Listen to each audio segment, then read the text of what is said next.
The story unfolds at a palace where a group of people is gathered. A guard announces the arrival of Russel Raymond. Russel glances at his badge and hands it to the guard. The guard inspects the badge and wonders, is this man truly Raymond, part of the founding family? He notices the man's clothing and appearance, finding them unbefitting of a noble. Nevertheless, after checking the badge, he confirms that the identity is verified and permits him to enter. Russel steps into the palace. Another guard, puzzled, questions, what is happening? Does the first guard recognize him? The first guard responds, the man belongs to the Raymond family, one of the founding families. The second guard, still doubtful, remarks, his appearance. He doesn't look like someone from that family. The first guard explains he's dressed like an aristocrat, though perhaps the founding family is no longer as prestigious as it once was. He adds, I've heard the White Tower is recruiting mercenaries. Maybe that's why he's here. He scoffs, noting he doesn't even look like a peasant. Yet here he is, an aristocrat serving as a mercenary. As Russel walks through the hallway, he reflects silently on their judgmental attitudes. He internally curses them as meddlesome fools. A flashback overtakes him. He recalls the moment he arrived at the capital, Camelot. Standing on a mountain ridge, he gazed down at the sprawling city. His eyes were fixed on the distant tower, a place imbued with powerful magic where the kingdom's guardians are trained and stationed. At one time, he had dedicated himself tirelessly to entering that tower, believing it was the only way to prevent the collapse of his family. He remembers how, after his father perished in the war against the Empire, the family was forced to flee their castle. The memory of that devastation surges forth, an entire city under siege, its people slaughtered, blood-staining the streets. He recalls being a child pulled away by a woman as he screamed for his mother. Even now, the image haunts him. His mother was left behind, and he is powerless to reach her. He believes it has always been an impossible dream for him. He was expelled from the academy before he even had the chance to apply to the magic tower. He is pulled from his thoughts when someone calls his name, Russel Raymond. The voice continues, stating that he has received 3 failing grades, marking the first such record in the academy's entire history. It is noted that although he may be skilled in theory, he has never managed to advance to the second circle. And with your monofins narrowing, it will become increasingly difficult for you to endure, the voice adds. The speaker suggests that he consider pursuing a different path instead of trying to become a mage. Russel, meanwhile, reflects on the term monophane narrowing. He wonders what it truly means. Though he already knows the reality, he was born with thin and fragile manavins. He cannot absorb more than a limited amount of mana, nor can he release it effectively. He considers it the worst punishment a mage can be dealt. He recalls a moment when he sat outside with others surveying his surroundings. He thinks back to how, by sheer luck during his mercenary career, he had managed to reach the second circle. Yet despite that, he still remains a third-rate mage. As he lowers his gaze to his hands, disappointment washes over him. A priest emerges and announces that registration for the day's temporary job applications has been concluded. Everyone may return the following day. One person in the crowd expresses frustration. We've waited half a day. Another, more resigned, replies, there's nothing we can do. The priest shrugs off the complaints. Beggars cannot be choosers, he says. Then a voice from the crowd mentions hearing that the museum is currently looking for temporary mages. Maybe you should try your luck there, the voice suggests. His companion questions him. What are you even talking about? He remarks they're only seeking first circle mages for cleaning tasks. Going there would just end in humiliation. Russel, still seated nearby, overhears their conversation. He pulls out a small pouch, retrieves a coin, and quietly resolves to head to the Great Museum. After some time, he arrives at the museum. As he steps into the hallway, a staff member explains that this is the largest museum in the entire kingdom. The staff member informs the workers that aristocrats are scheduled to visit this week, so every corner of the place must remain immaculate. They are advised to be mindful of wind strength when using wind-based cleaning magic. If anything ends up being damaged due to carelessness, be ready for the consequences. Russel glances at a few of the displayed items, thinking they are most likely all forgeries. He scoffs inwardly at the theatrics and then notices a door with an unfamiliar script written above it. The language is foreign to him, but the place beyond seems strangely familiar. As he contemplates it, the system notifies him that it is the fantastical species room. Fantastical species, he softly repeats, just as a sound catches his attention. He looks around in confusion. A sudden vibration pulses through the room and he instinctively reaches into his pocket, pulling out his mother's ring. He feels a strange energy awakening within his body. His hand grips the door handle and pushes it open. He steps inside, startled by the realization that his legs have moved on their own, as though something greater, fate itself, has pulled him forward. Elsewhere, someone notices his absence and asks, where is one of the new workers, Russel Raymond, gone? He calls out for Russel while Russel is inside the domain of fantastical species. As Russell gazes at the enormous skeleton of a dragon, he senses the vibration growing stronger and glances down at the ring on his finger. A thought surfaces.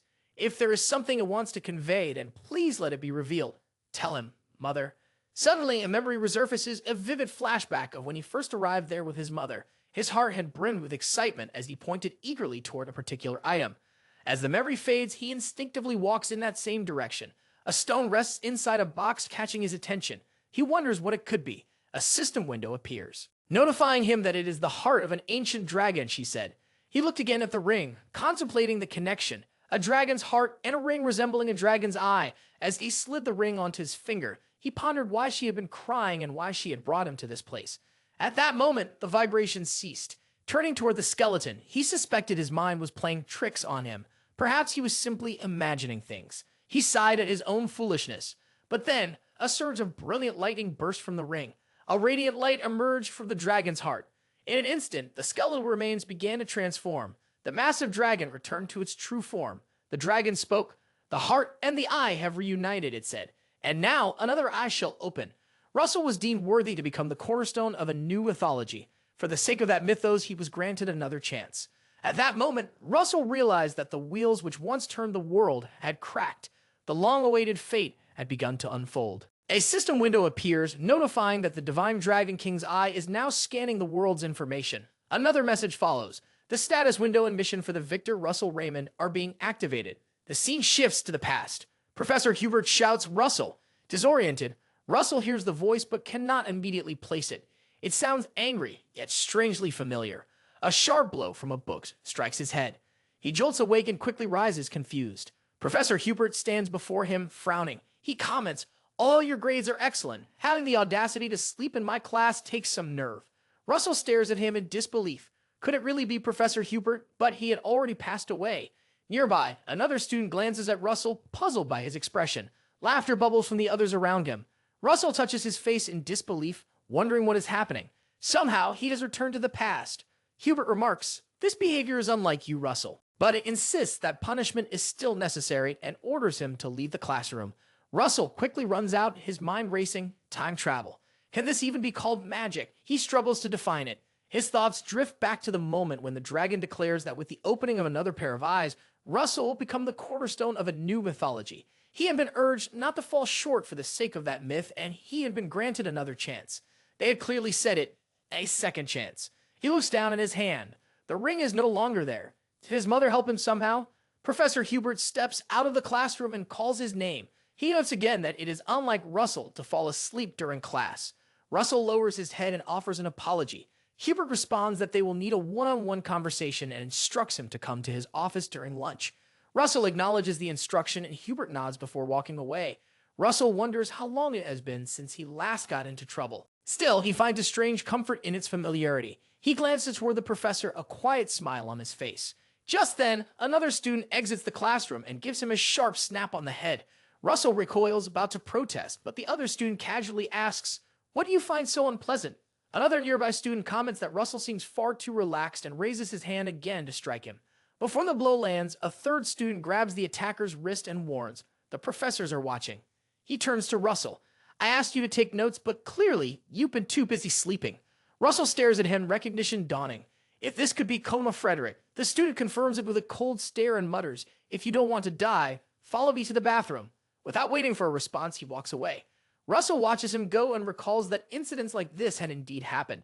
As the memory aligns with reality, a system window suddenly materializes in front of him. He stares at it, puzzled, and asks, "What is this?" The system window notifies him about the mission to escape from bullying, teaching the three classmates bullying him a lesson. He touches the screen and wonders if this is an illusion or if it isn't. Kame asks, "What are you doing? Aren't you coming?" He adds, "There's no use in running. We're in the academy. But if you're scared, go ahead and try." Russell decides to ignore the mission for now, thinking that he is teaching them a lesson. After several years of living a mercenary life, this situation is nothing compared to the killing intent he had felt from the monsters in the past. These guys, he thinks, are at a rather cute level. Just look at them. Kama then asks, "Have you finally decided to join?" He insults Russell. Russell responds affirmatively, calling him a bedbug. One of the other students remarks, "This idiot has finally gone mad," and claims, "It seems Russell wants to get beaten up."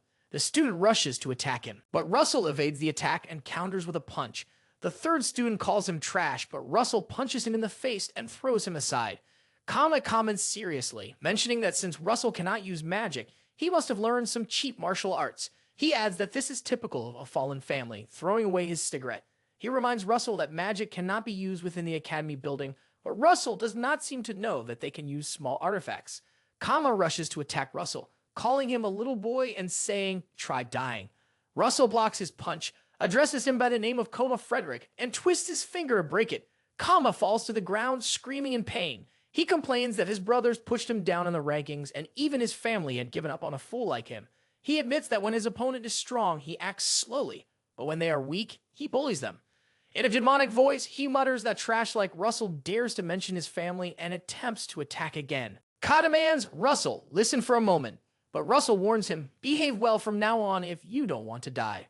Russel knocks out the remaining students, walks away, and sits against a wall. He wonders if he has gone overboard, feeling the fatigue in his eyes. The system window notifies him that the lowest grade magic stone is consumable. He looks at the stone, contemplating whether it expects him to eat it. Russel considers that it is consumable and wonders, almost in disbelief, if he is actually supposed to eat it. He thinks even barbarians never resorted to eating rocks. As he hesitates, the system window prompts him to use it. He attempts to consume the stone. The system then confirms that the lowest grade stone has been consumed. Russel reflects, similar to my time regression, this too must be another opportunity. The taste is strange and profound. A bright light begins to emanate from his body, and he questions what is happening. The system notifies him that the mana within the stone has been obtained. As the mana flows through him, he senses it being absorbed into his mana circle. The system window updates again, notifying him that the mana within the circle is increasing. Russel observes that fortunately the process is stabilizing through this method. With it, he can certainly overcome the condition of mana vein narrowing. His Dragonstone responds as if echoing his thoughts, reminding him of the fall of his family, expulsion from the academy, and his time as a third-rate mercenary mage. It tells him that his foreseen fate can now be changed. After some time, Russel walks toward Professor Hubert's office and politely announces his presence. "Come in and take a seat," Hubert says, observing that Russel does not seem like his usual self. "Are you going through something difficult?" He adds, "I've heard rumors about you being bullied by your classmates." Russel recalls that in his previous life, Professor Hubert had been someone who never gave up on him, even until the very end. He had always wanted to say this. With sincerity, Russel replies, "There is no need for the professor to worry," and expresses his gratitude. Hubert states, "As a professor, it is only natural for me to take care of my students." Nevertheless, after noticing that Russel has dozed off in class, he insists some form of punishment is necessary. He informs him it will not be easy and instructs him to write an analytical report on pages 62 to 74 of intensive elemental studies. Hubert explains that it is a section even upper year students struggle with and presents him with the book. The system window notifies him of a new mission. Complete Professor Hubert's assignment. Depending on the level of completion and Hubert's satisfaction, additional rewards will be granted. The listed reward is a consumable, lowest grade mana stone. Russel thinks to himself, even assignments are being treated as missions now. Hubert then asks, is something wrong or is the assignment too difficult? Russel shakes his head politely, refusing the suggestion, and thanks him. Later, Russel sits in his room looking over some documents. He reflects that the assignment is not difficult. In his previous life, due to his hopeless mana abilities, he had worked relentlessly to master theoretical knowledge in order to compensate. Even during his years as a mercenary, he had not stopped studying. But in this life, he believes there is something else just as important as academics. He begins to analyze mana vein training. The narrator describes the mana vein as the path through which mana circulates. Mana, once absorbed through breathing, is carried through the mana veins and eventually collected at the heart. He recalls a memory in which he runs through a desert, a giant monster pursuing him with the intent to attack while he desperately tries to escape. The narrator describes how reversal magic is being triggered by the situation. Russel uses a circle magic fire element to strike back at the monster.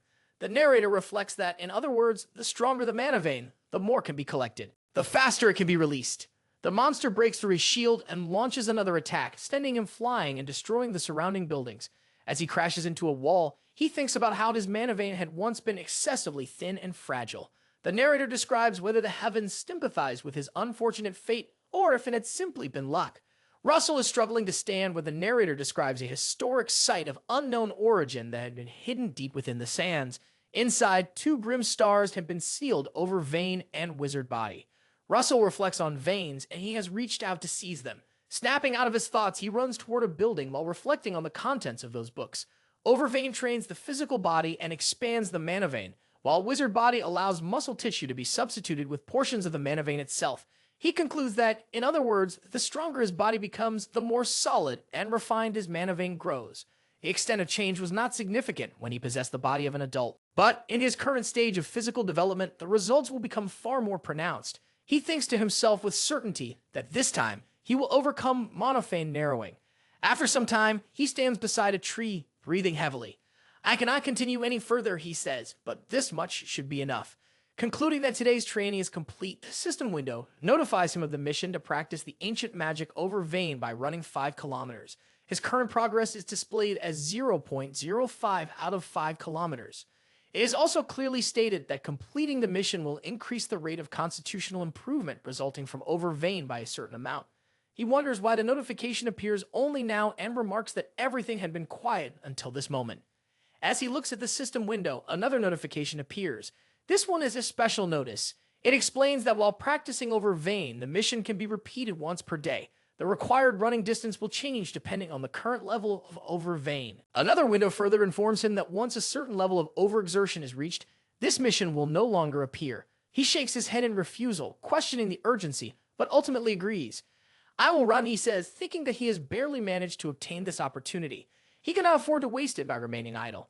He begins running again. The system window updates displaying a new milestone, 1.4 out of 5 kilometers. Shortly after, another notification appears, 2.7 out of 5 kilometers.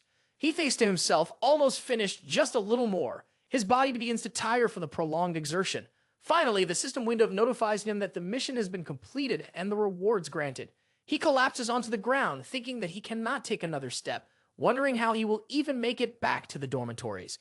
At that moment, a figure secretly watches him from nearby and murmurs with disdain. Such futile efforts are meaningless. Russell recalls how he could hardly believe he had reached such profound conclusions using only academy-level study materials when he visited Professor Hubert. Hubert asks, "Are you certain that you prepared the report yourself?" Russell confirms, stating, "I am. In fact, I'm even willing to take a mana oath to guarantee its authenticity." Hubert reflects on the mention of a mana oath, noting, "You seem unusually confident for someone making such a claim so casually." Despite his thoughts, he adds, "Nevertheless, I am highly satisfied with the report." The system window then notifies that the mission has been completed. Russell will now receive his rewards, a lowest grade Mona Stone, an additional gem of equal size, and an increased understanding of the art of summoning beasts. As a result of this enhanced understanding, several effects will now take place: an increase in magical power, a decrease in mana consumption, and a reduction in casting time. Russell wonders if this means that the deeper his understanding becomes, the stronger he will grow, if that is the case. He resolves to continue improving. Hubert commends him on his work and tells him he may leave. However, Russell stops and says, "I have a favor to ask." He inquires whether he may use the faculty library. Hubert asks for the reason behind the request, pointing out that the student library should have enough books to meet his needs. Russell explains, "I've already read every book available there." Surprised, Hubert asks, "Do you truly intend to use all the materials in the faculty library?" Russell answers, "Yes." Hubert responds, "That's shocking." However, he continues, "Even if you're telling the truth, granting access to the faculty library is an entirely separate matter. I'll have to determine whether you qualify for that." Russell responds, "That's completely understandable." The system window continuously notifies that Professor Hubert's assignment has been completed. Snapping out of his thoughts, Hubert wonders who would have known that he would assign so many tasks. He lets out a soft laugh and acknowledges it. As expected, Hubert is truly meticulous. He reflects that the better one's understanding of theory, the stronger one's magic becomes. He needs access to advanced level knowledge from the faculty library at all costs. He opens his bottle and considers that while it may be a bit of a hassle, obtaining a Mona Stone as a mission reward is like killing 2 birds with 1 stone. He can achieve a goal and quench his thirst simultaneously. Anton Frederick arrives and questions Russell. "We had claimed it was a monologue penalty," he says, "but are you simply obsessed with physical training?" He accuses Russell of causing his friend to suffer because of him. Russell asks, "What's wrong? Are you here for revenge?" Anton retorts, "Revenge? What does that even mean?" He sneers. "Stop deluding yourself. Who would take revenge on someone as worthless as you?" He adds, "Simply trampling you is enough." With a smirk, he tells Russell, "See me in class." Then, mocking him, he adds, "Though there's no audience here, why haven't you trampled me already?" and calls him an idiot. As they both walk away, Russell reflects on the Practical Magic Combat Studies class, a course in which students are graded based on their sparring matches. It is the very class where he had always been humiliated. He launches an attack on Anton, who attempts to block it. Russell falls to the ground. He looks at Anton, thinking how he cannot believe he has foolishly forgotten about it. He reminds himself that he must be prepared for it. The system window notifies that the mission to achieve the second circle and increase the level of understanding of the attributes he currently possesses is being completed. After some time, Russell sits in his room writing down several notes. In the morning, the notes are submitted to Hubert. The system window continuously notifies that the mission has been completed and that the reward is now being received over and over again. Afterward, he stands in his room, looking at several magic stones. He wonders whether his mana load is capable of withstanding the mana stone. He resolves that he must place his trust in the training he has undergone for so long. The consumption of mana stones begins swiftly, and his body becomes overwhelmed with mana. He feels as though his body is burning. He realizes that a path must be formed quickly.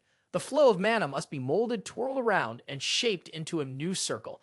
If he fails here, his heart will not be able to withstand it. But his mind has already been made up. A magical circle is created on his chest, and an attempt to heal himself is made. He firmly believes that no matter what, he will make this power his own. Mana flows out of his room in a radiant light.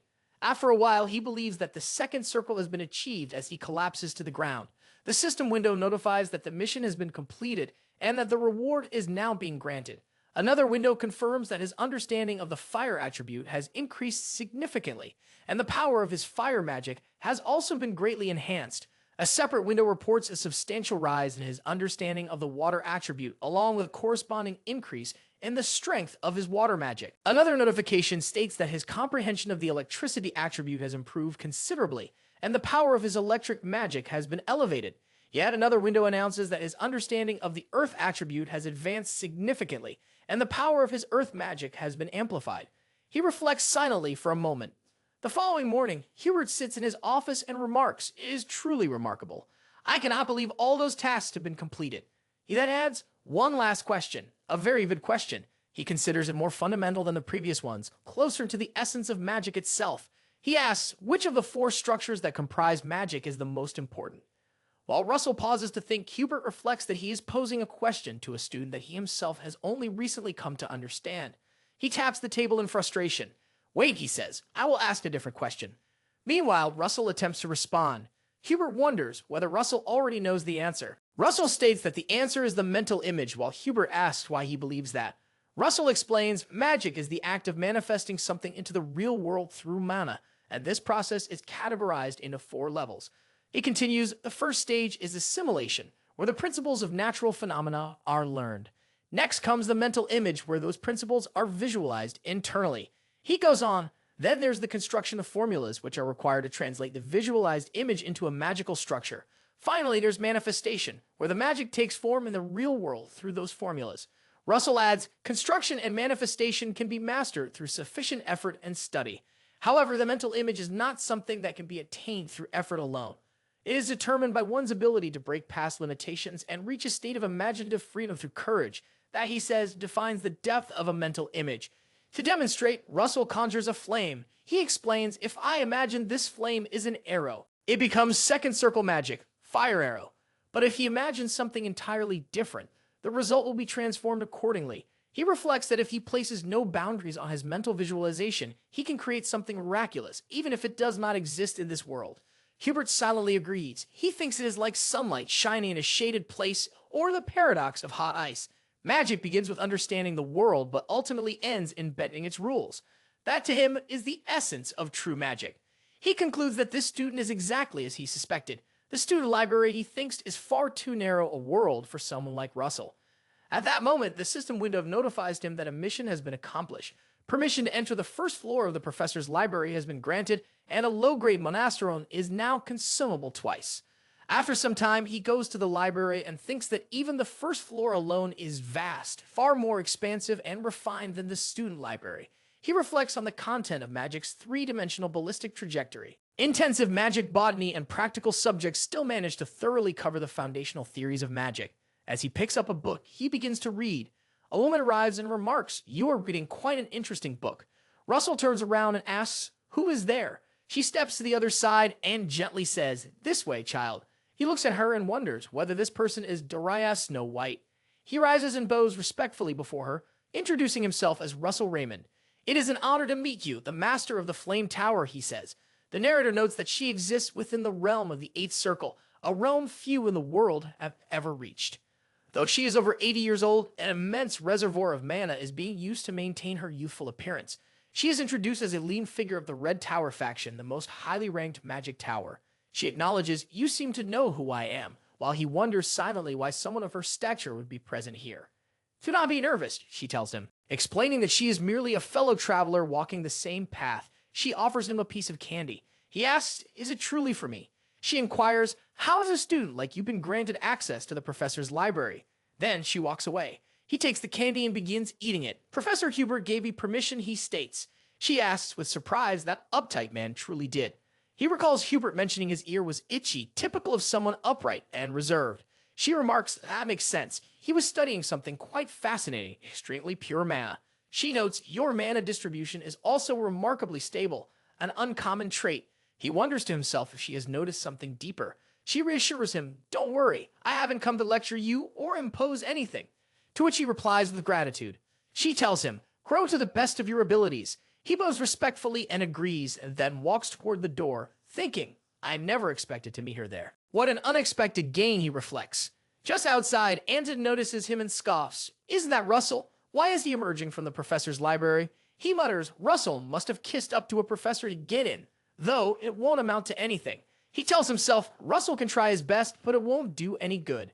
Later, on the academy grounds, a professor announces the beginning of the real-time Magic Battle Studies class. The narrator explains that the student whose name is called first must descend to the stadium floor and select another student to be their opponent. It is customary for professors to call the weakest students first, so that they may choose others of a similar level. Russel sits quietly among the others, thinking that in his past life he had always been the first one called. Anton, seated nearby, bets aloud it will be Russel again. A classmate adds, "It's obvious he has monophane narrowing after all." The professor calls out Russell's name, asking him to choose the professor for his match. Saying he needs to raise his grades this semester, another student shouts to be chosen instead of that idiot. The professor orders silence and declares his chosen student Anne Frederick. The crowd stirs in surprise. Most had expected Russell to be called first. Whispers spread, "Why, Anton?" As Anton steps onto the field, he thanks the professor. The professor responds that this is a small gesture compared to the many favors received from the Frederick Merchant Association. Russell watches silently, already suspecting as much. Anton turns to him and calls out mockingly, demanding to know what he is waiting for. He tells him to come down, Russel Raymond. After some time, Hubert sits in his office with Doraya and remarks that if she had planned to visit, it would have been nice if she had informed him beforehand. She responds that it is fine, as it is not unusual for a teacher to visit a student. While lifting her teacup, she comments that he has granted a student named Russell access to the professor's used library. He confirms it and asks whether the boy has made a mistake. She replies, no, it is just that she has not encountered something so rare and precious in quite a while. Hubert agrees, stating that Russell's condition, monophane narrowing, is a rare affliction even across the entire continent. She calls him a fool. Surprised, he asks, "What do you mean by that?" She explains that the boy has overcome his own limitations. He asks for clarification, and she reveals that Russell has already formed his second circle. Shocked, Hubert repeats her words. Russell has formed his second circle. The scene shifts to the training ground, where Russell and Anton stand facing each other. A system window appears before Russell. It notifies him of the mission to win during magic training. The listed rewards include 2 lowest grade magic stones and the unlocking of a 40 kilograms compartment. Russell reflects on the compartment, an advanced magical storage that only the wealthiest mages are able to use. He thinks it will be especially useful for storing magic stones. Anton calls him an insect and asks, "Has your body frozen? Do you still wish to live? Beg." Russell laughs and replies, "What do you mean by begging?" He then activates his mana and asks again, "Are you truly asking me to beg?" Anton, recognizing a flow of mana, wonders if that magic could possibly be what he thinks it is. He shouts for everyone to return to their positions and declares, the match begins. He cannot believe someone with mana vein narrowing could have reached the second circle. Without hesitation, Anton casts a second circle spell, Flamethrower, launching an attack at Russell. Caught off guard by the sudden offensive, Russell quickly activates a mana shield to block it. One professor observes the defense and expresses disbelief, Noting Russell has made the shield thin and inclined its surface to deflect the heat wave, a sophisticated technique, the professor begins to applaud. Another professor silently wonders, has Russel Raymond been concealing his abilities all along? Anton stands astonished. That Russell is enduring his attacks unleashes another assault. He tells himself he must now rely on overwhelming firepower. In response, Russell casts the second circle spell, Fire Arrow. Anton counters it with his own flame magic, but his thoughts race. Russell used Fire Arrow. Anton thinks a clear sign of second circle magic. He trembles, repeating his insult, calling Russell an insect once more. He struggles to accept what he is witnessing. Russell has already cast a second arrow. Russell readies yet another arrow and throws it, launching a double attack. The professors watching are shocked. One exclaims in disbelief, is Russell using double casting?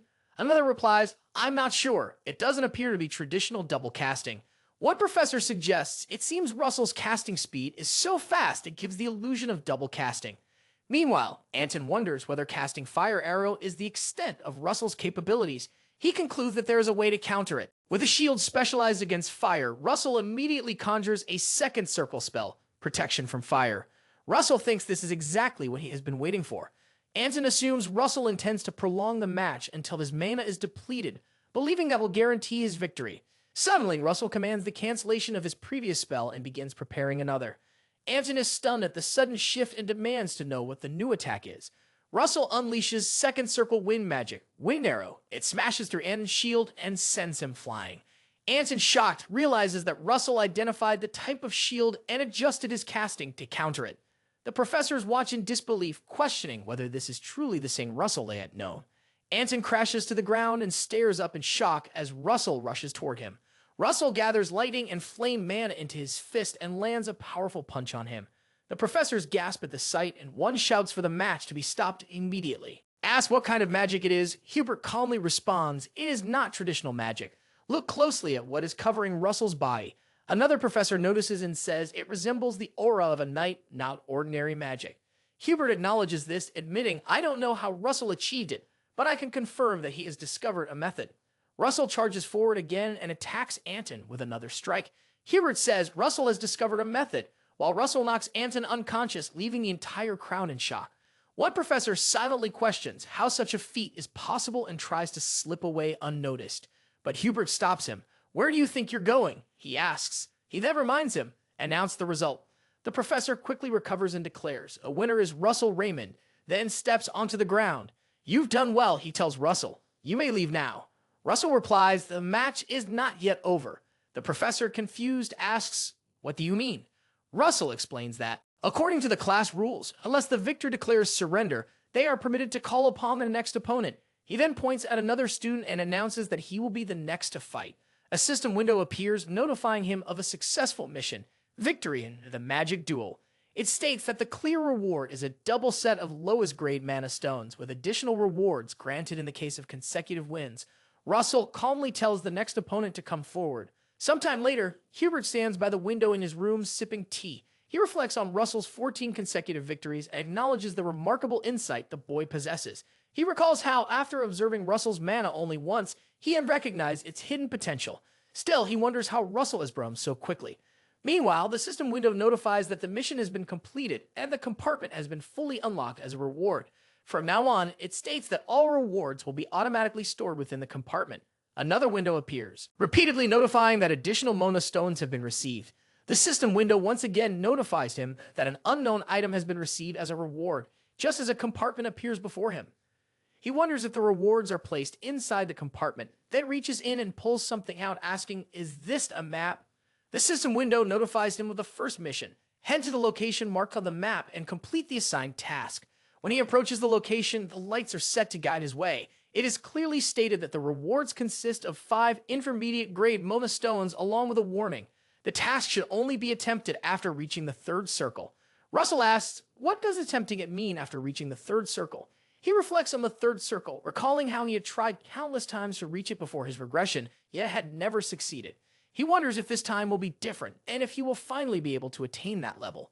He asks aloud, where could this place be?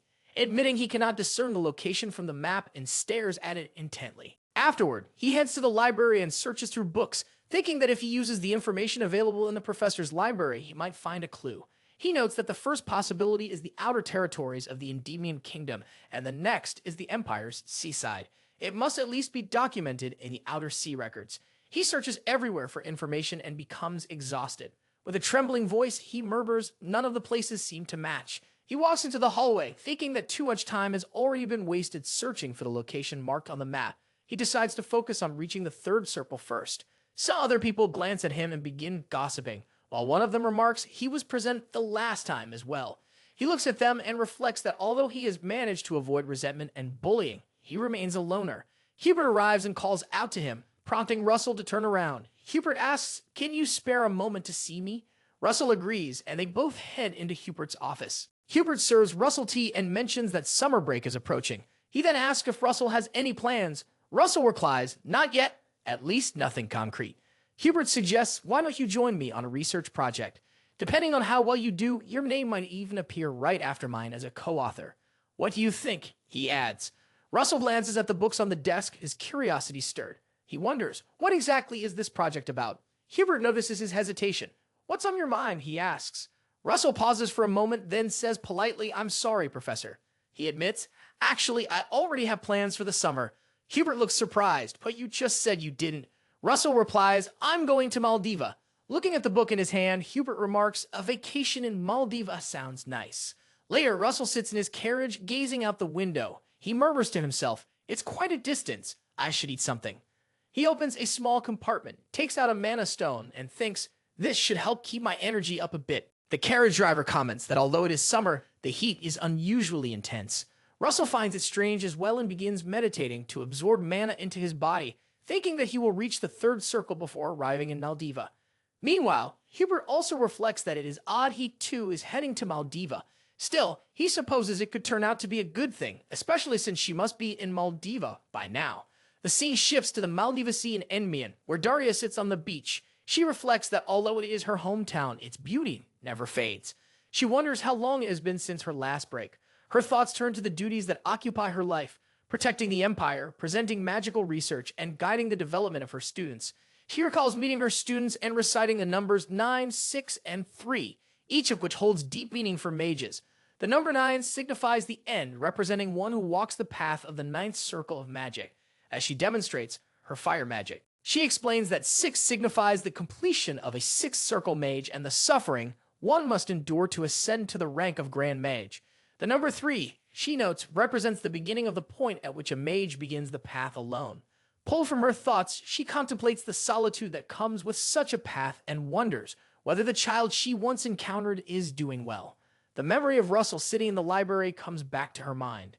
Meanwhile, the carriage arrives at its destination and the driver opens the door for Russel. However, Russel does not emerge. The driver wonders aloud, why is he not getting off? He peers inside, only to find the carriage empty. Shocked, he asks, where could Russel have gone? At the same time, Russel is already seated in a nearby shop eating sausages. He thinks about how much effort he has put into stabilizing his rampaging mana, then begins drinking. A memory resurfaces of the last time he drank when his carriage driver had to support him and urge him to pull himself together. He thinks that even so, he has finally reached this point, the third circle, in just a few months. He has already surpassed the level he had achieved before his regression. Yet, he cannot allow himself to be satisfied with this alone. After paying for his food, he prepares to move on. The system window notifies him of his mission. First, he must go to the location marked on the map and complete the subsequent task. If he gets close enough, the light will guide his path. He rises to his feet, acknowledging that, in any case, he must locate the place marked on the map. However, this is his first time traveling on such a journey. As he begins walking, he overhears someone shouting about a Pompeo volcano tour, guided by the best with a special discount available only today. He soon arrives at the volcano, where a tour guide explains that, according to legend, Pompeo was once an ordinary mountain. It was transformed into a volcano when a special creature began residing there. Russ thinks to himself that the creature altered the very nature of the mountain simply by existing within it. There is only one known creature in the world capable of such a feat. The tour guide points ahead and announces that the red dragon is the cause. Russel decides it would be better to proceed alone from this point on. As the tour guide prepares the group to move along the designated path, Russel suddenly leaps from the mountain and dashes toward the volcano. The guide looks around and asks, where has the other one gone? He is confused by Russel's sudden disappearance. Meanwhile, Russel plunges into a waterfall, his thoughts consumed by the purpose of his return.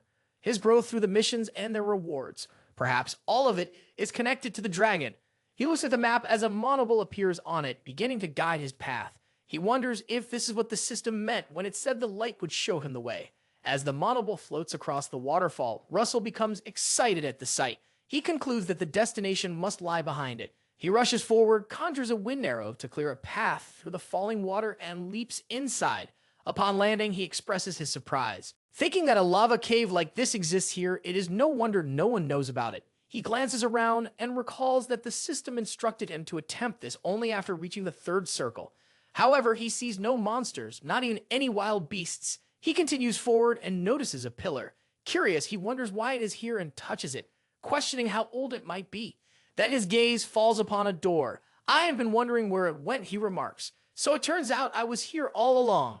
Russel walks toward the door. As he approaches, he senses something and berates himself. He thinks that he has already forgotten his days as a mercenary. He has let his guard down in a situation where not even the faintest sound or presence of monsters or beasts can be detected. The silence and absence of any signs suggests one thing: he has entered the territory of a powerful predator. At that moment, a Komodo lizard suddenly appears before him. The creature lunges to attack, and Russel narrowly evades the strike. In the process, the pillar behind him shatters. Russel leaps high into the air, eyes fixed on the Komodo lizard. He thinks that this monster is one typically requiring at least 2 full teams of mercenaries to defeat. He realizes that his only option right now is to run. Using second circle magic, he casts lightning arrow and hurls it at the lizard. He believes he has managed to stall for a moment and decides to head straight for the stone gates. As he approaches the gate, a gatekeeper blocks his path and demands that he prove his worth by offering his mana. Russel questions the situation. If he cannot pass through, he must carve his own way forward. He activates second circle magic once more and casts Firebolt toward the lizard. At that moment, another lizard within the area rises, then bows its head. Russel wonders why it has suddenly stopped. The lizard calmly sits before him. Russel stares in confusion. The creature speaks, stating that Russel has proven himself. The gate opens and Russel steps inside. He finds himself standing on a floor covered in ice. Is this really ice? He wonders aloud, questioning where he has been transported. He suspects that teleportation magic has been used, for only moments ago he was inside a cave. As he looks around, his eyes catch sight of a massive horn suspended from chains. A system window appears, notifying him of his second mission: defeat all the ice golems in the area and clear the Trial of Fire. The reward is clear: 5 intermediate grade monons. Russel frowns. What exactly is an ice golem? When he looks ahead, he realizes that all the large figures surrounding him are golems. He sighs, thinking that he is expected to defeat them all. Great, this is going to be tough, he mutters under his breath. Without hesitation, he channels his fire mana and launches an attack on the golems. He reminds himself that in order to defeat a golem, its core must be destroyed. His fire attack strikes, but only cracks the surface. He grimaces. How cold must the ice be to withstand even this level of power? Thinking that fire might not be enough, he attempts to switch to wine magic, but the spell refuses to activate. Puzzled, he tries a lightning skill and steps back, but the spell fails again. His thoughts return to the earlier system notification, and he recalls the phrase: defeat all the ice golems in the area and clear the Trial of Fire. He realizes that during this trial, only fire-based magic can be used. As the golems begin to advance and attack, Russel retreats, trying to evade them, but he is struck by a rock and slammed into a wall. He groans in frustration, muttering about the cruelty of the challenge, and trembles as he watches the golems close in. Gritting his teeth, he wipes his face and prepares himself. Channeling his second circle magic again, he casts Firebolt and says with renewed determination that he will finish this. Russel uses his second circle Firebolt to attack the golems. His powerful strike is delivered precisely and shatters one of the golems into pieces. He breathes heavily. He realizes that only 2 remain. At this rate, his mana will be depleted before he manages to eliminate them all. He understands that he must find another way to break through their solid ice shields all at once. As one of the golems attempts to strike him, he dodges swiftly to avoid the incoming blow. He concludes that he must concentrate all of his power at a single point. Ultimately, the answer lies in density. First, he must retreat to gain enough distance to safely cast the spell. He begins by casting Fire Arrow, applying the formula of amplification to enhance its potency, and successfully conjuring a blazing projectile. He then decides to incorporate the replication formula from Firebolt, and finally combine everything using the compression formula. He attempts to create a cluster of firebolts and bind them together. However, confusion takes over when the combination unexpectedly fails. Desperately, he pleads for the merge to succeed, enduring pain during the unstable fusion process. Despite the setback, he launches an attack and blasts a hole through one of the golems. Following that, he unleashes the Russel Origin Blaze Lance against the remaining one. A system window promptly notifies him that his comprehension of fire elements has transcended its former limits. His mastery over intermediate fire magic has increased significantly. He clearly senses the power that is nearing the threshold of the fifth circle. Yet, even merely maintaining the spear demands an immense toll of energy. He grabs his firebolt and runs forward, declaring, "I will go first." The golems charge toward him, ready to attack. He quickly strikes 3 of them and lands heavily on the ground. As 4 golems surround him, he assesses the situation. 4 still remain. He launches another attack and successfully takes down 2 more. Realizing that only 2 are left, he moves in to attack again, thinking, if I can just eliminate this one, I can knock it out quickly. He dashes forward to confront the last golem, his breathing heavy from exhaustion. As he strikes, he reflects that he would have been killed instantly if he had not blocked the attack with his spear. The heat begins to melt his weapon. As he watches it deteriorate, he realizes he is left with only a single breath of mana. At that moment, he accepts that this must be his final blow. He charges at the giant golem and hurls his spear, praying that it will reach its mark and break through. The spear pierces through the golem's body, leaving a gaping hole. He acknowledges his success. The system window immediately notifies him that the mission has been completed. He is now granted the following rewards: low-grade mana stones 2x, consumable; lowest grade mana stones 3x, consumable, and 1 unknown item. It is then revealed that the unknown item is the Forgotten King's horn imbued with the essence of fire. The system window notifies him that an unknown item has been obtained as a reward, the Forgotten King's horn fire essence. It then announces that entry into the Forgotten King's thoughts is required to receive the reward. He envisions himself suspended in chains. Once again, the system notifies him that an unknown reward has been obtained. The Forgotten King's horn, fire essence, and access to the Forgotten King's thoughts is being initiated to claim it. He wonders aloud, what truly is the Forgotten King? If that wasn't the horn of the fire dragon he muses, can this really be called a reward? He remarks, it feels more like torture. A voice, the dragon's, addresses him. The one who has endured the trial of fire and reached the thoughts of a sublime being is now present. He realizes these are the lingering thoughts of the king. A sharp pain spreads through his head as though it's about to split apart. The dragon declares, the king's fragment is being bestowed upon you. A fire attack suddenly strikes, hurling him through the air. He cries out, what's happening? As mana begins to overflow within his body, the dragon instructs him, use this power to break the chains and appear in that place. He follows the command. After some time, he is found lying unconscious on a beach. He regains consciousness, sits up, and wonders where he is. He coughs, looks around, and questions whether this is Maldiva, still unsure of what just occurred. The system window notifies him that the Forgotten King's horn has been consumed. He has reached his limit, and the mana exceeding what his body can currently endure now lies dormant within him as potential. Another system window notifies him that his intermediate understanding of the flame attribute has reached its limit and has now evolved into an advanced understanding of the flame attribute. He clenches his fist as mana spreads throughout his body. He reflects that if this truly is his mana, that he can almost perceive how close he is to reaching the fourth circle. A smile forms on his face as he acknowledges that the reward is remarkable compared to the treatment he received earlier. Daria arrives and greets him, expressing her surprise at seeing him there. He turns to face her and asks, what brings you to this place? She explains, I sensed a sudden surge of mana. She came to investigate, only to find him instead. She offered him a drink. He accepted it with gratitude, mentioning that he did not expect to see her here. As she observed him, she silently noted that he had already nearly reached the fourth circle in such a short time, and his mana had become significantly more refined. In her thoughts, she concluded that he was essentially a genius. He set the glass down on the table and casually asked, what brings you to Maldiva? She replied, not many people are aware of this, but Maldiva is actually my hometown. He expressed his surprise and she confirmed it, adding, it's the reason I return here every summer. She then turned the question back to him, asking, what has brought you to this place? He thought to himself that it was still too early to reveal the truth. So instead he responded, I came to explore more of the world. She nodded in understanding and silently considered whether she should now assess the extent of this child's abilities. She asked, would you mind helping me out a bit? In response, he snaps his fingers and fire mana begins to swirl and wrap around his body. He immediately recognizes the symbol. It belongs to the Flame Tower. She reassures him, this is well within your capability. A system window then notifies him of a new mission, Daria Snow White's test. The task requires assisting her in repelling the human trafficking ship pirates at Maldiva harbor in order to pass for test. The reward is clearly stated, an intermediate grade Mona stone. He wonders what pirates are doing here. She explains, although you're likely already aware, Indians strictly forbid slavery. For that reason, human trafficking ships are never permitted to dock at our harbors. With a sigh, she adds, however, there are still some who attempt to land illegally near Maldiva. She clarifies further, while I can handle this alone, the objective isn't just a fight. We need to rescue the victims and capture the ship, which requires a more strategic and coordinated effort. They board a small boat and head toward the target ship. He asks, are they going to feint and attack? She smiles and confirms, you're quick to understand. He reflects that had she asked for help, hundreds of mages would have come running, even barefoot.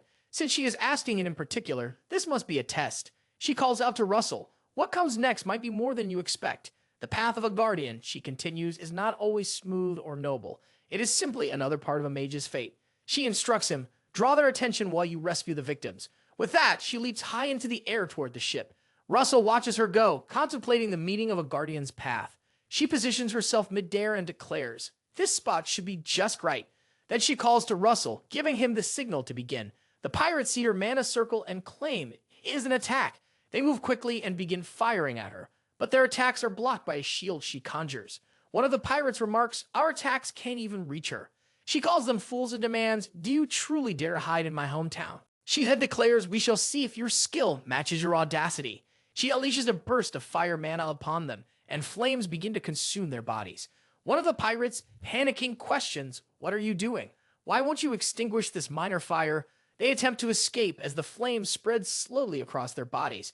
She invokes Daya's snow-white origin and the dwarf of burning wood to further intensify her assault. At that moment, Russel leaps onto the ship just as a pirate shouts for the others to move, insisting it's nothing. Russel looks around and immediately recognizes the magic. It is Daria's, the same magic that once brought down an entire castle on its own. He launches an attack on the fire dwarf, but the assault proves ineffective. Russel thinks to himself how incredible it is to witness such magic in person. The fire dwarf, following its attack, splits into two. In that instant, Russel thinks swiftly, observing the transformation. A pirate exclaims in shock, the creature has changed form. Russel reminds himself that this is no time to be stunned. He rushes downstairs to investigate further, determined to rescue any captives while Daria holds the enemy's attention. Below, a guard is seated. He asks, what is happening above? A prisoner responds, it must be the Navy. Another prisoner, trembling with hope, whispers, we're saved. Their hope is quickly shattered when the guard strikes the prison bars and declares, no matter what happens, none of you will ever escape our grasp. The guard then asks, have I made myself clear? Just as Russel uses a lightning skill to attack him from behind, he thinks to himself, as expected, none of them have gone upstairs. A prisoner asks, have you come to save us? Russel replies, I have, but until all the pirates are dealt with, it's safer for everyone to remain indoors. The prisoner bows and prays to God, believing his prayers have been answered. Meanwhile, Russel wonders how many people have been confined in such a small space. His gaze falls on a child, and he realizes that even a child is being sold as a slave. At that moment, some pirates arrive. Russel looks at them and silently calls them trash and fools. They demand to know who is there and notice their guard lying unconscious. Alarmed, they shout about capturing the intruder and draw their swords to attack. Russel calmly walks toward them, forming a ball of lightning in his hand. He declares that he will be the one to apprehend them, then activates a circle magic, second chain lightning, to strike them down. A prisoner watching in awe remarks that Russel must be a mage. He wonders what will happen if the captain arrives. Without hesitation, Russel unleashes a lightning strike, knocking all the pirates unconscious. He then approaches the cell and asks, what kind of cell is this? A prisoner inquires, are you a mage from the Flame Tower? Russel lights a mantle to peer into the dark cell and asks, are elves being kept inside? The prisoner repeats his question, asking again, are you a mage from the Flame Tower? Russel assumes the misunderstanding stems from the emblem he carries. He denies the claim, stating that he is not yet a member of the Flame Tower. An elven prisoner responds dismissively, it does not matter. He should just open the door already. Russel hesitates, wondering whether he should open it. The elf's tone is irksome, and Russel reflects on the elf's pride. He wonders if someone so arrogant even deserves to be called an elf. Perhaps he should just walk away. The elf suddenly tells him to stop and mind his manners. Another elf, a woman, speaks up. Is the person inside responding? She continues, Russel is not an ordinary human. He possesses mana as pure as the light from a sunset. I can even smell the scent of spirits on him. Another elf asks, what do you mean by that? What do you mean by saying Russell is not an ordinary human? Iso responds, I can sense the presence of a spirit's scent emanating from him. Russell wonders what she means by the scent of a spirit, while another elf expresses disbelief. A third elf questions, how is it possible for a human to carry the scent of a spirit? He sniffs himself, confused, and wonders what scent they are referring to. Iso pleads with him, addressing him as Mage from the Flame Tower, and begs him to rescue them. Russell reflects on how the elves, known for their strong pride and unyielding egos, have been swayed by a single statement from her. He begins to suspect that she may be a high elf or perhaps something even more extraordinary. Russell breaks the law. Iso then asks the Guardian how all the pirates and their bosses been defeated. Russell questions, what do you mean by bosses? She explains that those individuals are even more powerful than her own warriors, who are highly skilled in magic. At that moment, the pirate captain emerges and sees his ship under siege. He notices the flames and the presence of dwarves and scoffs, remarking it's merely a firefight. How amusing. Drawing his sword, he attacks the flame dwarves. One of the other pirates expresses disbelief. Wondering if the captain had been struggling simply because of such an assault, the pirate exclaims, the captain is present. We're doomed. He declares Russell will be torn to pieces. Just then, Dorea appears before them, intrigued by the situation. The captain asks, are you attempting to close the distance between us? She replies, it seems you must be the captain. The captain confirms, I am the captain of the ship, Don Click. She states, since you are confusing aura, you must have once been a knight. What is a knight like you doing here? He shouts back, does the honor of a knight feed your meals and pay your taxes? While the Kilt brothers are profiting greatly from the slave trade, she asks, what do you mean by brothers? But before he can respond, the captain charges at her. She manages to evade his strike, escaping the attack with swift agility. Meanwhile, a pirate attacks Russell. Russell warns, it's dangerous, as the pirate's strike shatters a nearby wall. Russell is injured, but he quickly tries to activate his shield to protect himself. Staring at the broken spears in his hands, he wonders what just happened. Are they really breaking? He thinks. The captain laughs. You managed to block my strike. You must be a mage. But Russell realizes the attack was infused with aura. He questions silently, is he really a knight? A system notification appears, warning that Russell is facing a difficult battle. The enemy is identified as a swordsman. The situation is intense, but the system encourages him to keep going. The reward is listed as 5 intermediate grade monobs. Iso calls out, urging the Guardian to stay alert. Then the pirate speaks, I'm the vice captain of this ship. He draws his sword. Even if you're a mage, you're still just a kid. He adds pointedly, you merely knocked out the others. You held back. Then, with a challenging tone, he says, if you really wanted to win, you should have been more decisive. He promises to show them how it is done. Russell considers that flame magic would cause significant collateral damage to the surroundings. He decides to use Lightning Strike, followed by his Circle Magic Second Lightning Bolt. The Vice Captain questions, are you using lightning against the swordsman? He prepares himself for an attack. The two opponents charge toward each other, engaging in combat. Russell reflects that he is using his intellect to some extent, but his attacks are proving ineffective against him. Russell casts his Circle Magic Second Lightning Bolt once more, aiming to strike the Vice Captain. The Vice Captain blocks the strikes with his sword, confidently stating, such attacks will not work on me. Russell asks, is your sword a non-conductor? The Vice Captain responds by attacking with his sword. Russell quickly summons a shield to block the blow, but the force of the strike causes his shield to crack. He wonders, will my shield break under the pressure? The captain launches an attack on Dee, but she counters with her flames. He asks if she is a mage, impressed by her ability to flee with such skill. Daria responds by asking him whether his brother is a knight as well. The captain confirms, yes, my brother is a knight, though not as exceptional as I am. He then asks, has the flame dwarf arrived again? Daria replies, it's not quite the same this time. As the dwarves charge toward the captain, preparing to attack, he realizes there are now 2 of them. The more he cuts down, the more they multiply. At that moment, Daria taps into Daria's Snow White origin, the dwarf of Hellfire, to launch an attack on the captain. The dwarves attack from all sides, surrounding him.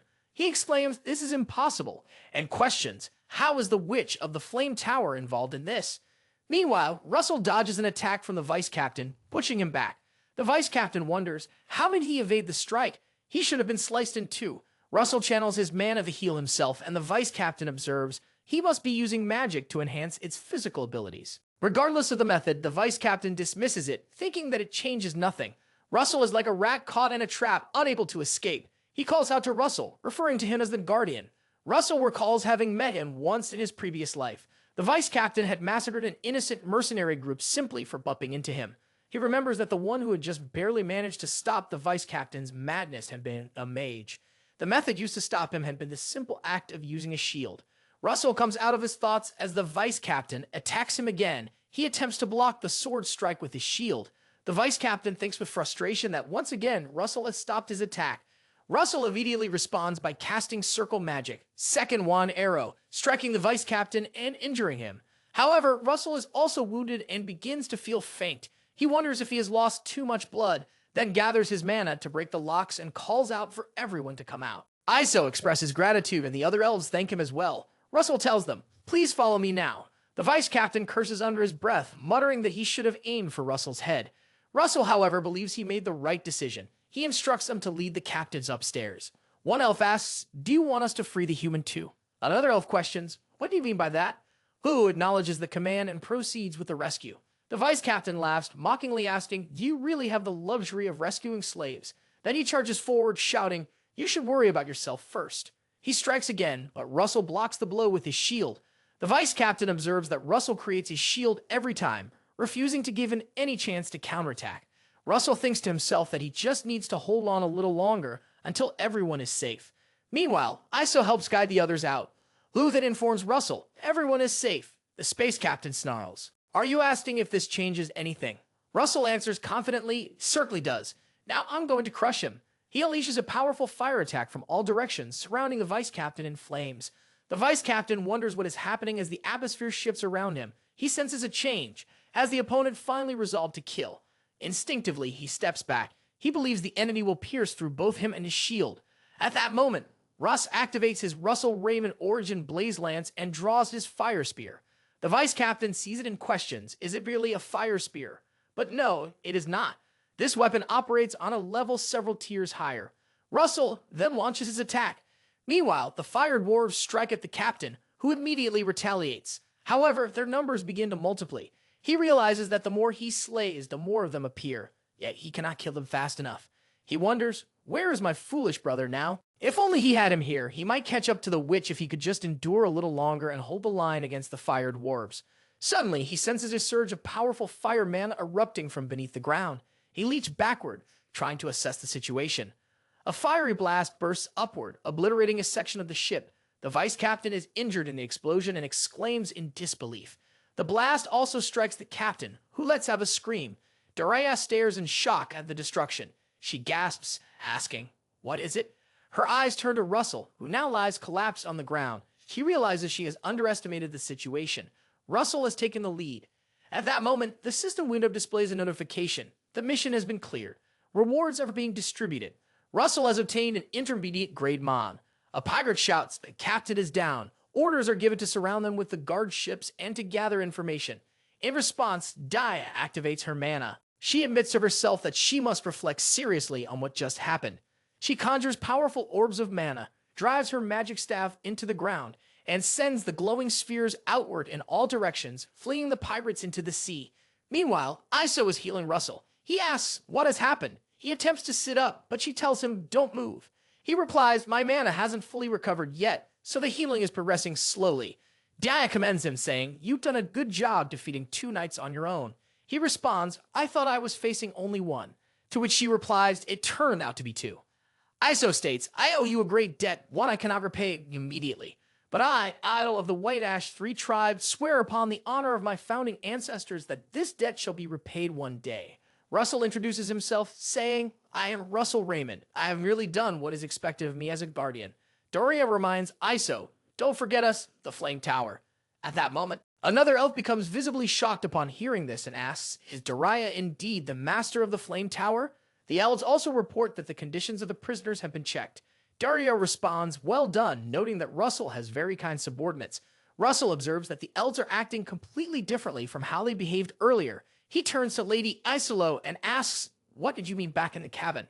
She clarifies, asking, "Are you referring to my mention of the scent of a spirit?" Doria overhears this and appears surprised, while Russel confirms it. Iso then asks, "Are you perhaps of mixed blood with a dragon?"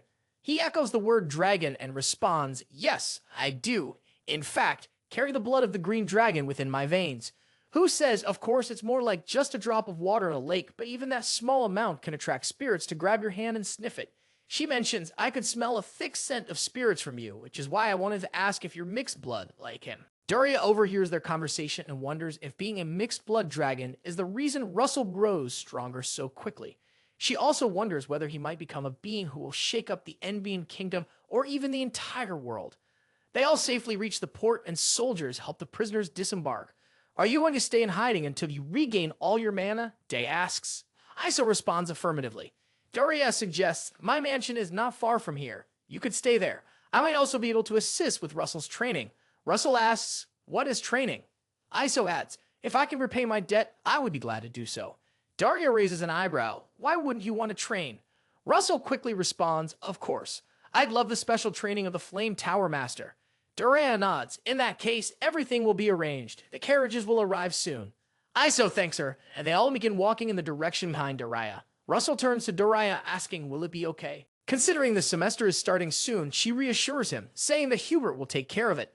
Russel thinks about Professor Hubert. After a while, they all sit in the carriages and head toward Daria's mansion. Upon reaching the front of the mansion, she announces, we've arrived. Russel steps out of the carriage, looks at the mansion, and thinks that it is huge. Daria reassures them, saying, don't feel pressured. Stay comfortable. Elo comments on how beautiful the place is and thanks Dial once again for her kindness. Russel looks around and thinks the place looks so familiar. He is certain that he has been here with his parents. He calls out to Daria and says, I have something to ask.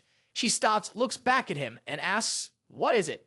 He inquires, wasn't this villa originally not yours? She whispers, if someone hears you, they might think I stole it. He laughs, apologizing to her. She replies, regardless, you're correct. The villa was once owned by a merchant association, which I purchased a few years ago. He thinks that, as expected, this place was one of their family's properties. A flashback of him playing in the garden with his father comes to mind. She asks if he has any other questions. Russel declines, thinking that after his family's downfall, he had heard it had been sold at a low price, but to think he would return here in such a manner. The scene shifts to 1 week later. Daria enters the room and says, I'm here. Iso responds, I heard you call for me. Daria takes a sip of tea and says, I'm relieved. It seems you've regained much of your mana. Iso acknowledges, it's all thanks to you, while Daria refers to the matter they have previously discussed. Iso assumes if you're referring to training, you're likely talking about spirits and demonstrates her powerful mana. Daria confirms, you're right, and Iso then inquires, where's Russel? Daria explains, I instructed him to do something. Meanwhile, Russel is practicing in the woods when he loses his footing and falls from the edge of the mountain into the sea. He emerges from the water and asks how I failed again. He recalls how Daria had asked him when he had learned from his previous fight with the knight. He responds, I haven't learned anything. Then he corrects himself. Wait, what did you mean by needing to cover the distance between two mountains? Daria affirms his question, explaining in combat, distance is critical for mages. She advises him, watch carefully and think before folding space. With that, she uses her mana to jump from one mountain to the other. Russ recognizes the magic. Space distortion, specifically blink. Daria instructs him, try crossing the cliff with blink. In the future, it will become a powerful weapon for you. A system window then notifies Russel of a mission to learn blink, a space distortion magic. It adds that the reward for completion will be an intermediate grade mana stone. The scene shifts back to the present. Russel attempts to climb the mountain again, thinking to himself, blink isn't about whether my mana circle is higher or lower. It's about comprehending its logic. He tries using blink once more but fails, almost falling off the cliff. He is left hanging at the edge. He questions whether this is blink practice or simply stamina training. He tells himself to focus again, to think about folding space, and resumes his practice. As he tries to concentrate, Dorea arrives and calls out to him. When he looks back at her, he loses his focus and is about to fall. Later that night, Dorea explains, starting today, you will begin learning about contracts with spirits and Iso will assist you in the process. Iso expresses her pleasure in being able to help, and Russel thanks her. Iso instructs him to slowly close his eyes.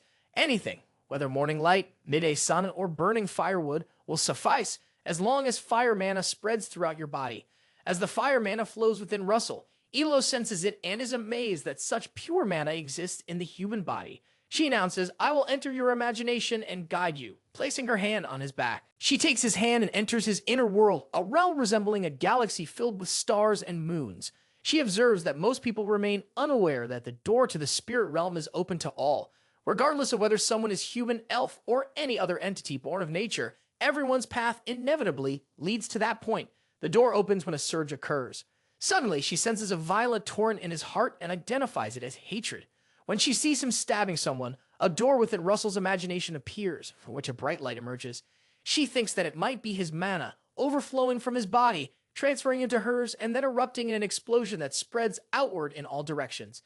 Day is also shocked to witness this. After some time, Russel is taken back to the mansion, where he slowly opens his eyes. Daria asks, "Are you awake?" He sits up and asks, "What happened?" He explains, "It felt as though my mana had suddenly exploded." He immediately asked about Iso, who had entered his mind. When he notices her injured arm, he asks, "What happened to it?" She responds, "I'm fine." He asks, "Did I cause the injury?" Then he covers his mouth with his hands and expresses his deep regret, apologizing sincerely. Later, he steps outside while Daria watches him through the window. She turns to Iso and asks, "What exactly happened?" Iso replies it was overwhelming, the very origin of Russel's consciousness. When we reached the path that leads to the spirit's gateway, we were unable to proceed because of a sudden torrent of immense emotion. Daria asks, "What do you mean by a torrent of emotion?"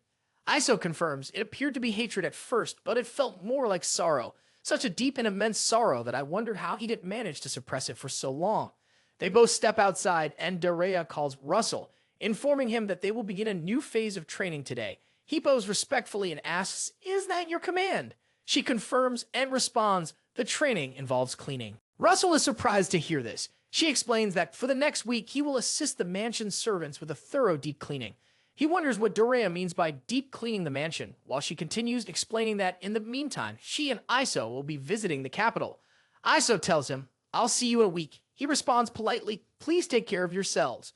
Daria clarifies, this is not a punishment. Russel acknowledges it and silently decides to spend the remaining time both cleaning and practicing Blake. She adds, "Just so you know, you are strictly prohibited from using magic during this week." Afterward, he enters the mansion and begins cleaning. He remarks to himself, might as well treat this as physical training, reminding himself that he simply cannot use magic. Suddenly, he slips, crashes into a vase, and falls, shattering it in the process. The handmaid arrives immediately and questions, who cleans at such a reckless speed? She points out, the vase you broke is one that Daria greatly treasures. Russel recalls Daria's instructions. When it comes to cleaning, he must follow the headmaid's orders. He apologizes. The headmaid responds, saying she is aware of his restriction from using magic for the week. Therefore, from now on, you must clean exactly as I instruct, she adds. She hands him a napkin and explains, when cleaning a vase, you must support it from the bottom. She points to the area behind the door. Do you truly think that parts should not be cleaned? Apologizing, he replies, perhaps I simply failed to notice the stains. He continues cleaning for a long time and becomes exhausted. He wonders if this is a form of mental endurance training. He imagines the headmaid constantly instructing him to clean the windows and rags in every corner of the mansion. She eventually calls out to him, "It's time for lunch. Follow me." He laughs and responds, "I'll eat later." She insists, and he finally agrees, beginning to follow her to the dining room, where all the ants are having lunch. As he enters, he observes that a large number of people are working in the mansion. A butler approaches and asks for his name. "Russel," he replies. "Russel Raymond." The butler is visibly shocked. "Are you really a Raymond?" he asks. Russel wonders if the butler knows something about his background. A nearby maid remarks, "He's very handsome, with black hair and red eyes. It's really impressive." Suddenly, someone appears behind Russel, grabs him by the shoulders, and comments, "You look physically fit. Mind if I touch your biceps?"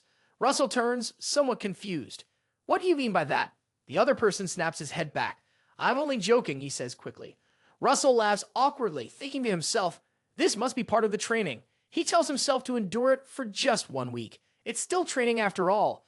After a while, Russel goes out to chop wood. He lifts a large log onto his shoulder and thinks, I could have completed this task much faster. If he were allowed to use his wizard body, once the task was completed, everyone gathered together and began drinking. One of them handed him a cup and said, "Here, take it." "Good job, everyone." They cheered and raised their drinks in celebration. As Russel took a sip, someone suddenly sat beside him and snapped his head toward him, causing Russell's drink to spill. Russel asked, "What was that about? Why was I hit?" The person responded, "You're still a student. Drinking might cause you to lose muscle." Russel thought to himself that he had momentarily forgotten his status as a student, confusing the moment with his days as a mercenary. Another person laughed and said, "It's fine, after all. Learning to drink from adults is part of growing up." He served Russell another drink and added, "With a view like this, it would be a sin not to enjoy a drink." As they all admired the sunset, Russell fell into quiet reflection. Meanwhile, the headmaid arrived and remarked, "There's another kind of sin, drinking without any snacks." She brings out additional drinks for everyone. One of the servants responds enthusiastically, saying, "Cheers to the newest member of the family." They all continue to enjoy themselves, drinking and laughing together. Later, Russell returns to work and begins cleaning on the rooftop, where the maid remains with him. Afterward, he eats dinner and lies down under the open sky on the rooftop. By morning, he is back at work in the garden before sitting down for breakfast. He reflects that tomorrow marks the end of the week. Yankee feels an odd sense of dissatisfaction. He sits quietly in the garden, gazing up at the sky when the headmaid approaches. She observes that he seems to like this place a lot. He quickly rises and greets her respectfully, but she chuckles and asks, "How many times do you intend to greet me in a single day?" He laughs and asks, "Do I do it that often?" He admits, "I did it without thinking." She then inquires, "Is there a particular reason why you came to this spot?" He explains, "Whenever I am here, I am reminded of certain people." She comments that she has heard mages can teleport and asks, "Why don't you just go meet them?" He replies, "Teleportation magic is difficult. Even if I could use it now, we're in a place where meeting them isn't possible." She expresses surprise, saying, "I thought mages wouldn't have any worries." He responds, calling that thought absurd. She then tells him, "Tomorrow is your last day of cleaning. Give your best effort until the end." As she begins to walk away, he acknowledges her work, replying, "I understand." She pauses and adds, "While I don't know much about magic, I believe you're a good person. Even if you don't become a great mage, I like to have you as a reliable servant." He responds with a simple, "Okay," saying he will think about it. The next morning, Daria returns and Russell asks, "Have you come back?" She asks, "Have you been well? Do you feel at ease?" He replies, "I've been fine." She tells him, "Come with me for a moment." They walk inside. Daria remarks that he has gone through a lot this week. He responds modestly, saying, "It has not been much." Daria continues explaining, finding a medicine to restore Iso's lost mana took quite some time, as El's mana is special. She adds, "There was something I had to check in the archives." He remarks, "You've been busy."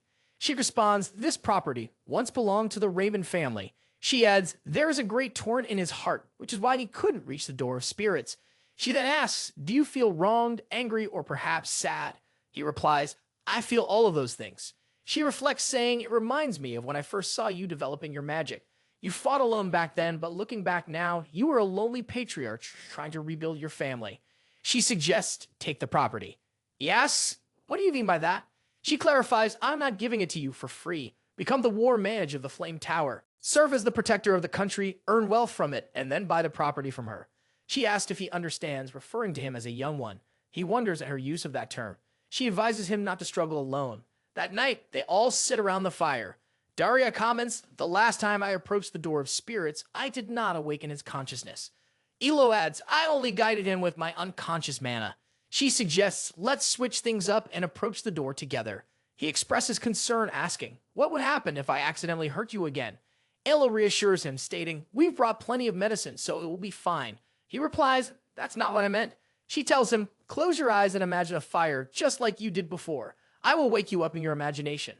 As he does so, he sees her in his mind and calls out her name. She asks, "Can you see me?" He looks at his hand, realizing that this is his pure mana. It feels smooth. Just like before, but the torrent within him still remains. They both walk into his imagination and reach the edge of a mountain. There they see a door on the other side from which a bright light emanates. He expresses that it is still difficult to reach the origin, the source leading to the door of spirits, this torrent. As she tries to stop him, she warns, getting any closer would be dangerous, even just perceiving the torrent. He falls, hearing the voice of a dragon that speaks of academy graduation, tower selection, family rebuilding, and his father's revenge. This is when his past comes rushing back to him. "I apologize," he states. "This is not something I can simply rid myself of." She places a hand on his shoulder and asks, "How did it feel when you emerged from your imagination?" He looks at Daria and calls her name. She responds, "You are a good person." The headmaid also arrives, and he looks at her, wondering, "Why are you here?" Daria then asks the headmaid, "Did you not leave him alone?" The headmaid confirms that. Of course, she did not. Russell recalls when Hubert placed a hand on his shoulder and told him to come with him for a moment. He recalls a servant placing a hand on his shoulder and saying, "All right, cheers to a new family member." He recalls the headmaid's words that she doesn't know magic well, but thinks he is a good person. He also remembers when Daria told him not to struggle alone. Overcome with emotion, he begins to cry, acknowledging that he can't simply get rid of it, but he can leap over it. He focuses on the idea of folding space, and despite the danger, moves toward the other cliff to jump. Iso warns that it is too dangerous to go any closer. However, he reassures himself that it will be fine, even if he falls, because he is not alone. With determination, he successfully uses Blink, teleporting from one cliff to the other. Hu sees this and says Russel has truly done it. While the system window notifies that he has cleared the mission and has been rewarded with an intermediate grade Mon, he acknowledges that he has crossed over. But he wonders what he should do next. Iso tells him to approach the door of light in front of him. She enters his imagination as well. When he turns to see her, he calls her name. Are you surprised? She asks. She explains, we're still able to communicate because our mana remains connected. The system window notifies him of a new mission, to form a contract with the spirit. The explanation related to the mixed elf reveals that the mission involves summoning a spirit and forming a contract, with the reward being another intermediate grade Monon. Iso instructs him, place your hand on the door. He does so, then asks, what will happen next? It's up to the spirits now, she replies. No one can predict which spirit will appear or if any will come at all. You may not be chosen. All you can do is hold your hand out and wait. He remains standing outside the door. She adds, that's all we can do for now. Outside his imagination, Doraya watches over him. Within himself, he thinks that it's okay if no spirit comes. Even if it proves too difficult, he will not be disappointed. He waits patiently for the spirits to respond. Then, a dragon appears behind him. As it reaches out and touches his hand, he feels a deep gratitude for every moment that has led him to this point. He comes out of his imaginary world as a baby dragon sits on his lap. The dragon roars and bites him. He wonders if this creature is truly a spirit. Day laughs, while Iso congratulates him, her voice trembling with emotion. Dora adds, it is not the only thing worth celebrating. He begins to wonder about the fourth circle and recalls the moment in his imagination when he tried to overcome the torrent of his mana. Dora explains that he has broken through a major barrier in his mind. At that moment, the system window notifies him that through the awakening of new knowledge tied to spirit summoning, he has reached the fourth circle. He is also told that he will receive additional rewards, though they remain unspecified. He wonders what these extra rewards might be. The baby dragon flies up and settles on his head. Iso steps closer, touches the dragon, and comments, it does not seem like an ordinary spirit. She asks, will you give his suitable name? Naming it will complete the contract. She gently places the dragon into his hands. He accepts it, and Doraya encourages him. Choose a good name. He looks at the dragon and replies, it's so red. How about bacon? All three women are stunned by the suggestion. He bursts into laughter and says, I'm just joking. Amused by their reactions, he then proposes, how about pepper? The dragon lets out a roar. Iso remarks, that's a cute name. Doraya agrees, it's not bad. Russel privately thinks pepper could also stand for pepperoni. Daria then announces to celebrate the occasion, we will begin the real special training starting tomorrow. Ilo says, I'll be handling the spirit lessons. He replies, I'm looking forward to them. He turns to his baby dragon and says, it's nice to meet you, Pepper. The scene shifts to a month later at the academy, where all the professors have gathered.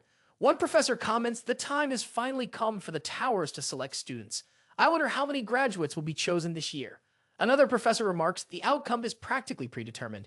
He gestures toward the judge from the kingdom's White Tower, who is seen stepping out of his carriage. Each tower has been observing and selecting candidates throughout the semester. The judge from the kingdom's Yellow Tower also arrives. Stepping out of his carriage, another professor asks, who will be chosen, if not of our best students? The judge from the kingdom's Spear Tower is here as well, comes the reply. And sure enough, the judge steps out of his carriage. One professor agrees and insists, we should do more for the students. His colleague asks, do you mean to help the students or to enhance the school's reputation? With a laugh, he admits, it's for the school's sake. At that moment, Hubert arrives and questions, how can they call themselves educators if they focus only on a handful of gifted students? Suddenly, an announcement is made. The judge from the kingdom's Flame Tower has arrived. He steps out of his carriage, and the students grow anxious, asking, is that Vermilion Olsen? Hubert, watching from the crowd, wonders, why is Olsen here? Olsen casually says, the person I'm looking for hasn't arrived yet. Hubert realizes that Olsen's presence as the judge likely means Doraya does not intend to select Russel. Meanwhile, Russel uses Link to leap from one rooftop to another, his fire mana leaving a trail in the air. He lands on the academy's rooftop, and onlookers watch in awe. Hubert notices and thinks Russel hasn't officially arrived yet either. Russel lands and comments, I was nearly late.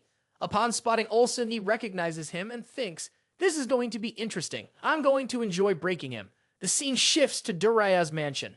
Russell expresses his gratitude to everyone and says, "I hope I am able to reach my hometown safely." Iso thanks him in return, and Russell turns to the head maid saying he will definitely return. By then, he promises to become the rightful owner of the property and asks her to take good care of it in his absence. The head maid replies, "We shall see, though I hope things unfold that way." Daria asks, "Are you sure you do not need a carriage?" Russell replies, "If I wish to avoid being late, running is much faster." Daria then makes a request, calling him the youngest one, and hands him a letter to deliver to Hubert. He accepts it and assures her that he will make sure it is delivered. She thanks him with a smile. After some time, Russell arrives to meet Hubert. Hubert says, "It is a relief that you've arrived just in time," but warns, "During this selection process, it will be difficult for me to offer any help." He places the letter on the table. Russell responds, "It's all right." Hubert advises him, "Do not take Brother Olin lightly. In this selection, you need to be the best." Not simply try his best, he believes that if anyone can do it, it is Russell. As he finishes, he places a reassuring hand on Russell's shoulder. Russell responds with determination, saying, "Yes, don't worry about me." At that moment, the system window notifies the start of the mission titled Tower Selection. The objective is to demonstrate an overwhelming difference in ability and receive acknowledgement from the selection judges. The current acknowledgement score from the judges is 0 out of 10.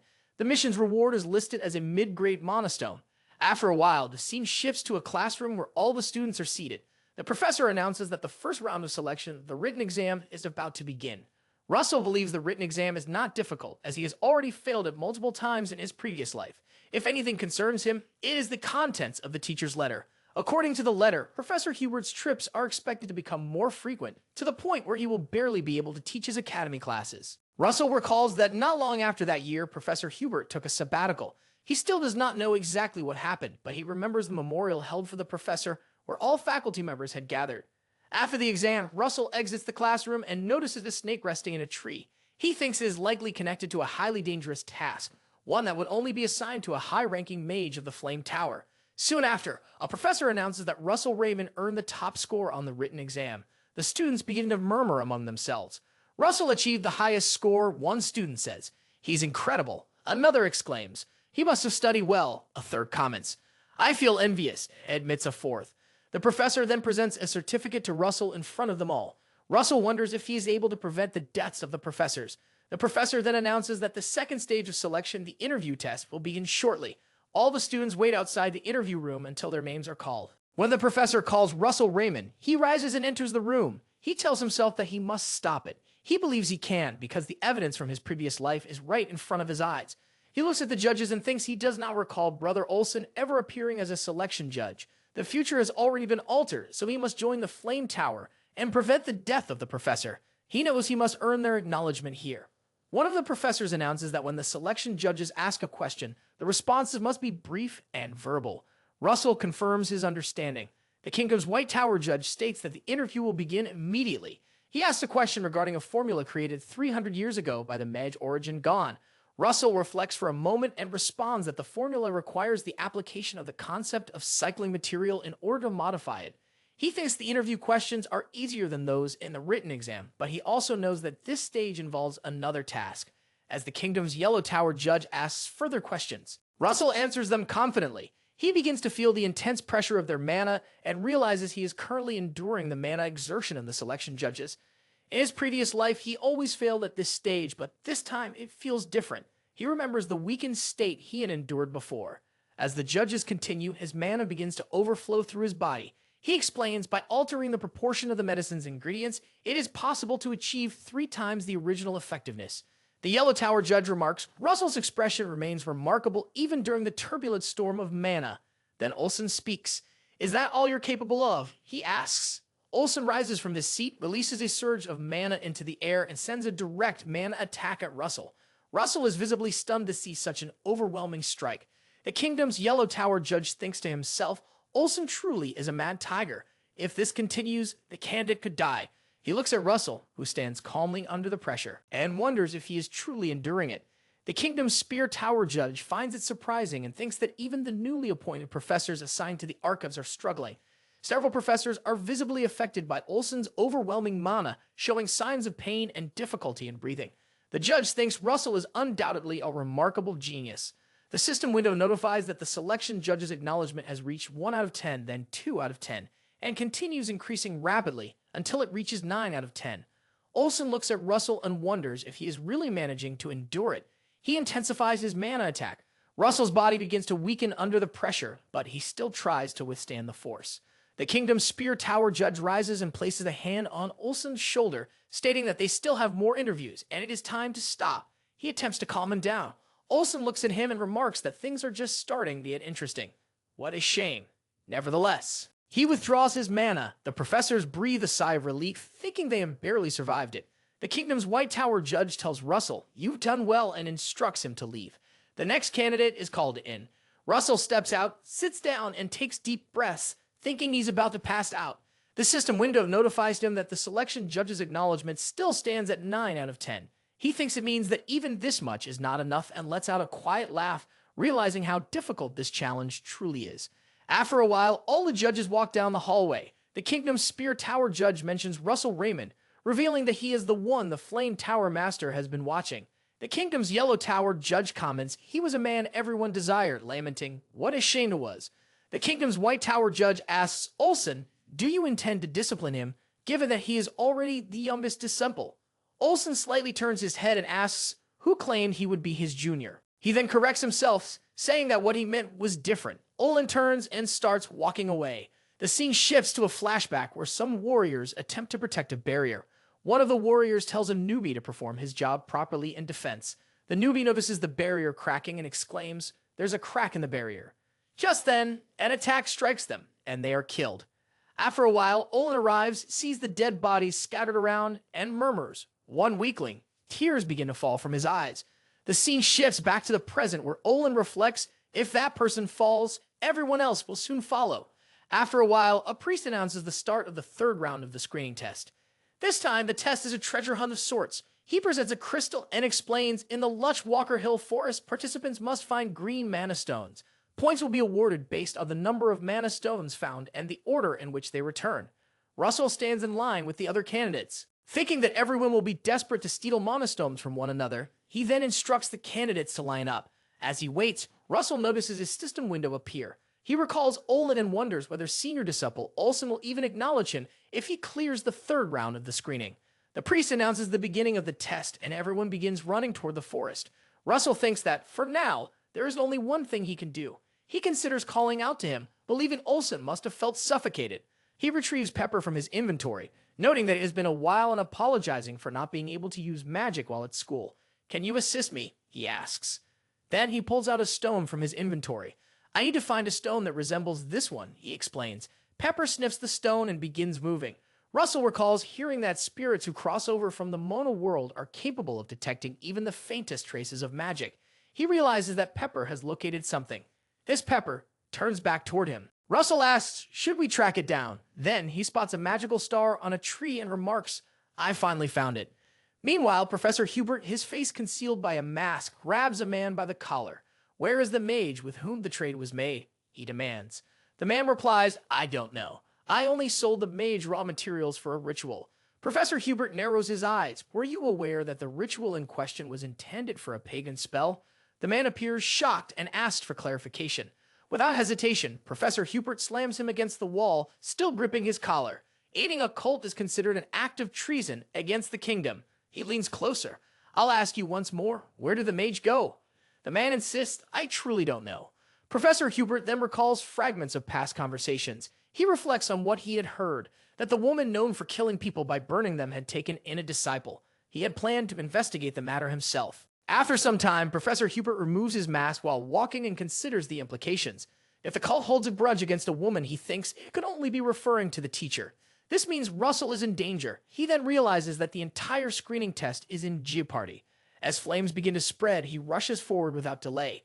Meanwhile, a candidate walks through the forest, muttering in frustration. Where are the moans? He wonders. He thinks that he cannot even produce light, as it might make him a target.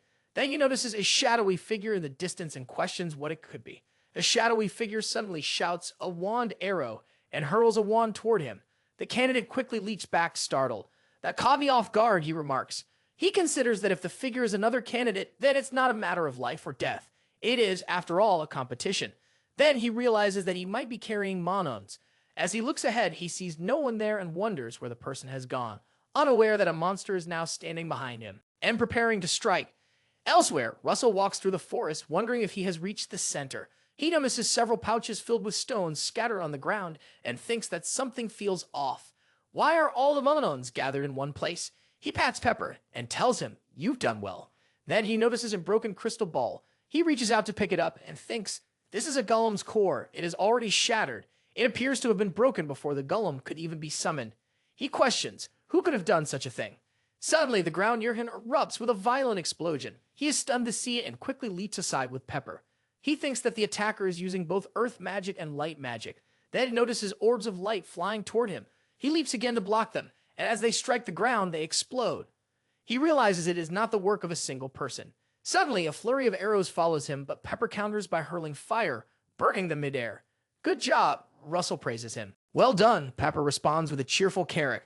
Russell raises his arm, channels light into orbs, and launches fire arrows to intercept them. The arrows shatter the orbs, causing another explosion. As the dust begins to settle, he notices other candidates nearby and asks, "Who are they?"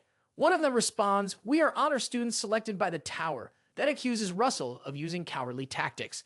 The green-haired candidate tells him to shut up. He demands to know how an idiot like him managed to find the Moma stones first. Russell silently thinks that only their group was supposed to know the location of the stones. This alone is something a spirit could not have revealed. The blue-haired candidate remarks if a spirit is involved, it explains how Russell found the Mona stones so quickly. Meanwhile, the orange-haired candidate thinks to himself, Russel Raymond, I never imagined he had been hiding such a high level of skill. Russell asks, what is so remarkable about finding the Mona stones quickly? He remarks, it sounds as though I should not have. He then adds that when one thinks of it, it seems a secret deal has been made with certain professors. The green-haired candidate thinks to himself that Russell is sharp. Russell states, I have no intention of getting involved, and tells them to step aside. As he moves to attack, Russell stops him by grabbing his shoulder and warns, if you do not back off, you will regret it. The candidate is shocked by his speed and strength. Russell calls out to Pepper, but just then he notices the forest shifting unnaturally. He alerts the others, and the green-haired candidate asks, what are you talking about? Russell asks, did the professors assisting you also mention that they would destroy the golem hack? The green-haired candidate replies, they did not. The blue-haired candidate admits, we also felt something was strange. Russell activates his flame power and announces, something is approaching. After a brief moment, he spots an army of undead moving toward them and is visibly shocked. The blue-haired candidate asks, how could undead possibly exist within the testing area? The orange-haired candidate, stunned, mutters, this is impossible. The green-haired candidate, shocked, asks, what's happening? He thinks he needs to escape and attempts to run, only to realize they are completely surrounded by undead. He exclaims, there's nowhere to run. Pepper quickly conjures a wall of fire around them for protection. The green-haired candidate recognizes it as a firewall and thinks to himself, that's fourth circle magic. Russell instructs everyone, face one direction and prepare to fight any undead that breaks through the wall. The others are stunned into silence. Russell demands a response. They eventually reply in agreement. The green-haired candidate thinks we were foolish to pick a fight with someone like Russell. Something terrible could have happened. Then, as he notices undead leaping through gaps in the firewall, he realizes that something terrible has already happened. Russell immediately begins launching fire arrows at the undead. He thinks the firewall is only a temporary defense. They must find the sorcerer responsible for summoning the undead. From a distance, Savior observes the scene and remarks, it is the child from the flame tower. The bald mage beside him laughs and wonders, how long will he manage to survive? An undead creature moves through the firewall and lunges to attack. Russell strikes it swiftly, destroying its head. He reflects on the nature of these enemies, undead heretics who pursue forbidden magic and the blasphemous entities they summon. He recalls that in the past, his master had subdued such heretics. If these creatures are remnants from that time, he wonders, what is their purpose in appearing here now? He is startled as more undead charge toward him and wonders, are they targeting me specifically? He quickly takes aim and begins firing fire arrows at them. He reminds himself, I must stay focused on the battle. The magic being used is a form of curse magic. One of its characteristics is its minimal mana consumption. The longer the fight continues, the more it puts him at a disadvantage. The enemy mages cast spells that cause sharp rocks to rise from the ground, launching them as weapons. Russell turns to the other candidates and instructs them to manage their mana efficiently, reduce the intensity of their spells, and target the undead's vital points. The green-haired candidate scoffs. Easier said than done. The orange-haired candidate hurls orbs of light at the undead. The selection judges will arrive soon, if we can just hold on until then. The blue-haired candidate, however, replies the selection judges won't be coming. The green-haired candidate, confused and alarmed, demands to know what he means. Russel aims and states he's right. There's no way the selection judges from the capital's magic tower haven't noticed this wicked energy. The blue-haired candidate observes an undead about to attack him. They probably use a trap to erase all signs of mana. Russel recalls the star sign on the tree and thinks it might be a trap. The green-haired candidate then says we'll need to face so many of them ourselves. The blue-haired candidate suggests reducing the size and making the edges sharper, then throws an ice arrow toward the undead. He notices the undead is about to catch it and wonders, damn it, does it even make sense to fight in such a sophisticated manner? The orange-haired candidate throws light balls to attack the undead. Savior reflects on what this guy is doing and remarks, they're quick-witted, saving their mana. The bald mage smiles and asks, are boys like them students of that Dan woman? However, he then questions, what will happen if a situation arises where they can't keep saving their mana?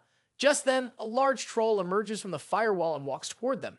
The orange-haired candidate creates and throws a light ball toward the troll. They are all shocked to see the troll, and Russel asks, a troll?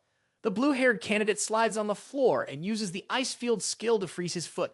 The orange-haired candidate uses the crystal laser skill to attack the troll. The troll remains unaffected and roars, and swings his weapon in an attack. He is shocked to see it. Russel uses his Origin Blaze Lance skill at maximum output to attack the troll, causing it to land on the floor. Savior is stunned as the stone in his hand shatters. He wonders how Russel managed to take down an entire troll in a single blow. The blue-haired candidate thinks that the magic just now rivals the destructive power of Fifth Circle magic. If Russel truly is a student from the same academy, Russel looks up and spots Pepper flying around a specific area. The mages also notice Pepper. Russel smiles and remarks they must have been hiding there. He activates the wizard body skill, holding his spear and taking aim. The blue-haired candidate sees Russel and wonders, what is he attempting to do? Russel throws his spear and declares, this time, it is my turn. The mages are shocked to see it, and Savior warns, we need to dodge it. The bald mage questions, has our location been discovered? He sees the spear flying toward them, begins to channel his powers, and shouts, block it. The spear pierces through, taking down an undead, grazing the mages, and triggering a massive explosion. Russel asks, did I land the hit? As the dust begins to settle, he spots Xavier. Suddenly, a bald mage grabs Xavier, using him as cover to shield himself from an incoming strike. He exclaims, that woman has created something uncontrollable. We had reserved this power to face the selection judges, yet now it's being turned against me. Russel stands frozen as he sees the undead forces capturing the candidates, surrounding them and keeping them restrained. Meanwhile, a professor calls out urgently to Professor Hubert. Another professor steps in and says, I'm sorry, but only the judges are authorized to enter this area. Ignoring the warning, Hubert enters the Olsen chamber and addresses him. Senior Brother Olsen.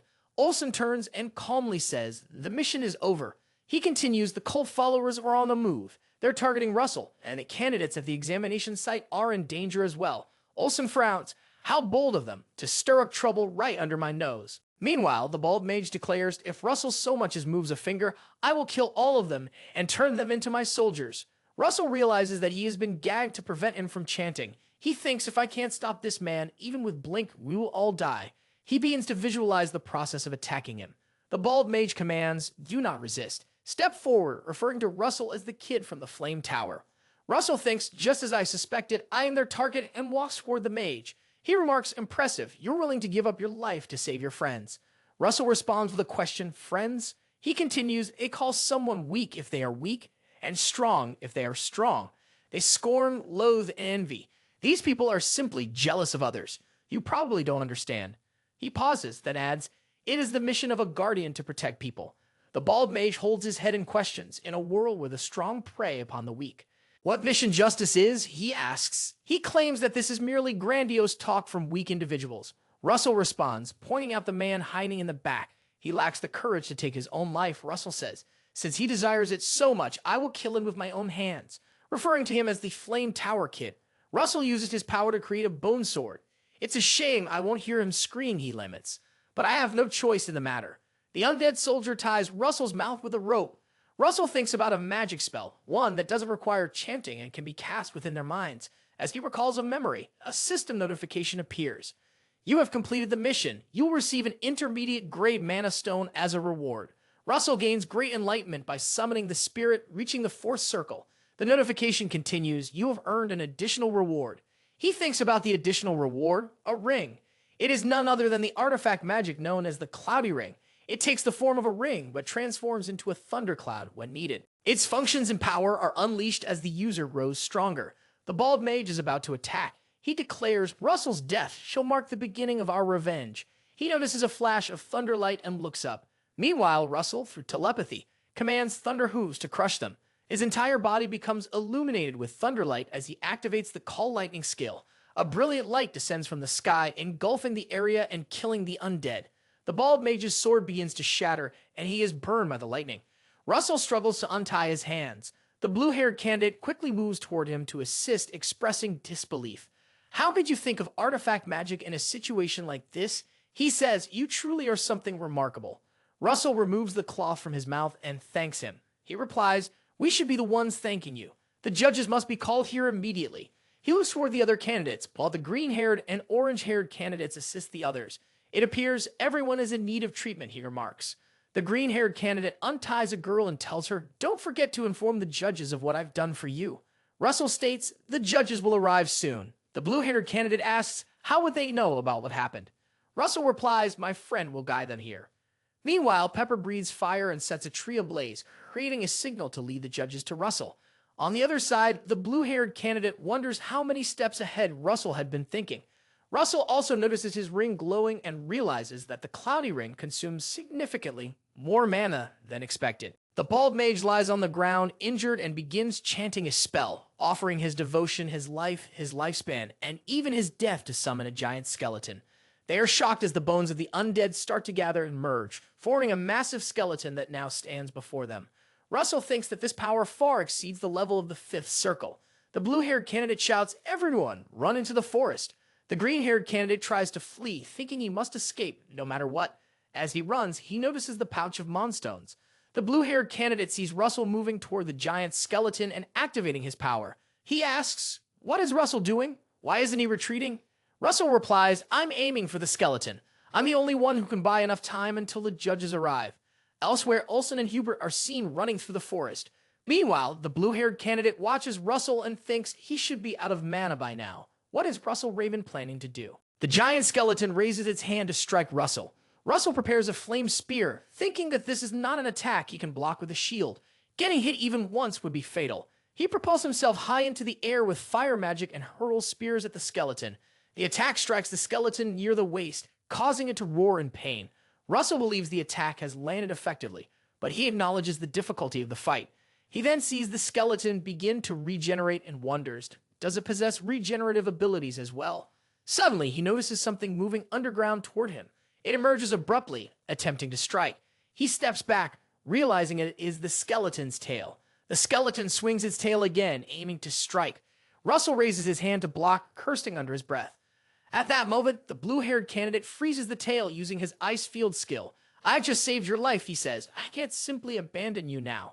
He then launches an iced arrow at the skeleton and declares, as he said before, this is the mission of a guardian. Other candidates also turn back to assist them.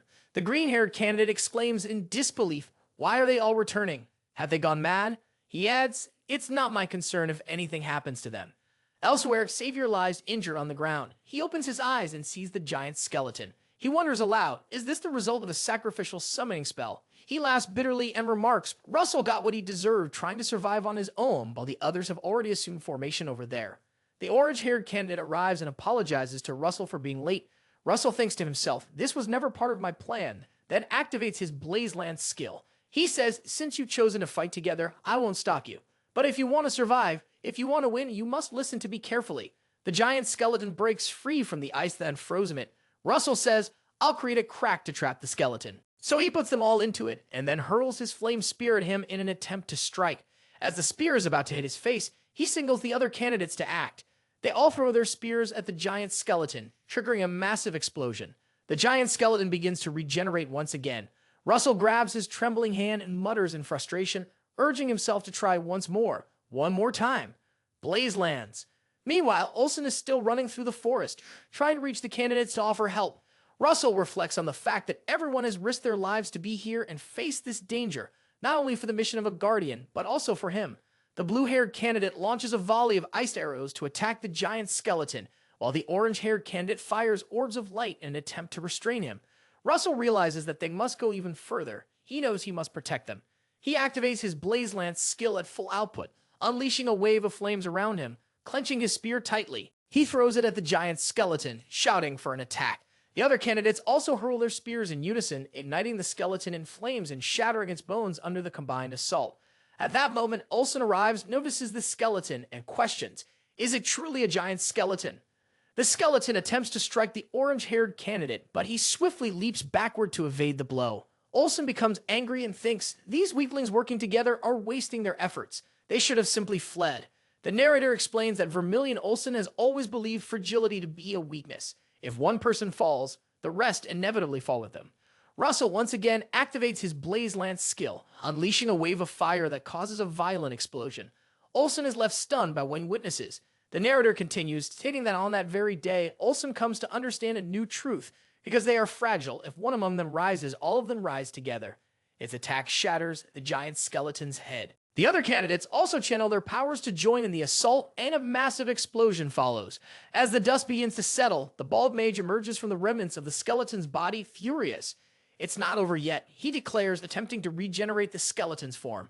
In response, Olsen activates his overheat skill. He grips one hand tightly with the other and commands the wicked being to vanish as he launches his attack.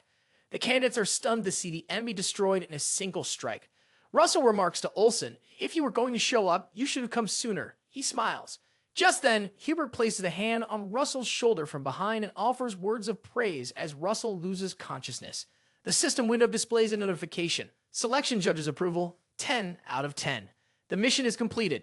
The reward, an intermediate grade memento, has been granted.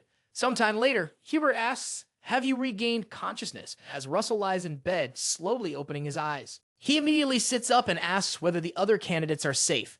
Hubert, seated on a chair beside the bed, replies, thanks to you they are. Russel expresses relief. Hubert adds, everyone has been saying the same thing. Had you not been there, they all might have died. Russel humbly responds, I did receive some help. Hubert then asks, aren't you curious about the results of the test? Russel acknowledges it, mentioning the selection test. Hubert recalls a flashback where all the judges sit together to discuss the matter. In the forest, the green-haired candidate presents the stone to the judge of the kingdom's yellow tower, who reacts with irritation. He states, to be honest, there has been much to be concerned about. From the moment the heretics attacked the testing grounds, the original tasks lost their meaning. It became a situation where cooperation held more value than competition. With that in mind, all of the selection judges reach a unanimous decision. He concludes in this selection test, the individual who deserves the highest score is Russel. Russel reflects on receiving the highest score in the tower selection. He can finally graduate from the academy. Overcome with emotion, he expresses his gratitude. Hubert pats him on the back and says, an investigation has already begun regarding the heretics. We're aiming to uncover the true mastermind behind everything. He pauses and reassures Russel. The root of it all will be found soon. The memory of Dariah briefly flashes in Russel's mind. Russel then reveals there was actually one more heretic. Hubert, shocked, asks, was it not just one? Russel recalls a memory of a heretic mage fleeing through the forest in secret. The mage had vowed to return the humiliation and addressed Russel as the Flame Tower Rookie. At that moment, Olsen enters the room, holding a pouch. He reports, it seems we've lost him. Hubert acknowledges Olsen's arrival and greets him, senior brother. Olsen requests, may I have a moment to speak with Russel? Russel, momentarily surprised, looks at him. Hubert reminds him, you need rest. Russel smiles and assures him, it's fine. Later, Russel stands beside Olsen on the training grounds. Olsen tells him, when you fought the heretics, you must have felt held back, forced to fight alongside weak individuals. He pauses before adding, I still believe fragility is a weakness. That belief hasn't changed. Russel replies, I agree with you, Olsen, but I believe the weak exist so that the strong may become stronger and protect them. He recalls several flashbacks and continues, the weak, inspired by the protection of the strong, also strive to grow. As a result, no one is left behind. We'd all move one step forward together. Olsen smiles and replies, that's not a bad answer. He tosses a pouch toward Russel and says, open it. Russel catches it, surprised by what he sees, thinking it's a Flame Tower robe. As he opens the pouch, Olsen warns him, don't get ahead of yourself just yet. If you want to join the Flame Tower, there's still one more test. Russel, confused, responds, "I thought the selection test had already ended." Olin explains that it is considered an ancient tradition of sorts. He challenges Russell to make him move outside a circle, which he then forms around himself using his power. He tells Russell that he may use any magic he wishes. If he succeeds in forcing Olin out of the circle, he wins. But if he fails, there will be a fitting consequence. Russell secretly takes a stone from his inventory and tells him not to regret this later. He reminds Olin that he himself said any magic can be used. He then clenches his fist, preparing to attack. Meanwhile, Hubert walks into the academy, shocked by the noise coming from outside. On the other side, Olin's body is enveloped in lightning, with one foot placed outside the circle. He believes he is clad in armor no weaker than that of the fifth circle, yet he is still forced backward. At that moment, Hubert arrives and addresses Olin as senior brother, asking what he is doing. He remarks that he did not expect Olin to corner Russell, whose body has not yet fully recovered. Olsen holds his chin and states, "This is a long-standing tradition of our Flame Tower." Hubert responds, "That behavior seems like something an old-timer would do." Offended, Olsen demands, "What do you mean by old-timer?" He insists, "I am merely instilling discipline in Russell before he integrates with others." Hubert remarks, "If any more discipline is imposed, the very pillars of the academy might collapse." He then turns to Russell and apologizes on Olsen's behalf. "Sorry about that," he says. Russell chuckles and replies, "It's all right." Olsen then mentions, following the recent trial, the only participant to pass is Russell. He recalls the moment when Russell, his body glowing with thunderous light, wielded a flame spear and hurled it toward Olsen, causing an explosion. Pepper had screamed, urging him to move. Olsen reflects aloud, not only was an original magic artifact used, but a spirit had also been summoned. He admits, "I was genuinely surprised." Startled, Hubert asks, "Did Russell truly summon a spirit?" Russell confirms and introduces Pepper. Upon seeing them, Pepper exclaims, "K." Both Hubert and Olsen agree it is adorable. After some time, Russell stands at his graduation ceremony. He concludes his speech by saying, "I am Russel Raymond, and I hope that you all continue to dwell in the light of mana." The other candidates applaud him. Later, Hubert walks alongside Russell in the hallway and remarks, "That was a graduation speech worthy of the Academy's top student." Russell thanks him and addresses him as Professor. Hubert reminds him, "You are no longer a student. You may now refer to me as senior brother." Russell agrees and addresses him accordingly. Hubert then asks, "Have you arranged a place to stay in the capital?" Russell replies, "I am considering renting a small room on the outskirts." Hubert advises against it, insisting, "Stay at my place. You cannot return home until your contract with the Academy is fulfilled." Russell hesitantly asks, "Would that truly be acceptable?" Hubert assures him it is. He would not have offered otherwise. Russell reflects that the luxurious house, once purchased from his master, has remained unused all this time. He recalls a memory in which Dorea mentions that the property's market value is considerably high. The thought leaves him with a strange sense of déjà vu. After a while, Russell was cleaning his room when a system window notified him that congratulations were in order for graduating from the academy and special rewards were being distributed. The reward was unknown, but it was identified as a high-grade magic stone. He was startled to find a scroll in his hand and remarked, "It's the same map from last time." The system window notified him of a mission.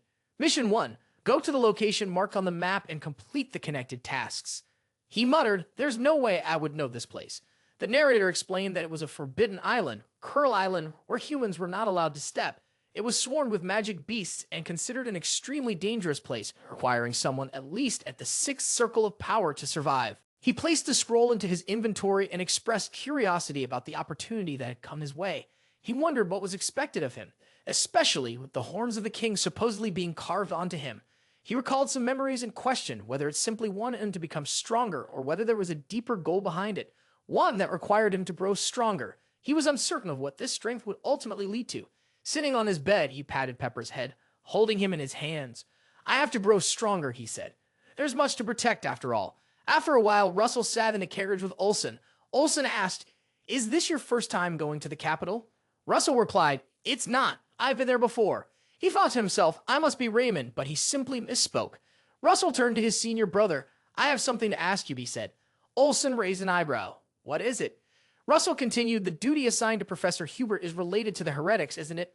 Olsen remained quiet, and Russell added, "If it weren't, there'd be no reason for the professor to return at the same time." The heretics launched their attack. Olsen remarks, Russell is quick-witted and confirms that Hubert's mission is to track the heretics organization. Though he admits he is unsure whether it can truly be called a society, he recalls a group of heretics gathering around a magical star. Russell expresses his desire to assist with the mission as well. Olsen, surprised, asks, "Do you truly wish to track the heretics?" He considers that while Russel may seem to be bluffing, his gaze is remarkably sincere. Olsen agrees, saying if Russel is a man, he must dare to dream big and promises to inform the master. Russel expresses his gratitude. Olsen laughs and says, I will only do so if Russel learns the magic I have been taught before we arrive in the capital.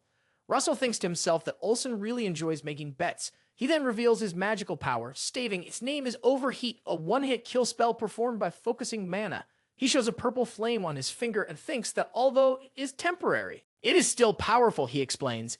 It can be imagined as pulling back tightly on my mana and releasing it like a slingshot, causing the mana to snap and spread outward. He asks, am I capable of mastering it? After some time, they both sit on the ground near a wooden fire. Russel uses magic to envelop his body and mana. Later, he sits in the carriage, continuing to charge his body with mana. He gathers his power into his hand and releases it, creating a hole in the rocky face of a mountain. Olin, surprised by the result, remarks, this is far beyond my expectations. He wonders, have I ever encountered anyone as talented as you? You even incorporated Overheat into your own origin magic. Russel notices his hands trembling and comments, a shaking is quite severe. Placing a hand on Russell's shoulder, Olin explains, by now, you should understand that Overheat relies on intense, momentary focus. You must be cautious of counterattacks immediately after using it. Russell replies, if that's the case. There is a significant risk when using it against a strong opponent, Olin advises. But it is not always so, he adds, reminding him that the best defense is the greatest defense.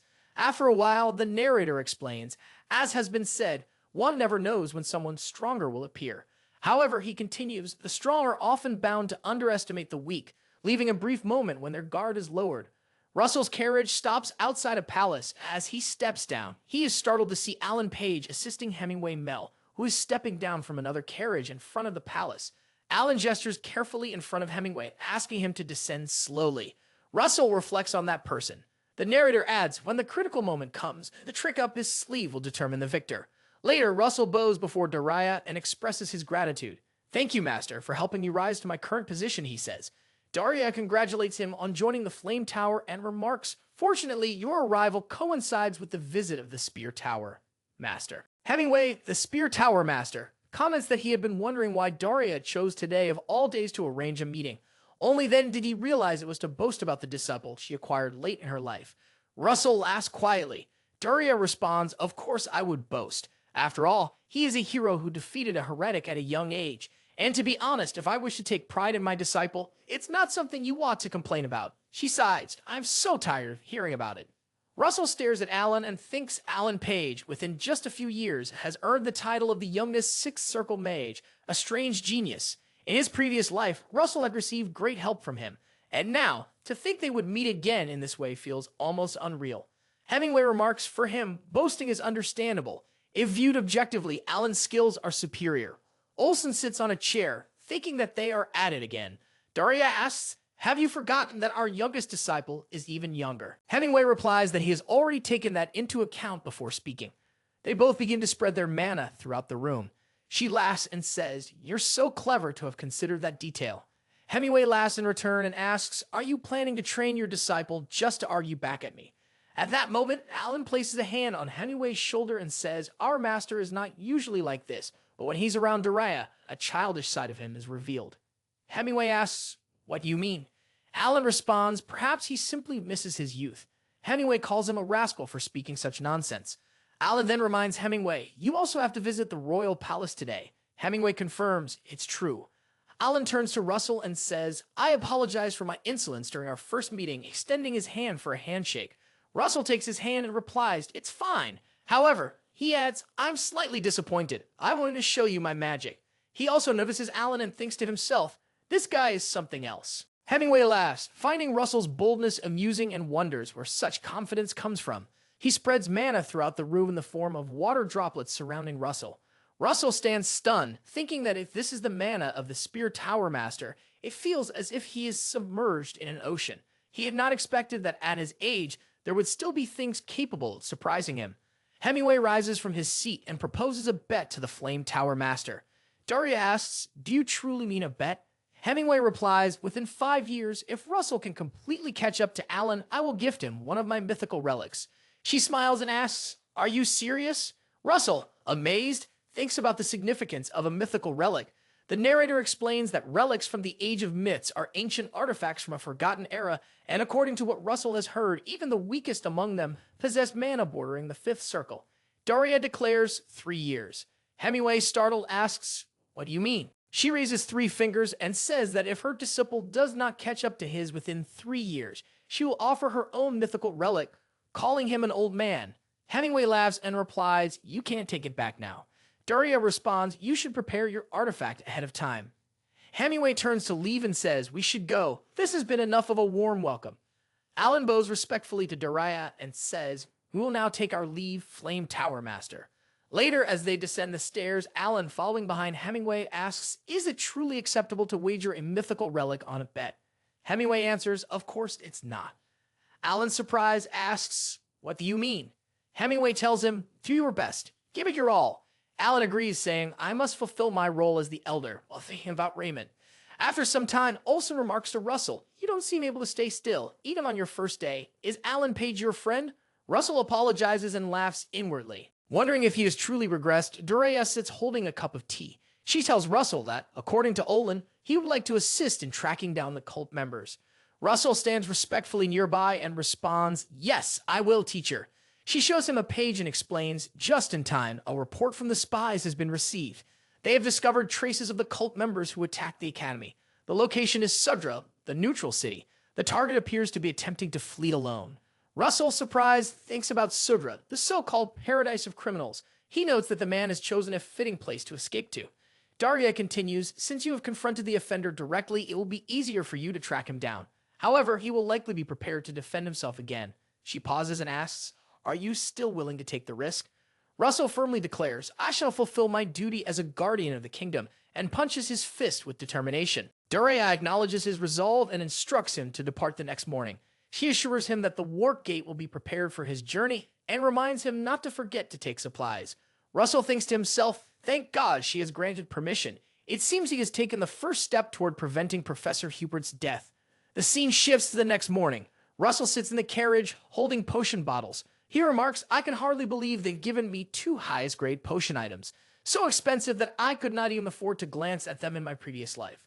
He reflects, although Daria has allowed me to undertake this mission, she must still be worried, given that I am the youngest. Later, as he looks out the window and sees a museum, he recognizes it and thinks, this must be the Lou Museum. He informs the driver, "I'll be getting off here for a short while," and recalls that he had almost forgotten. This is the very place where my time travel had begun. Soon after, he stands inside the museum, gazing at a particular craft. Dragonheart, he quietly says, "It's been a long time." He reflects on how, all this time, he has wondered why such a miracle had happened to him. Eventually, he reaches his own conclusion. He believes it was to help him grow stronger and protect even more people. He grips his fist, then looks again at the craft before him. At that moment, the system window appears, notifying him of a new mission. Secure the heart of the dragonfolk, currently being stored in the Enmian Museum in the Royal City. The reward remains unknown. A secondary mission is also displayed, Dragonification. This would allow him to draw on the power of a dragon at will, with the reward being 3 intermediate grade mana stones.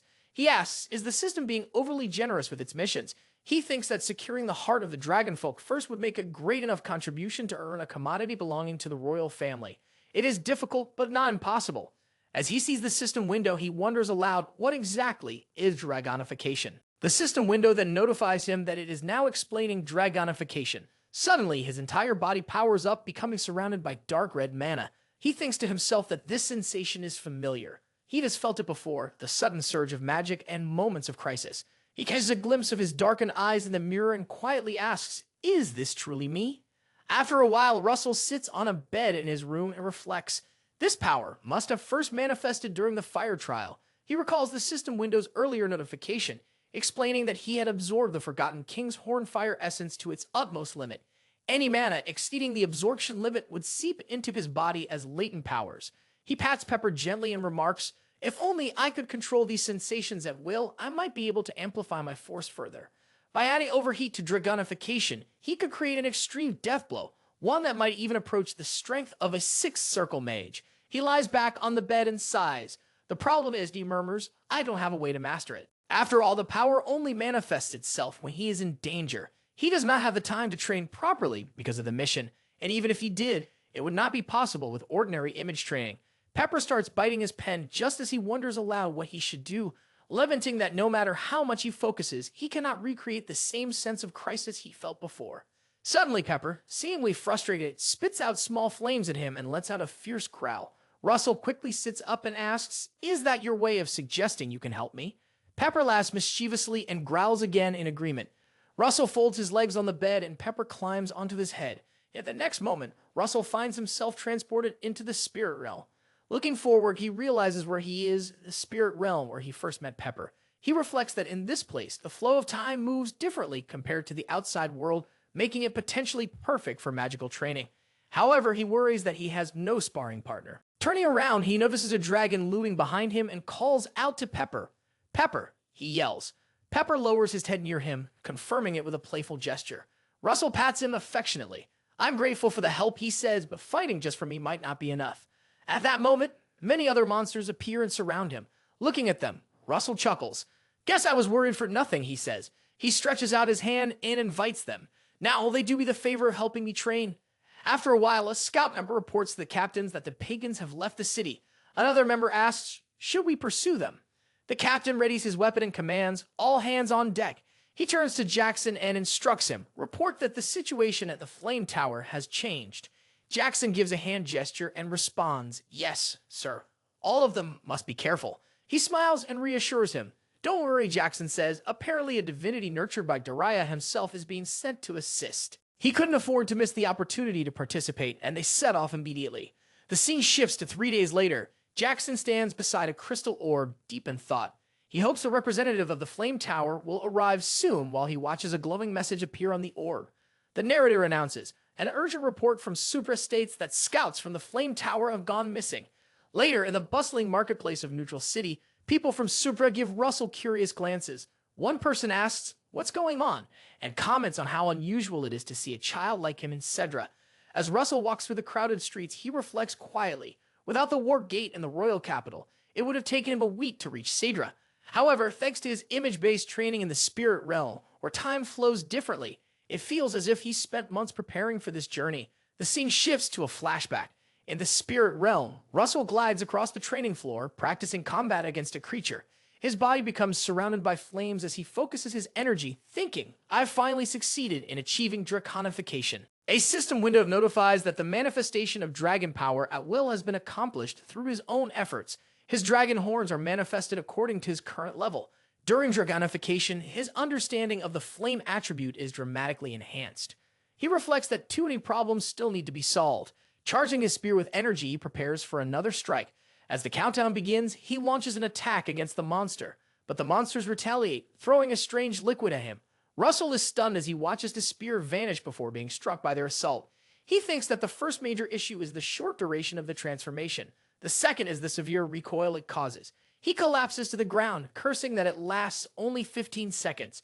Struggling to rise, he realizes that much like overheating, he becomes defenseless once the transformation ends. The scene shifts back to the present. A bald man waves his staff in front of Russel and asks, "Have you lost your way, boy?" Russel, stunned, turns toward him. The man offers to show him the way if he wants. Russel remarks on the coincidence and swiftly grabs the man's staff with his hand. After a while, outside the restaurant, the bald man with a swollen, bushy face extends his hand and indicates that this place is the Yellow Wyvern. Russel approaches the door as they bow before him, wishing him a comfortable visit. Russel observes them and thinks of them as worthless fools. He orders them to leave and enters the restaurant. Jackson notices him and offers a welcome. Russel takes a seat in front of him as Jackson asks what he would like to order. Russel requests a cocktail made from 37-year-old red drape mixed with 12-year-old Briggs served straight. The person seated next to him mutters that he must be insane as he is about to drink a cocktail containing over 70% alcohol. Russel reflects that he would surely die if he actually drank something like that. The order is, in truth, a secret code of the Flame's power.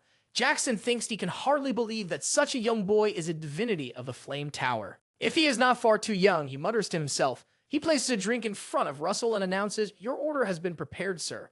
Russel is surprised to see it, and almost instinctively, a shield forms around him.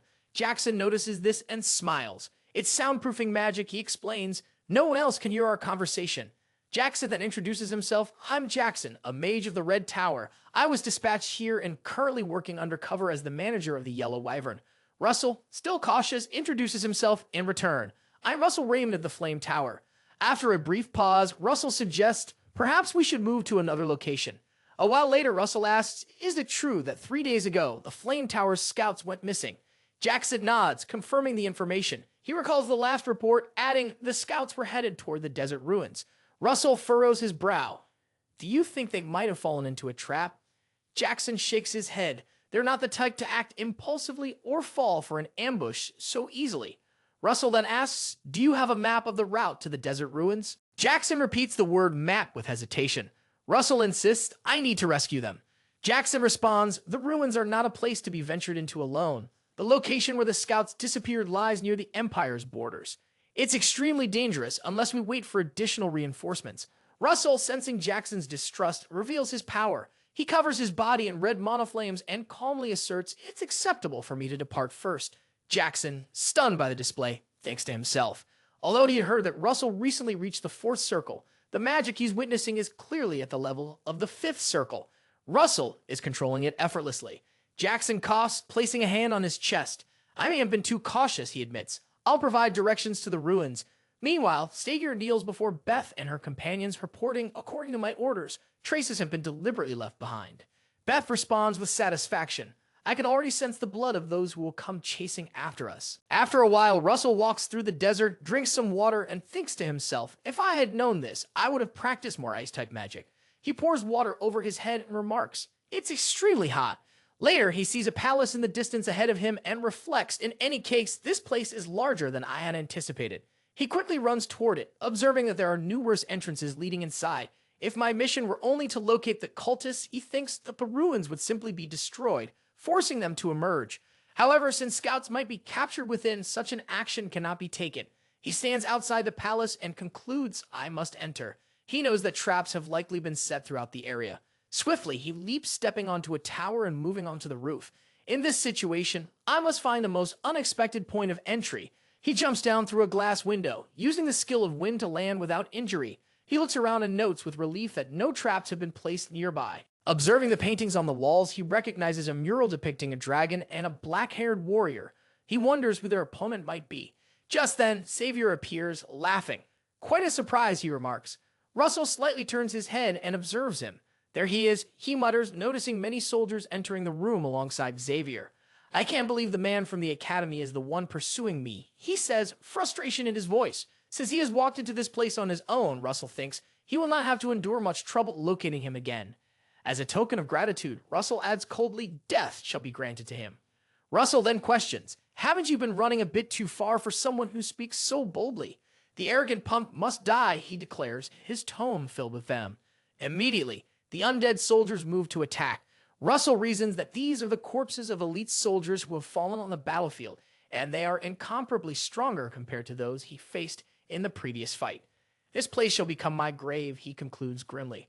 Russel creates a wall of fire before him to block the undead soldiers' advance while charging his power. He asks whether he will use the same magic again. Russel chants a spell and replies, not exactly.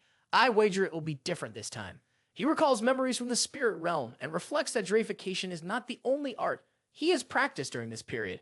He knows he will expand the existing firewall magic and incorporate an effector formula into it. He gathers his power, activates the fire wave skill, and spreads flames around, sending them toward the undead soldiers to burn them. Sagier hides behind a wall in fear and insists, my army will not be defeated so easily. Russel moves forward, sees him, and notes, there you are. Sagier wonders how he has located him, suspects that detection magic was used amidst the flames, and curses his misfortune. Realizing that it is already too late to escape, Russel declares it's too late to run and leaps forward to attack him, landing a punch that throws him backward. Savior kneels on the floor, coughing and curses under his breath. Questioning if this is truly all he can manage, Russel approaches him and advises him to surrender now, sparing them both further trouble. Savior last struggles to his feet and declares that he cannot do so. His soul no longer belongs to him. As if that were not enough, he reveals that he has sold his family as well. Having given away everything that once belonged to him, he looks up in defiance. At that moment, Beth drops down through the roof window, using the demonic claw skill, while her companion follows, utilizing a nightmare tail skill to descend. Russel stands stunned at the sight of them. Beth laughs and remarks, you're looking good, calling him a pathetic chaser. Her companion comments that while he understands Xavier is meant to serve as bait, this display is simply pitiful. She laughs again and mocks, "The appearance of a dying rat suits you perfectly." Xavier identifies Russell as their target, the disciple of the Flame Tower's master. Beth grows enraged and asks, "Do you mean that burning wretch?" Daria, Russell snaps, deactivating the protection shield around him. He strides toward them, declaring, "Filthy people like you had better keep my master's name out of your mouths." At that moment, the system window notifies that the mission to fight the cultists has been triggered. At least one of the 3 cultists must be captured alive, or all must be killed. The reward is 2 intermediate-grade mana stones. Her companion states Russell would have been much better off receiving a swift death. Beth laughs and agrees, adding, "There's no way the disciple of that woman would die so easily." She vows to kill him, transform his body into a marionette, and make it dance before the Flame Tower. Her companion instructs Xavier, "Block the entrance." Xavier acknowledges the command and uses his power to seal the entrance with a heap of bones.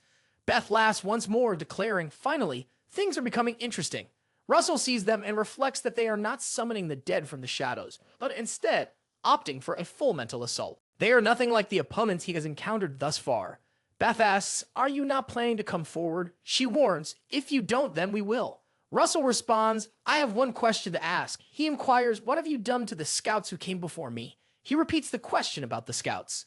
Beth commands, "Stop using petty tricks to stall for time." She unleashes the Demon Claw Stinger skill, throwing a stinger to attack him.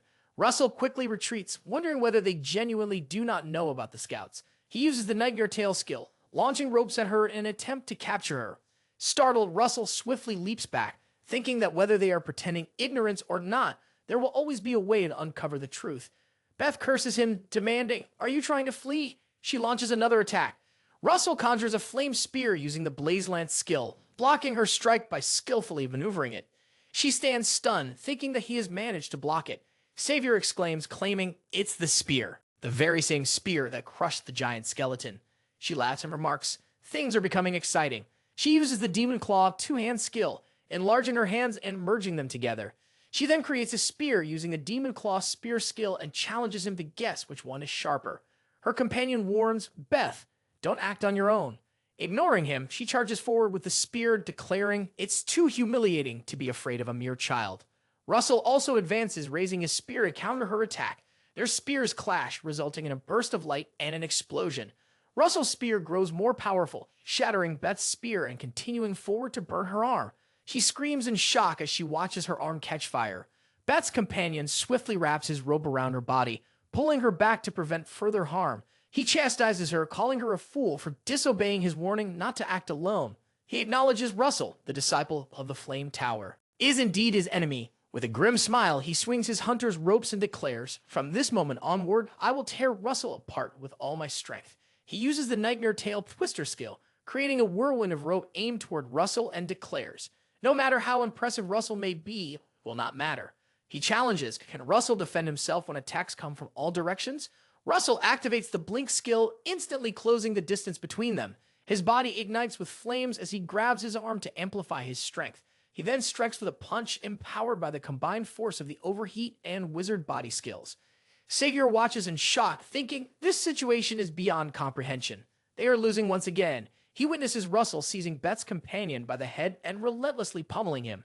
Xavier collapses to his knees, covering his ears with both hands, muttering, "I am a dead man now. This will not end with a simple death." He curses his comrades for boasting so proudly earlier, as if they were invincible. Suddenly, he notices an artifact lying near Beth's corpse and stares in shock. Meanwhile, Beth's companion coughs up blood. He shouts for Russell to stop playing around and just kill him. Russell commands him to shut up and answer his questions. He grips his head firmly, demanding to know where the scouts are. He retorts in confusion, swearing, and asks, "What the hell are you even talking about?" Russell reflects inwardly, questioning whether he truly does not know. He sees him and thinks that his guard is down. This is his chance. Quickly, he draws a knife from his inventory. Just then, a tentacle surges toward him and seizes him by the neck. Russell turns his head to trace its source, seeing Xavier holding up an artifact and chanting. Xavier proclaims, "Here I devote my life, my lifespan, even my death," as tentacles burst from the ground and ensnare Russell's legs. Russell recognizes the ritual and asks, "Is this a sacrifice spell?" Beth's companion watches in horror, wondering whether that monstrous heart belongs to a giant. The tentacles begin driving Russell, and he curses under his breath. Savior continues, I have devoted the lives of others, their lifespans, and even their deaths all to myself. He then declares, I cannot allow myself to become part of this monstrosity, and stabs him with a sharp skeleton rib. Blood pours from Russel's mouth as he screams in agony. Savior commands, descend. The abomination transforms into a monstrous creature, its green, poisonous mana spreading throughout the area. Russel shields his head with his arm and demands, what the hell is wrong with this creature's mana? The system window notifies, mission battle against the cultists has been updated. All cultists are dead. The objective is now to destroy the abomination. The reward is 3 intermediate grade mana stones. In his monstrous form, Savior examines his own hand and roars in fury. How dare you, Russel Raymond, turn me into such a wretched state? He vows, I will tear you to pieces right here, right now. Savior activates the Demon Claw. Stinger's skill and sharp stingers begin to emerge from his nails. Russel stares in shock, recognizing the skill Beth had used earlier, and wonders if this is the same magic. He watches the stingers shoot toward him, stunned by their speed. Just then, an explosion shakes the entire structure, shattering the castle walls. With a surge of powerful flame, Russel bursts out of the debris wielding his spear wreathed in fire. He curses Xavier as an uncouth fool, muttering that he barely managed to escape that idiot's collapse. He watches the palace crumble entirely and comments that he cannot believe Xavier lost control of his own powers and effectively dug his own grave. Suddenly, he notices the rubble shifting, his eyes widening in shock. He gasps, asking aloud, what is happening? Emerging from the ruins in his monstrous form, Savior appears once more and growls Russel Raymond's name with murderous intent. He swings his twister to attack and declares the opponent is going to be chewed up until nothing remains but bones. Russel throws the flame spear at him in an attempt to burn him and wonders if it has landed. As the dust settles, he sees the monster and states, there he is. Savior claims, your attacks will not work on me. Russel acknowledges internally that Savior is right. This opponent possesses an unbelievably strong defense and he needs to think of a way out. He throws his twisters again to attack, remarking, you can use your brain all you want. For now, he thinks he needs to buy some time. Moving backward, flames ignite along his body. Savior laughs, taunting him. Running away, falling into despair in the face of such overwhelming power, it's inevitable. Russel retorts, this is merely the beginning. He then calls Pepper. Come to me. Pepper arrives and Russel asks, can you lend me a hand? Pepper responds with a growl. He forms a flame in his hand and thinks it's time to get started. He hurls a fireball toward the opponent, using his firewave skill in an attempt to burn him. But the attack has no effect whatsoever. Savior laughs and mocks him. Fool, he says, questioning whether Russel truly believes such a magic spell could inflict damage on him. Looking ahead and finding no one before him, Savior asks, where has Russel gone? Russel smiles, declaring, the time is now. While Pepper hurls flames at Saviour's face in an attempt to burn it, Russel quickly leaps onto him and attacks. Savior curses the annoying assault, calling Russel a damn fly. Russel soars upward, thinking, now that I have Savior's full attention, all that remains is delivering overwhelming penetration power. He activates his overheat and blaze lance skills, forging a massive spear. Meanwhile, Pepper circles around Savior to distract him. Savior calls, Russel Raymond, stop playing around and reveal yourself. Holding the spear, Russel descends to strike Savior on the head. If that is your wish, he says, it shall be granted. His flame spear pierces straight through Saviour's entire body. Yet, Savior remains unharmed and remarks all of Russel's efforts are useless. Russel responds, I know. This next move is the real deal. He charges his body with crackling thunderlight. Leaping from Saviour's head, he activates his Call Lightning skill. The Thunder Giant's hammer strikes the spear embedded in Saviour's skull. The blow crushes him, triggering a massive explosion. Dust spreads across the battlefield as Russel lands on the ground. He asks himself, is it finally over? As the dust settles, he sees his skeleton standing amidst the ruins. The system window notifies it is over. All participants now receive a reward. Russel sits on the ground, catching his breath. Pepper quickly climbs onto his shoulder. Joyfully, Russel plays with him and praises him for his good work. Suddenly, the skeleton's head breaks away from its body and falls near Russel. It speaks in a rasping voice. Durea fostered quite the amazing boy in her final years. No one would have expected that boy to be a Raymond. Russel, shocked, realizes that the skeleton is speaking. The skeleton's head continues, wondering aloud if the son will prove more interesting than the father. Russel, still in disbelief, holds his head with one hand and demands to know who the speaker is. The skeleton laughs and replies, sooner or later you'll discover for yourself how your father appeared in his final years. As it speaks, the skull begins to shatter, noting with a final mocking tone the fierce expression his father once wore. At that moment, the rain begins to fall heavily. Drenched, Russell drops to his knees on the ground and shouts for answers. He demands to know who the speaker truly is, cursing him with a furious cry. Pepper tries to console him, but he remains kneeling on the ground, continuing to cry. Meanwhile, a scout member watches him from a distance through binoculars and informs his companion the battle is over. Send the report. After some time at the 2nd Battalion stationed in the 12th Desert under the Imperial Army, inside a camp, Battalion Commander Viscount Montmart holds a paper in his hand and announces a clash between a man believed to be a mage from India and a cultist has resulted in the mage's victory. He pauses examining the document before continuing. Judging from the residual magical force, the mage's level is determined to be above the 5th circle. In anger, he punches the table. Call the intelligence officer, he demands. The officer promptly responds, addressing him as commander. Viscount glares at him. How is it possible that such a powerful mage came so close to our territory without being detected? He asks. Lowering his head, the officer apologizes. There have been no reports of unusual movements among the high-ranking mages of Enmian, he explains. Another officer speaks up. It's possible the mage is a new figure. Rumors claim that the Flame Tower has recently accepted its youngest member. Viscount smiles coldly. If that's the case, he remarks, the mage must have just graduated from the academy. He leans forward, his voice steady. What further information do we have? There is no need to worry, the officer replies, as long as they do not come close to our borders. Viscount Montmart becomes furious and shouts. The fool fails to understand that a fresh graduate is already estimated to be above the 5th circle. This means he could become a major force for Enmian in the future. He clenches the paper tightly in his fist, covers his face with his hand, curses. Although I truly do not want to, I have no choice but to call that maniac. After a while, Russell sits on the sand drinking water and reflects. He cannot stop thinking about whether the cultist truly killed his father. He reminds himself that he must focus on the mission for now. He needs to find the scouts, especially since he is already being followed. He notices the glint of binocular glass in the distance and deduces that they must be scouts sent by the Empire. Judging by the fact that they have not attacked yet, he guesses their current objective is simple surveillance. Just then, he notices Spandam's shadow in the distance and calls out to someone. Spandam, using his aura, hurls a crystal toward him. Russ tries to block it, but the crystal slashes across his mouth. He attempts to run quickly, but falls to the ground. Struggling to his feet, he gasps out one word, aura. The system window notifies him that the mission is formidable, unlike any he has faced before. He has encountered an enemy of a level beyond anything he has previously experienced. The objective is clear, escape the enemy's clutches unharmed. The reward is listed as 5 intermediate grade mana stones, with the condition being a successful escape. Russell thinks in disbelief it can't be Spandam and watches as Spandam approaches him. Spandam casually places his sword on his shoulder, smiles, and remarks, I definitely aimed for your neck. He confirms that the report about a master above the 5th circle was true.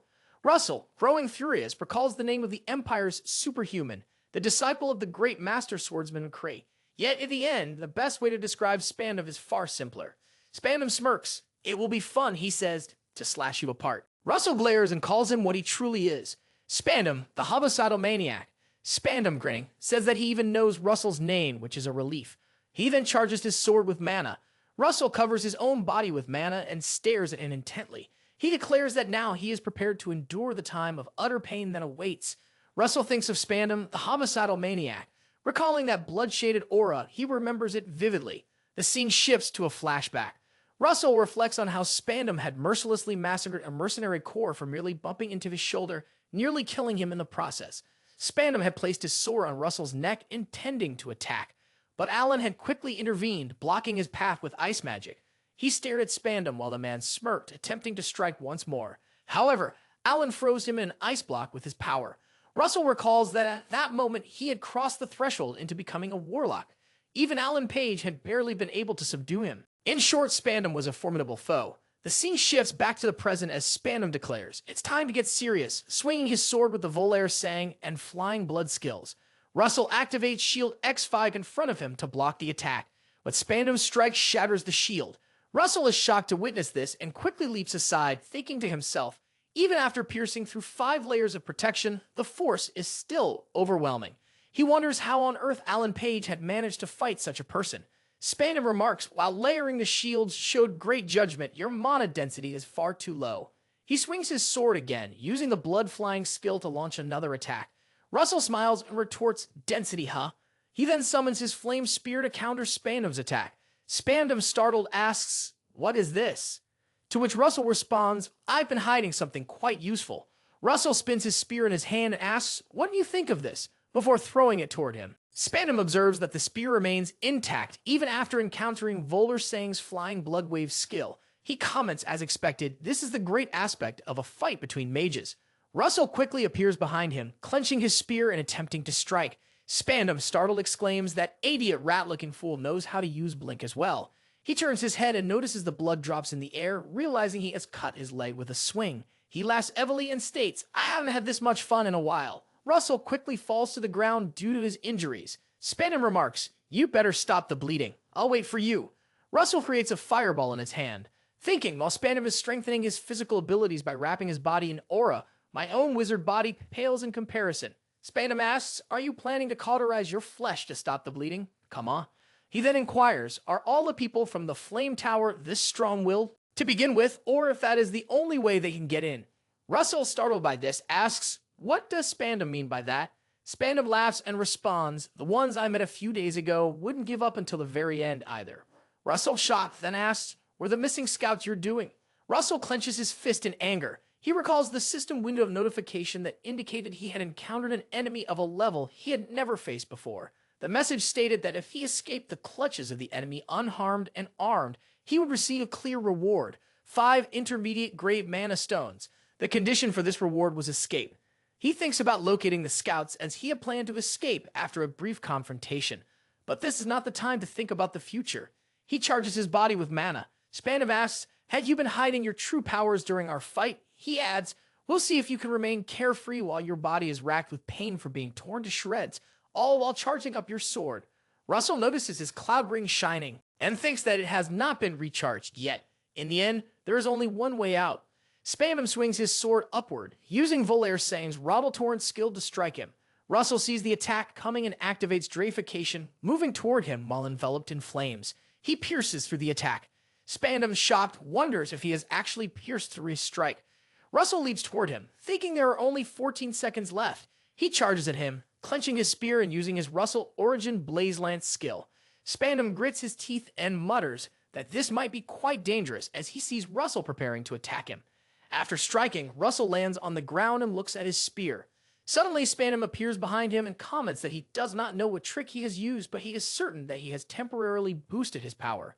He then swings his sword to attack, but Russell blocks it.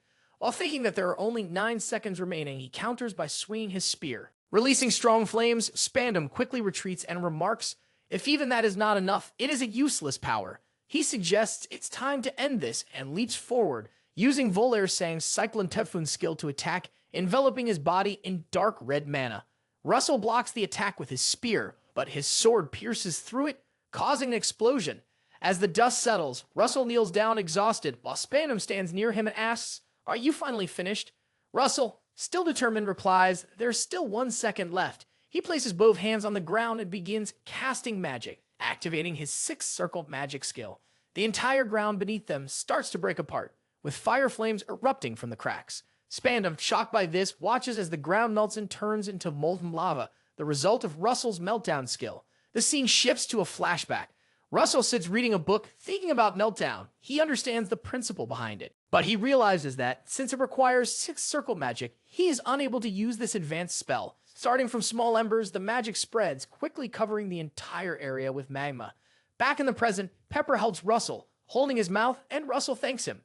After a while, Russell walks through the desert, hearing Spandam's moans in the distance. He turns his head slightly and sees Spandam badly injured. Russell moves toward him, activating his flame power. "Do you have any last words?" Russell asks.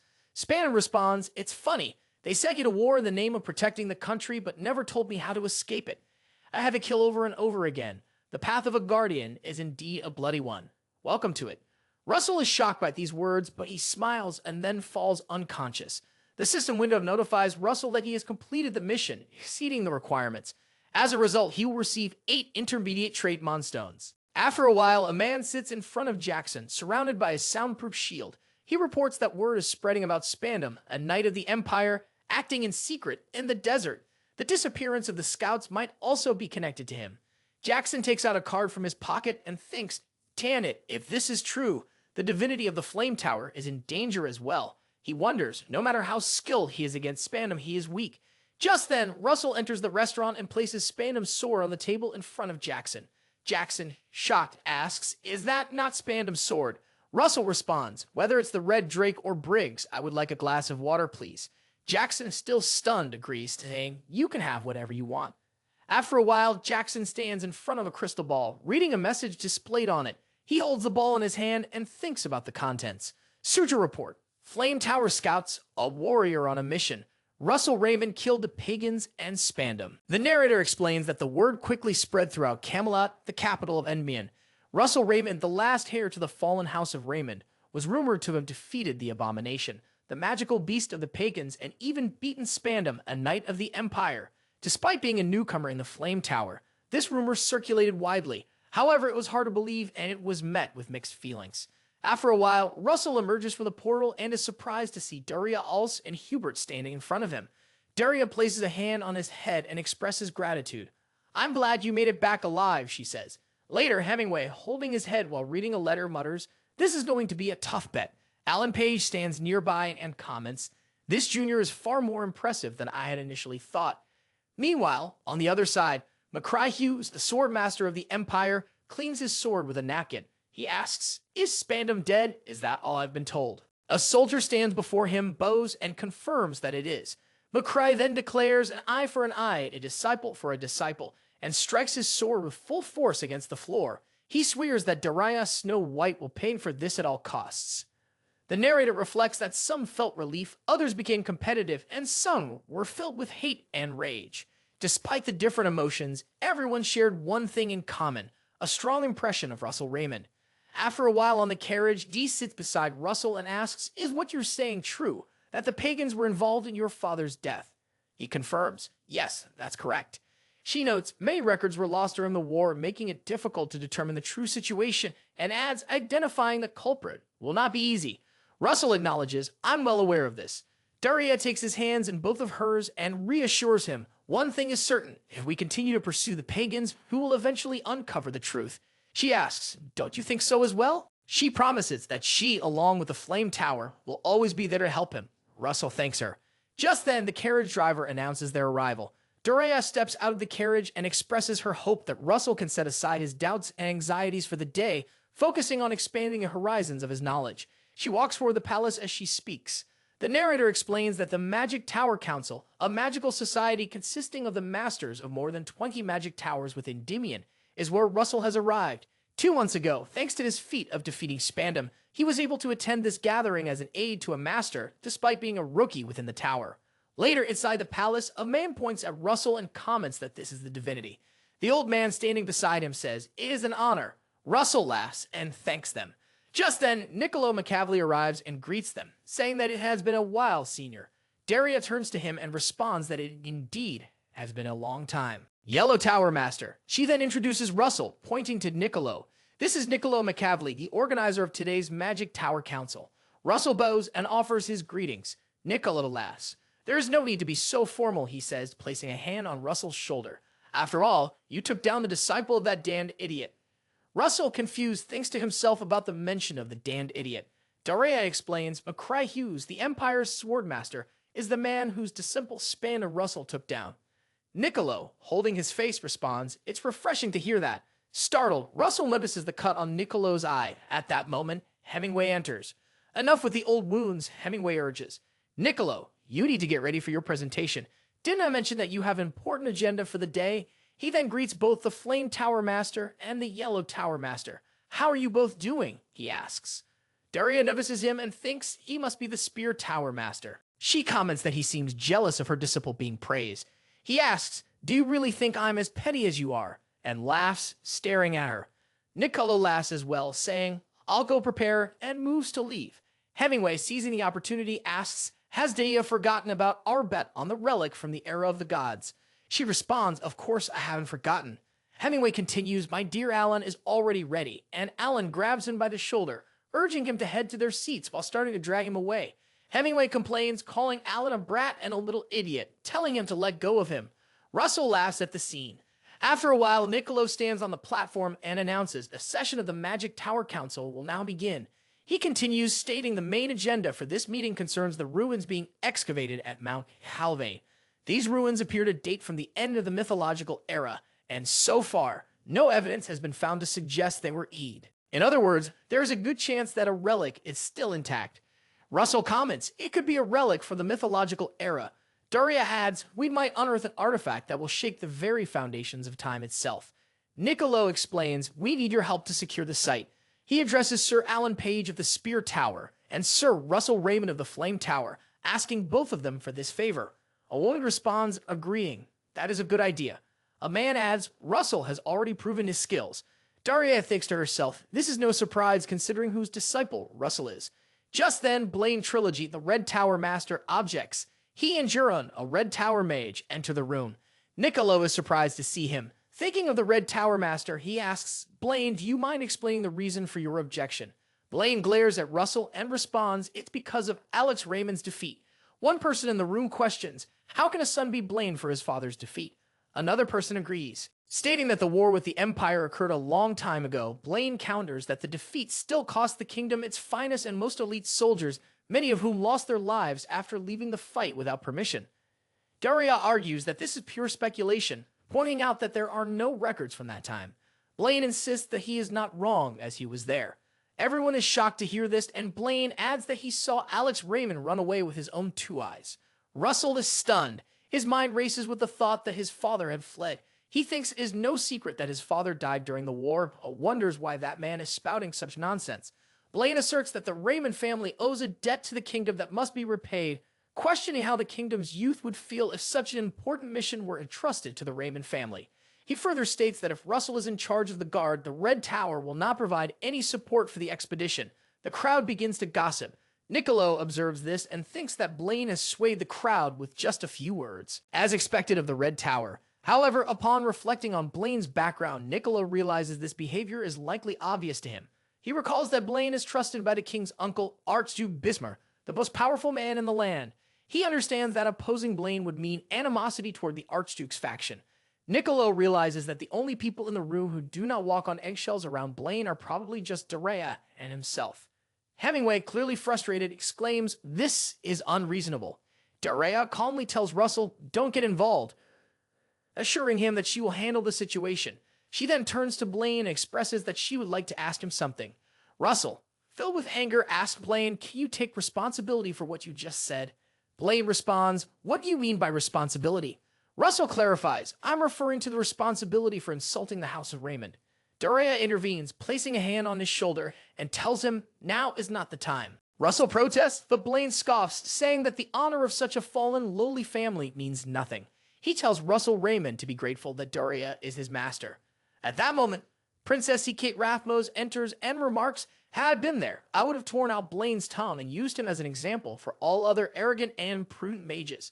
She adds, Red Tower Master Blaine seems to grow more regal with each passing day, so much so that one could mistake him for His Majesty, the King himself. Everyone in the room is shocked. They quickly bow and greet her, calling her Your Highness. Blaine also bows and greets her, wondering why the princess is present.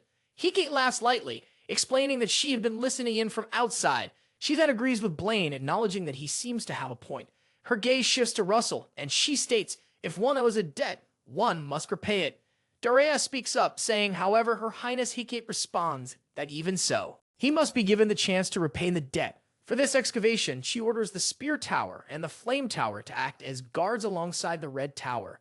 Blaine objects, saying, this is not a matter to be taken so lightly.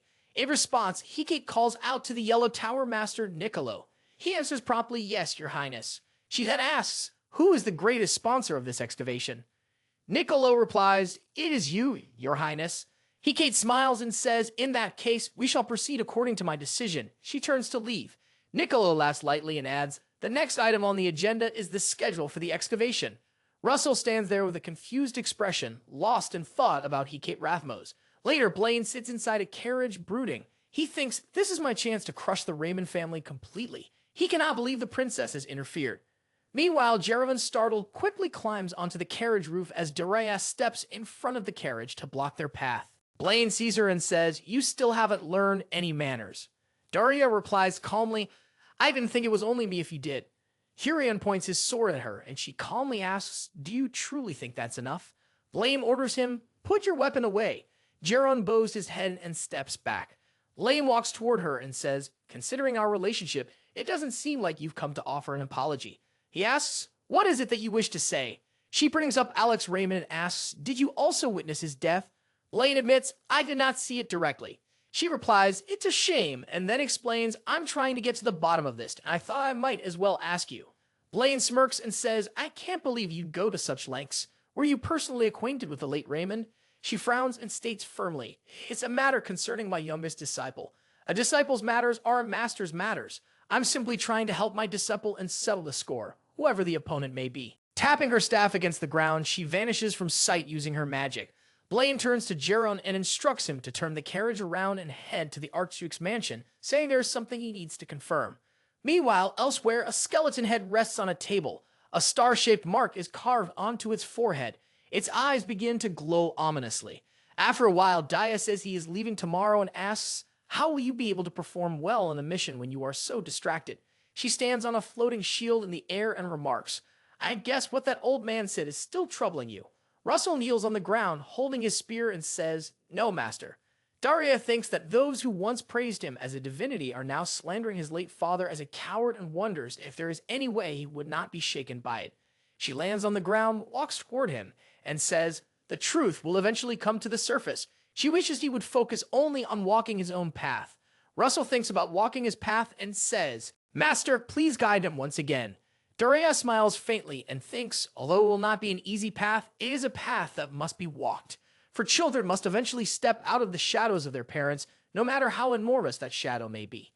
Meanwhile, Heget Rathmos walks through a crowd wearing a cap and a simple shirt to conceal herself. She turns back briefly, glancing toward the palace. The scene shifts to 3 days later at Mount Calvain, where Russell steps out from a war gate, looks around and says, "This is Mount Calvain, and it is extremely cold." He quickly channels his flame mana around his body to raise the surrounding temperature. A man holding a box notices the sudden warmth in the air. After a moment, he spots Russell and asks, "Are you Sir Russel Raymond of the Flame Tower?" Russell replies, "I am." He points to the side and says, "They have been waiting for you," requesting that he follow. After a while, Russell walks behind him, observing the surroundings. He notices different flags hanging and thinks about the Royal Path and the Yellow Tower. The Everall Tower and the Atch's Yellow Tower are both represented here, meaning that the experts of Earth-type magic have gathered at this place. He asks if the scale is not impressive and mentions that even the structures have been built entirely from magic crystals. Russell stands in front of an ice wall, seeing his reflection along with the man's, and remarks that they are like mirrors. He nods and says that is why these ruins are called the Temple of Mirrors. After a while, Speechingen shakes hands with Russell and says, "Welcome," introducing himself as the Speech of the Yellow Tower in charge of the expedition. Russell places a hand on his chest and replies with greetings, introducing himself as Russel Raymond of the Flame Tower. He thinks that Speechingen is a skilled man who has risen from the status of a commoner to become an elder of the Royal Path the Yellow Tower. He is also the archaeologist and adventurer who has unearthed more ruins than anyone else in the kingdom. Russell considers that perhaps he can ask Speechingen some questions that have been on his mind. Just then, Alan arrives and says, "I am here, Sir Russell." Russell turns his head, sees him, and responds, "You've already arrived." They shake hands. Alan says, "It's nice to meet you." Russell replies, "You're a diligent genius. It almost feels like cheating." Alan laughs and says, "I simply want to protect the relic from the era of the gods." He adds, "Now, if only the guardian of the Red Tower arrives, we can discuss our shifts and missions together." Speedman watches them while holding his chin. He thinks it's certainly reassuring to have the divinities of the kingdom guarding the excavation site, but he wonders what kind of trouble could be lurking in these ancient ruins to warrant sending so many elite personnel here. The level of security seems a bit excessive. Suddenly, they hear the noise of an explosion and turn their attention in that direction. Russell asks, "What's happening?" Speedman sees a monster roaring, becomes shocked, and exclaims, "It's a crystal golem."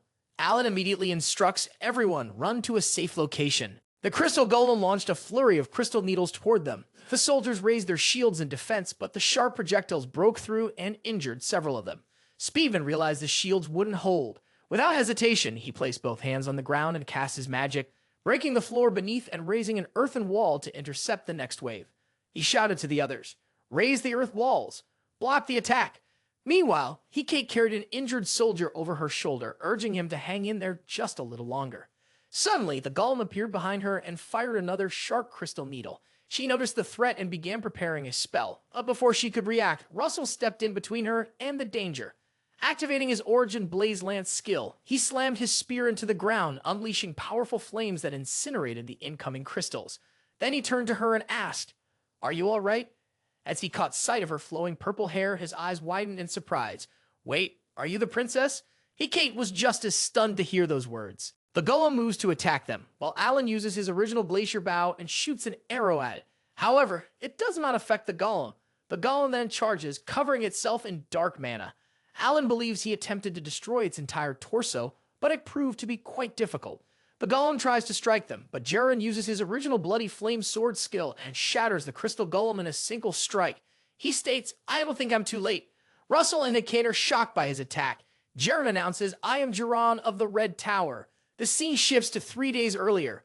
Blaine stands near a skeleton head and remarks, "Alex, Raven, and Daraya have begun investigating my death. Does it have any significance?"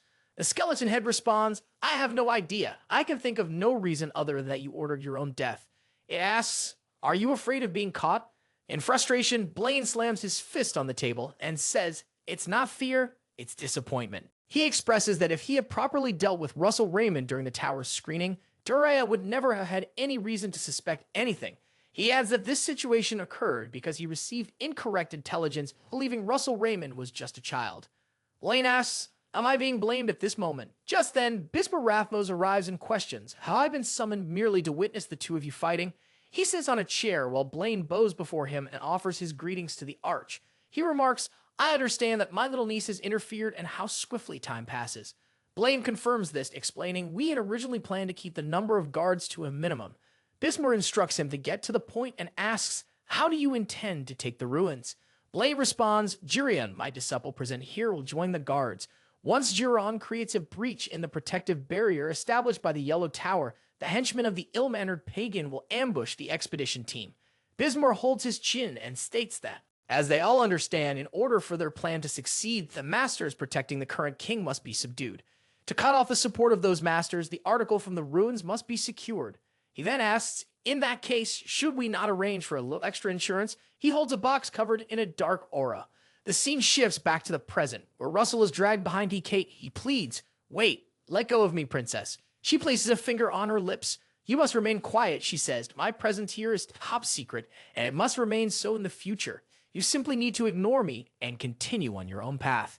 Even though it may be difficult to understand, she ties her hair and he remarks, "You must be very fond of these ruins. If it were me, I would be deeply disappointed not to see them firsthand." He assures her, "You have nothing to worry about." She comments, "His Majesty, the King, and his ministers are going crazy trying to restrain me, but you don't seem particularly concerned about my actions." He recalls a memory and says, "Even if only for a moment, I saw her aura," addressing her respectfully as a princess. He tells her, "You possess such monstrous power that even most knights cannot withstand you. Therefore, I believe there is no need to worry." She is stunned upon hearing this. She thinks briefly about the term monstrous power, and then playfully flicks her finger against his forehead. She moves to leave and says, "In any case, I will be going now." She encourages him, "Do your best in your respective position." She smiles slightly, thinking to herself he has a decent character, but he is still very much a child. He reflects that he should have asked her for a dragon heart in exchange for turning a blind eye and calls himself an idiot. Meanwhile, Speed Gentleman uses his power to form a shield and urges everyone, keep pushing together. Russell arrives and apologizes to Alan for being late. He is shocked to see Speedman and the other mages struggling to maintain the shield. He exclaims magic spells are not working at all. He wonders what on earth is happening. Alan explains that it is spatial disruption, one of the most powerful types of protective barriers. The mages in Speed lose concentration due to the spatial disruption. In frustration, Speedgen punches the floor and curses. He laments that just when they have finally found the gate to the ruins, spatial disruption appears at the worst possible time. Meanwhile, Jiran stands by a wall, observing the situation. He thinks that he should send a report to the Archduke. After a short while, Spiegelman surprises everyone by asking, "Is there a way to breach the barrier?" Alan responds with a relic from the era of gods, currently in the possession of the Spear Tower. "We can penetrate the barrier and pass through." Speedman responds, "I doubt such a precious item will be given up so easily." He adds, "For this reason, I plan to go personally." Speedman extends his hand and says, if I can resolve this issue this time, I promise to repay you for the favor as a representative of the Yellow Tower. Alan agrees, stating, I will try to return as soon as possible. Though he is against his will, he acknowledges that he is indebted to both of them. Russel responds, there's no need to feel indebted. Everything will be fine. Jirion thinks that with Alan Pegage gone, only one war mage remains present.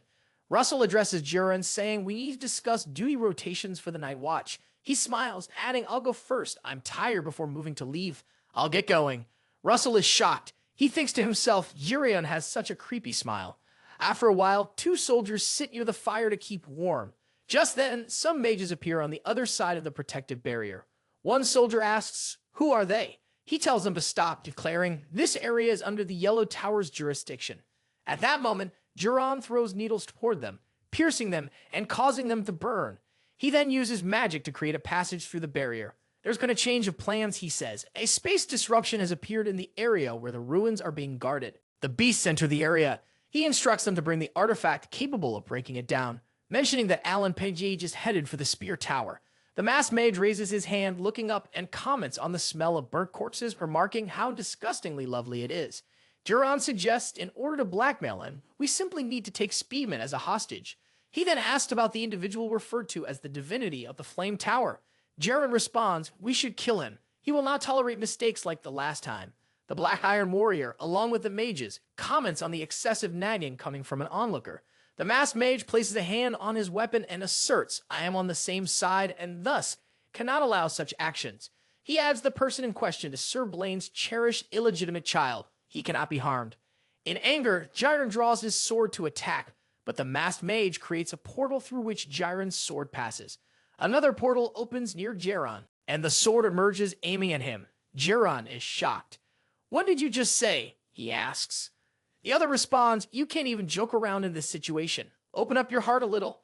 Meanwhile, other mages begin to form a dark magic star on the ground.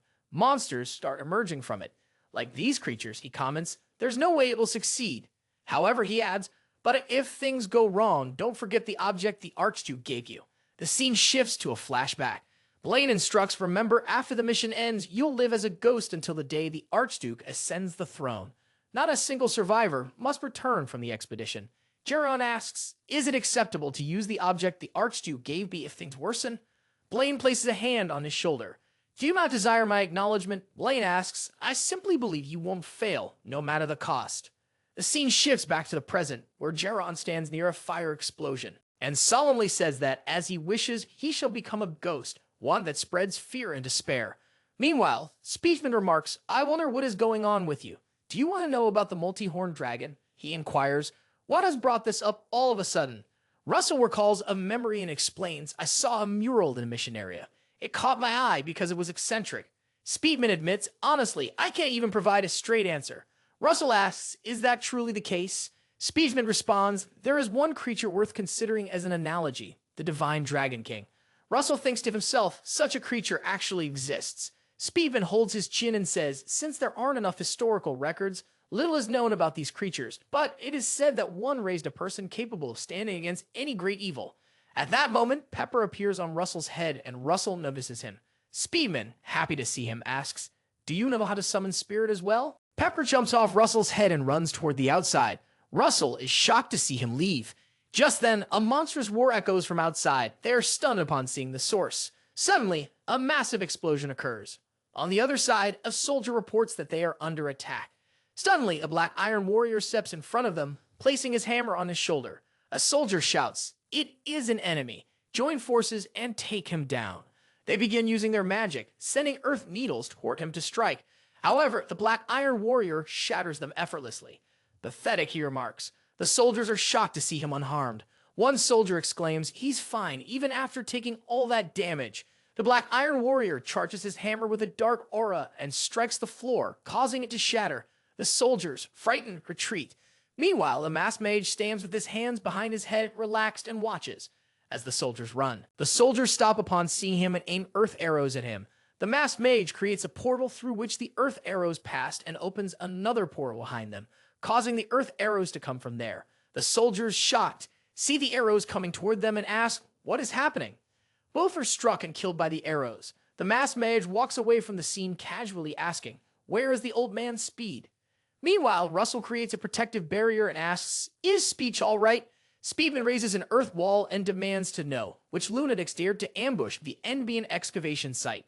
Russell, shocked, sees a disembodied arm and realizes that it is the work of the undead. He remarks, there is only one group that uses the dead as weapons. Speedman expresses disbelief and asks, are the pagans involved? Russell apologizes to the elder and explains, I must go protect someone important. He asks, meet me in front of the ruins. Speedman is shocked and asks, is there someone more important than me? Meanwhile, Hecate stands holding an axe facing a monster. She swings the axe to strike and wonders where the monster suddenly came from. She raises her hand and sees one of her soldiers injured. Reassuring them, she says, it's all safe. Come this way. As they walk toward her, they are stunned to see the Black Iron Warrior approaching. She thinks to herself that she will take him down with a single blow. Leaping toward him, she strikes with her axe near his neck. She slides across the floor, turns back, and sees that he is unharmed. Thinking to herself, he's fine even after taking that hit, the Black Iron Warrior acknowledges her presence and says, look who it is. She becomes angry, thinking, if only I had a proper sword. Noticing her fellow soldiers, she realizes she cannot allow them to lose morale. She is Hecate Rathmos, the princess of the Enmian kingdom, and she must protect her people. Charging her body with a purple aura, she prepares for what's to come. He comments, regardless of the situation, this is going to be fun. At that moment, Russell arrives and states, in that case, we should make it even more fun. He moves toward the Black Iron Warrior, holding a flame spear, and attacks him, throwing the warrior back. He then turns to Hecate and asks, are you all right? He addresses her as a member of the supply crew. Hecate thinks that is a strange way to refer to someone. The Black Iron Warrior rises and declares the wielder of the Spear of Flame must be the divinity in the Flame Tower. Russell says, I'll take care of this. Lead the others to the entrance of the ruins. I've already promised the elder to meet him there. Meanwhile, Speedman moves toward the entrance where the injured soldiers are gathered and encourages everyone, hang in there a bit longer. On the other side, Hecate asks, will you be all right by yourself? Russell reminds her, you would give me a chance to repay my debt. She smiles slightly, runs toward the entrance with her fellow soldiers and says, I'll leave this to you. The Black Iron Warrior holds his head and says it would have been more fun if they had attacked him together. Russell laughs and replies, we are in fact going to fight together. The Black Iron Warrior, confused, asks, what do you mean? At that moment, Pepper appears and throws a burst of fire at him. Russell activates Overheat and Blaze skills, beginning to charge his flame spear. He thinks if I had the formula for explosions here, it will work. He enhances his weapon with the Blaze Lance explosion skill. The Black Iron Warrior dismisses his efforts, saying such petty tricks won't work on me, and charges forward, clenching his hammer. Russell asks, do you consider this a petty trick too? Then he throws his spear at him. The spear stabs him and detonates a massive explosion. Meanwhile, a group of soldiers runs, startled as Geron suddenly appears in front of them. One of the soldiers asks Sir Geron, where have you been? The enemies are attacking.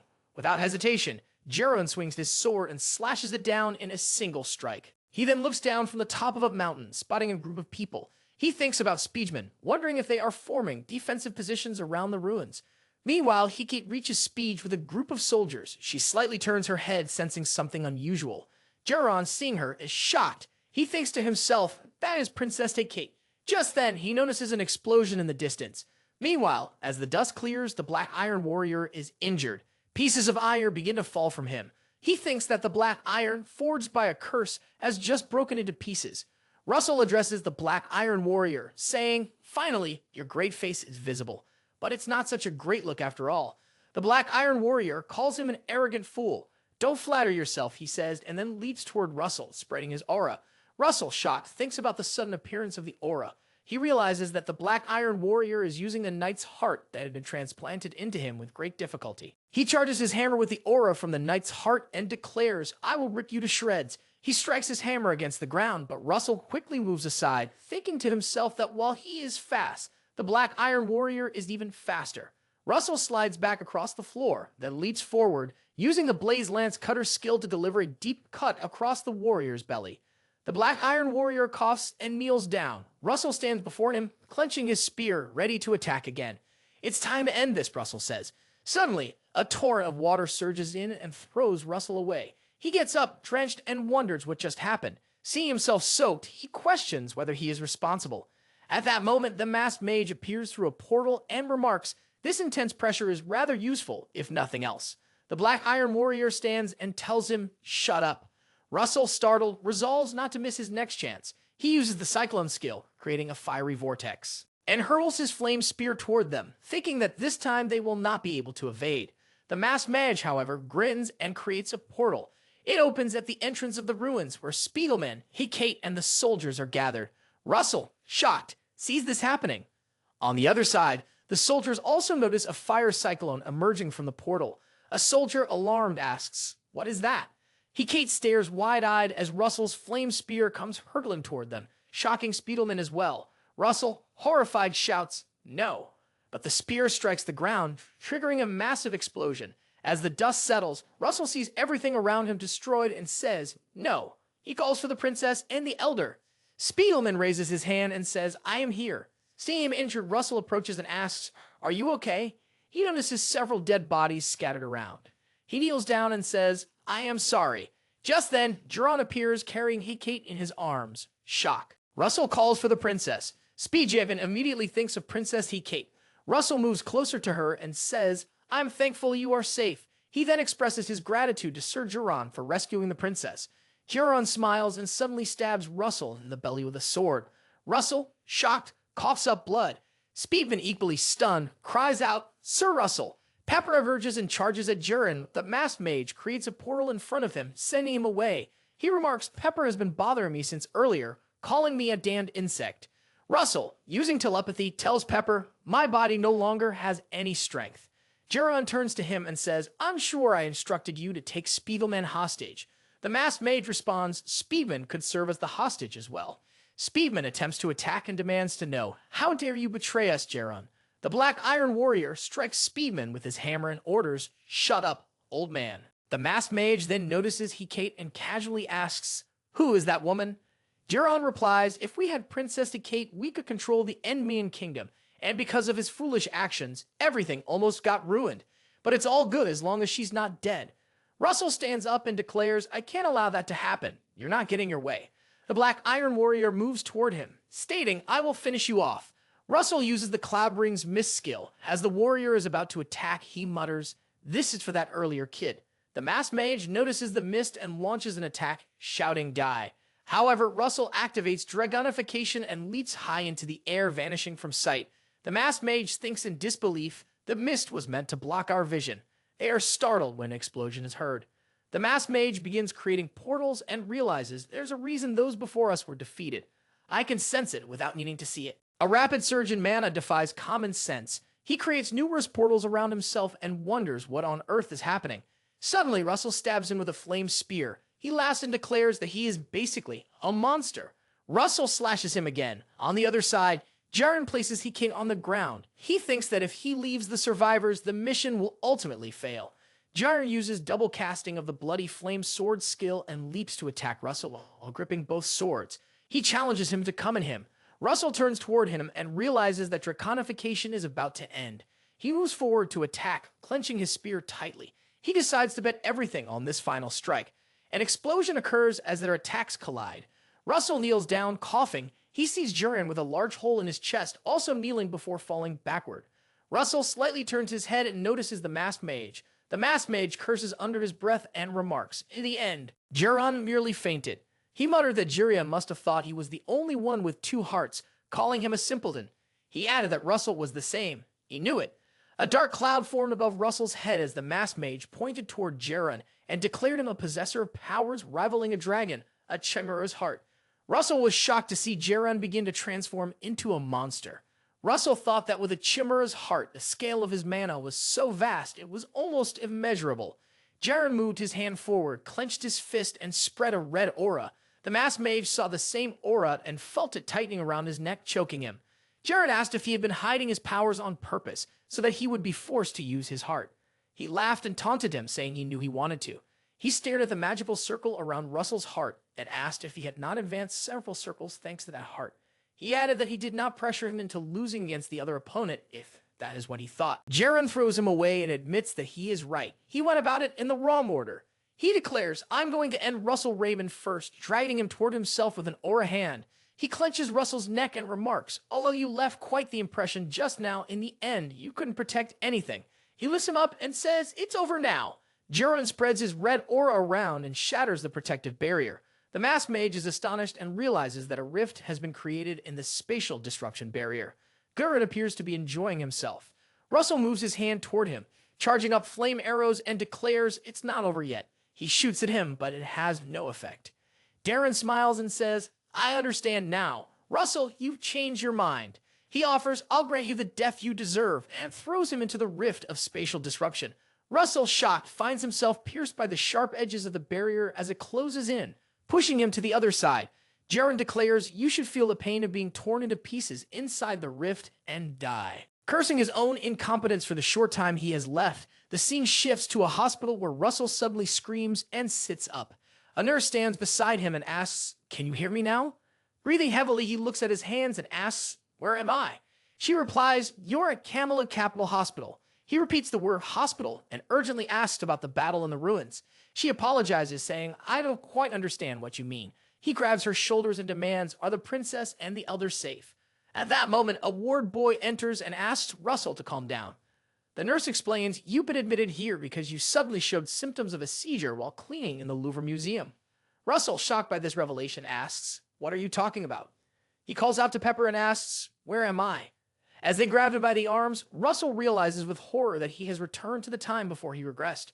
He recalls the memories of his battle and thinks that no. He is certain it truly happened. Just then, the doctor arrives, restrains him with a magical rope, and remarks on the commotion. She suggests, calm down, we can discuss this somewhere else. After a while, Russell sits in the doctor's office as she explains, as the nurse mentioned, after you fainted in the museum, you began exhibiting extreme signs of hallucination. Russell insists, I've never experienced hallucinations before. She nods and says, I understand. I've considered your position carefully before deciding to explain this to you. She then asks, have you ever heard of the term nightmare tree?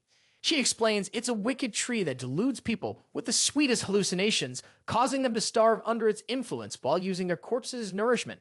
Russell demands, what does that have to do with me? She explains, apparently the pollen from a nightmare tree that was part of an exhibition at the museum leaked out that day.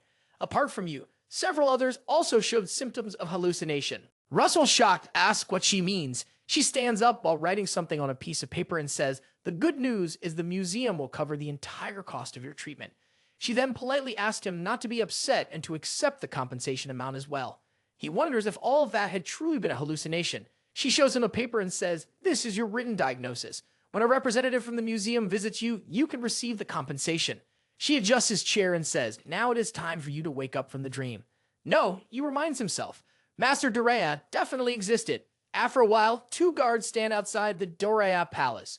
As Russell approaches, thinking that the vivid sensations he remembers cannot simply be a dream, one of the guards tells him to stop where he is.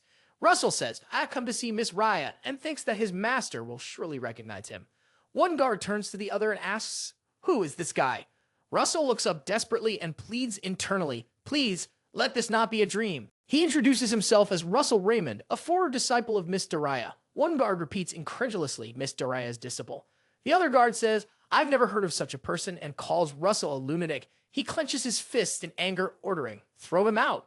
Russell breaks free and rushes toward the palace, begging, just let me see her, just once. He pushes past them, cursing in frustration.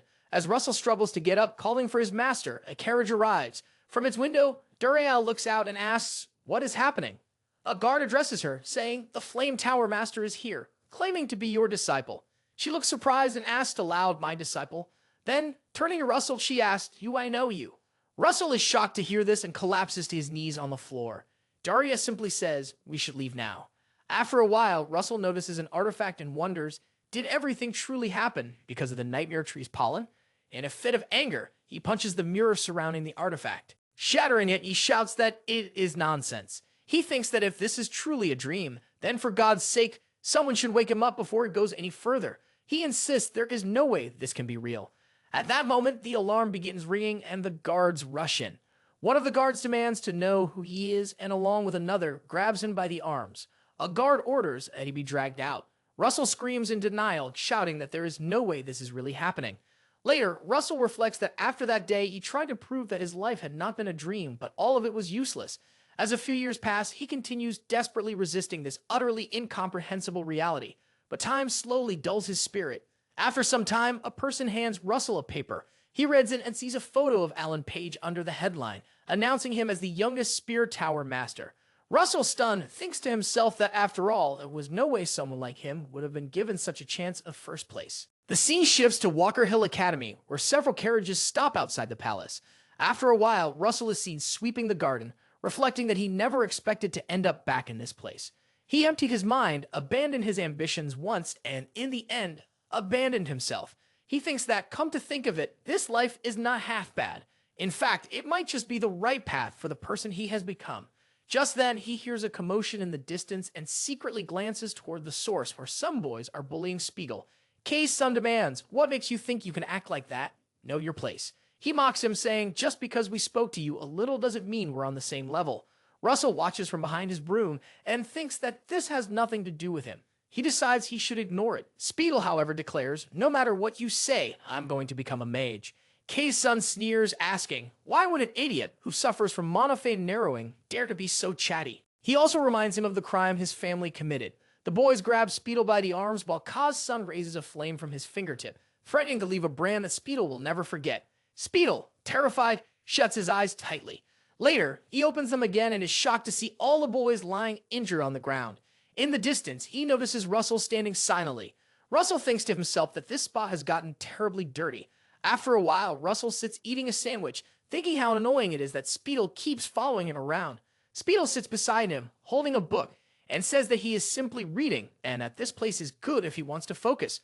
Russell glances around, noticing someone watching him. The boys who bullied Spiegel earlier become frightened and quickly move away.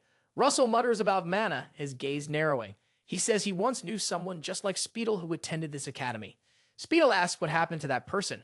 Russell tosses his sandwich aside and says that he was expelled because he could not overcome his limits. Like trash, doomed to be worthless without even reaching his goal. For a mage, he says monophane narrowing is no different from a death sentence. Sometimes, giving up takes courage. He responds that he cannot give up and begins to leave. Just then, a chief calls out to Russell, gesturing with his hand and telling him to come over. Russell walks toward him and asks, "What's the matter?" The chief advises him to be careful and warns him not to associate with him, saying that if things go wrong, he could get into serious trouble. Russell says, "I don't quite understand what you mean." The chief explains that Spiegel is the son of a traitor who was ousted by the Red Tower Master. Russell thinks to himself about the fallen family. Meanwhile, far away, a skeleton head radiates a dark aura and declares the world of the Guardians is coming to an end. It commands that their return be announced at Walker Hill Academy. After a while, Spiegel places a crystal in his hand and mutters to himself, "Just a little bit more." He grits his teeth. Struggling to endure the pain, Russell approaches and asks why Spiegel cannot simply let go of the path of becoming a mage. Spiegel turns to face him as Russell questions how he can still refuse to give up. Spiegel replies, "Because I made a promise to my mother." Just then, a group of bullies appears. Ka's son smirks and says, "So this is where the two of them have been hiding." He admits they were careless last time, but not today. Russell notices them approaching and tells Spiegel, "Watch carefully. This is the only way you'll become a mage." Ka's son, confused, asks, "What do you mean?" In response, Russell charges mana into his fist and attacks the group. After some time, Russell sits at a table in the garden while Spiegel runs laps, doing exercises. Russell instructs him to run faster, reminding him, "Your life will directly depend on the distance you can create from your enemy." He reflects that Overload and Wizard Body are techniques that substitute the function of mana veins with trained muscles. Unlike a fully grown adult whose body has already developed, the effect is maximized if a child in their growth years uses it. Later, Russell practices fighting with Spiegel, thinking that the speed of his progress is pitiful. He knocks him to the floor and asks, "Is this all you have after making a promise?" Spiegel determinedly pleads for one more attempt. After a while, during practical magic combat studies, Spiegel uses his magic to throw an iced arrow at Ka's son, sending him flying. A student watching the match comments, "Spiegel has won." Another student remarks, "The boy with the monovein," narrowing one. Someone else adds, "The skill gap was huge, but it was still impressive." Kova's son, enraged, curses under his breath and vows revenge, saying they will pay. Spiegel turns to look at Russell, thinking to himself that, thanks to Russell, he has even become a second circle mage. He calls him Uncle. On the other side, Koma Frederick calls out Russell's name and says it has been a long time, referring to him as an insect. Russell turns to him, recalling his name, Koma Frederick. Sometime later, Russell, badly beaten and covered in bruises, sits on the floor as the chief apologizes, reminding him that he had warned him not to get involved with him. Koa nears Russell and bitterly claims, "Because of you, my son has been humiliated so many times." Russell recalls his son and mutters, "Now I understand. He did the same damn thing." Koa sits near him, remarking, "It seems you're unaware of the situation you're in." He adds, "If I use my connections, I can have not only you thrown out, but also the kid you adore." Russell bites his lower lip, laughs, and asks, "Do you really believe I adore that kid?" He responds, "I only provoked Speechel because it was amusing to mess with him." Later, Russell packs his belongings, recalling Ka's order to leave the academy immediately. He moves toward the door, holding his bag, thinking about Spiegel. After a while, Russell walks toward the academy's main gate. When Spiegel asks where he is going, Russell replies that he is leaving this place. Spiegel, shocked, asks why Russell is leaving. Russell tightens his grip on his bag and tries to walk away quickly. But Spiegel steps in front of him, blocking his way. He demands to know if Russell did not hear him, ordering him to stop right there. Spiegel is shocked as he notices the bruises on Russell's face. He asks about them. Russell coldly responds by asking what Spiegel expects from someone like him. He adds that Spiegel must have really thought he was his teacher or something. Then he walks past him, deliberately bumping into him. He tells him not to be delusional. Spiegel starts crying, overwhelmed by the harsh words. Meanwhile, Kes sits in a carriage, holding his chin thoughtfully. He muses that this is why he loves money and power. They allow him to make anything go his way. Suddenly, some mages appear, blocking the carriage's path with their magic. What's going on? Kama, Shock demands to know. How dare anyone block the way of the House of Frederick? Out of nowhere, a massive burst of light erupts in a violent explosion. On the other side, Russell hears the explosion and immediately runs back toward the academy. As he arrives, he sees everything engulfed in flames, his eyes widening in shock at the devastation. Meanwhile, a mage spread an aura attacking the academy. He declared that the attack would announce the revival of their cult into the world, spreading terror and despair and creating a sea of blood. The green aura spread as it attacked the people, setting the entire academy aflame. Spiegel used an ice arrow to strike at the mage. The mage turned toward him, laughed, and remarked, "One small fry is still alive." Meanwhile, Russell entered the academy and secretly saw that Spiegel was in danger. The mage charged pink needles and commented, "Spiegel is amusing. Why won't he run away? Isn't he scared of death?" Spiegel replied, "I've bought enough time for others to escape. For that, I'm satisfied." Russell could feel it. The tremendous magical power. Even the professors could not handle that man. He recalled clenching his fist and thinking that, in order to grow and protect even more people, he had become the utopic guardian when given the chance. However, upon waking from the dream, he found himself powerless and questioned what he could even do now. He thinks that he has to run away. And that's right, there is no reason to sacrifice himself. A mage calls him a weak punk, saying that he should know his place. Spiegel acknowledges that he knows better than anyone that he can't win, but protecting people is a guardian's calling.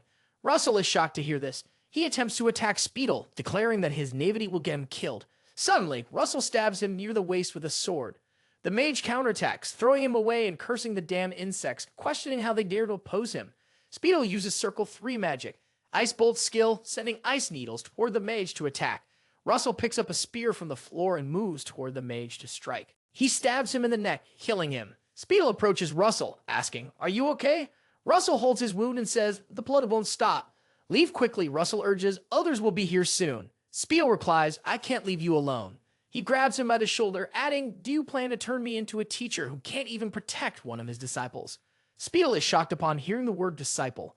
"Go," he tells him, "survive, become a guardian. Keeping one more promise won't hurt, even if it does." Spiegel cries, gripping Russell's hand tightly. "I promise, I will become a guardian master."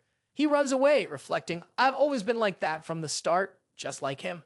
A lost dream, like the courage I abandoned myself."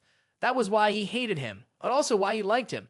Just then, a bald mage appears in front of Russell. Russell tells him, "Stop." Spiegel turns his head back to see him, while the bald mage uses his magic. Declaring that this trash was not even worth using Circle Z magic on, Russell thinks that, thanks to him, he was able to survive by charging his body with flames. He reflects on the magic that can only be learned upon realizing a principle that it is the circle, not the magic itself, that determines whether it is high or low. Using the blink skill, he appears behind the mage. Moving his spear to attack, the mage counters with his magic, spreading a light explosion. Russell thinks that he has to survive for speed's sake. The scene shifts to the mirror worlds, where Russell wakes up. The Temple of Mirrors declares that it is about time for him to go. Russell sees himself and asks, "Where is this place?" He inquires, am I finally awake? Looking around, Russel asks, how was that world? He explains that he had lost the dream he had so persistently held onto, though he had found it again and protected it. He is shocked to see Spiegel and asks, was Spiegel not able to run away? He quickly runs toward him and strikes with a mirror, saying that in the end, he is unable to protect anything. The Temple of Mirrors responds, stating that he is wrong. Russel Raymond, heir to a dragon's power, has been mizzled. Russel asks, who are you? The Temple of Mirrors replies, I am the master of this wicked world. Those people call me by another name, Temple of Mirrors. Russel is shocked. Is that true? He asks. The Temple of Mirrors responds affirmatively, explaining, this place reveals the deepest fears in your mind. In your case, it is your worth. The question is, why were you given such power? Russel looks at his hands, recalling a memory. He thinks, even so, this still only makes me a third-rate mage. He remembers Blaine saying that he had seen Russel running away with his own eyes. The Temple of Mirrors then asks, are you worthy of possessing this power? It adds, you had your own unique answer to that question. The reason behind it was to become a guardian and protect even more people. Russel recalls another memory. Clenching his fist, he says that it was so he could grow more and protect even more people. He kneels down and asks, was all of that time just a test? The Temple of Mirrors confirms, stating that he surpassed his own answer, showing that he could become a guardian even without those powers. He accomplished that through his choice to protect others. Spiegel declares, I will not forget our promise. Russel smiles, placing his hand on the mirror and calling out, Spiegel. The mirror begins shattering. The Temple of Mirrors declares the body in front of you is no illusion, but rather the courage you have protected until now and will continue to protect in the future. Russel realizes that he can finally fulfill his long-held vow. With a calm air, he knows it is time for him to leave with a new light. The mask is removed from his face and he transforms into Spiegel. Russel is shocked to witness this. The system window notifies that by absorbing dragon blood and reconstituting his body, he has acquired the first golden mask. The scene shifts to the battlefield. Jaron remarks that he has left a lasting impression and wonders if it was Alan Page. Alan injures and apologizes to the princess. He sits on the floor while the masked mage comments that he has heard much about Alan being a genius. Hegate and Speech, both tied, kneel on the ground. Alan leaps to attack Jaron, punching him and creating a shield around himself to block the attack. The masked mage says that he quickly understood the situation upon entering and that Alan's actions, based on such limited information, were a good move. He praises Alan, stating that who would have thought he would use the artifact as bait to save the princess. Alan unties Princess Hegate. He declares that, well, that does not change anything, and addresses Jaron, asking if he is done playing, suggesting they wrap this up now. Jaron flies away, charging a sphere ball filled with a dark aura, and says they should destroy the barrier first. He approaches the relic, and Speedman, shocked, remarks that it is a relic from the era of gods. Hegate wonders if there is nothing they can do. Jared thinks that after he finds the artifact, he won't hand it over to his people. Instead, he plans to show the world that he is better than them. He recalls a memory of Blaine saying that all he did was believe. Jaron shouts, urging the barrier to break as he points at it. His attack hits the barrier but fails to break it. Suddenly, Russell's hand emerges from the barrier, stopping the relic, which shocks everyone. The masked mage thinks that the relic from the era of gods could not break the barrier. He asked if it is stuck in the barrier. Alan Page comments that there is someone on the other side. Just then, Russell steps through the barrier wearing the golden mask and holding a flame spear. Jaron is shocked and exclaims, the mask is impossible. Russell leaps toward the masked mage to attack, while the masked mage creates a portal in front of him to block the attack. The masked mage curses as Russell's strike breaks through the portal, throwing him away. Jaron is stunned, thinking, I cannot believe Russell tore the portal apart. Russell unties Spiegelman and tells him something.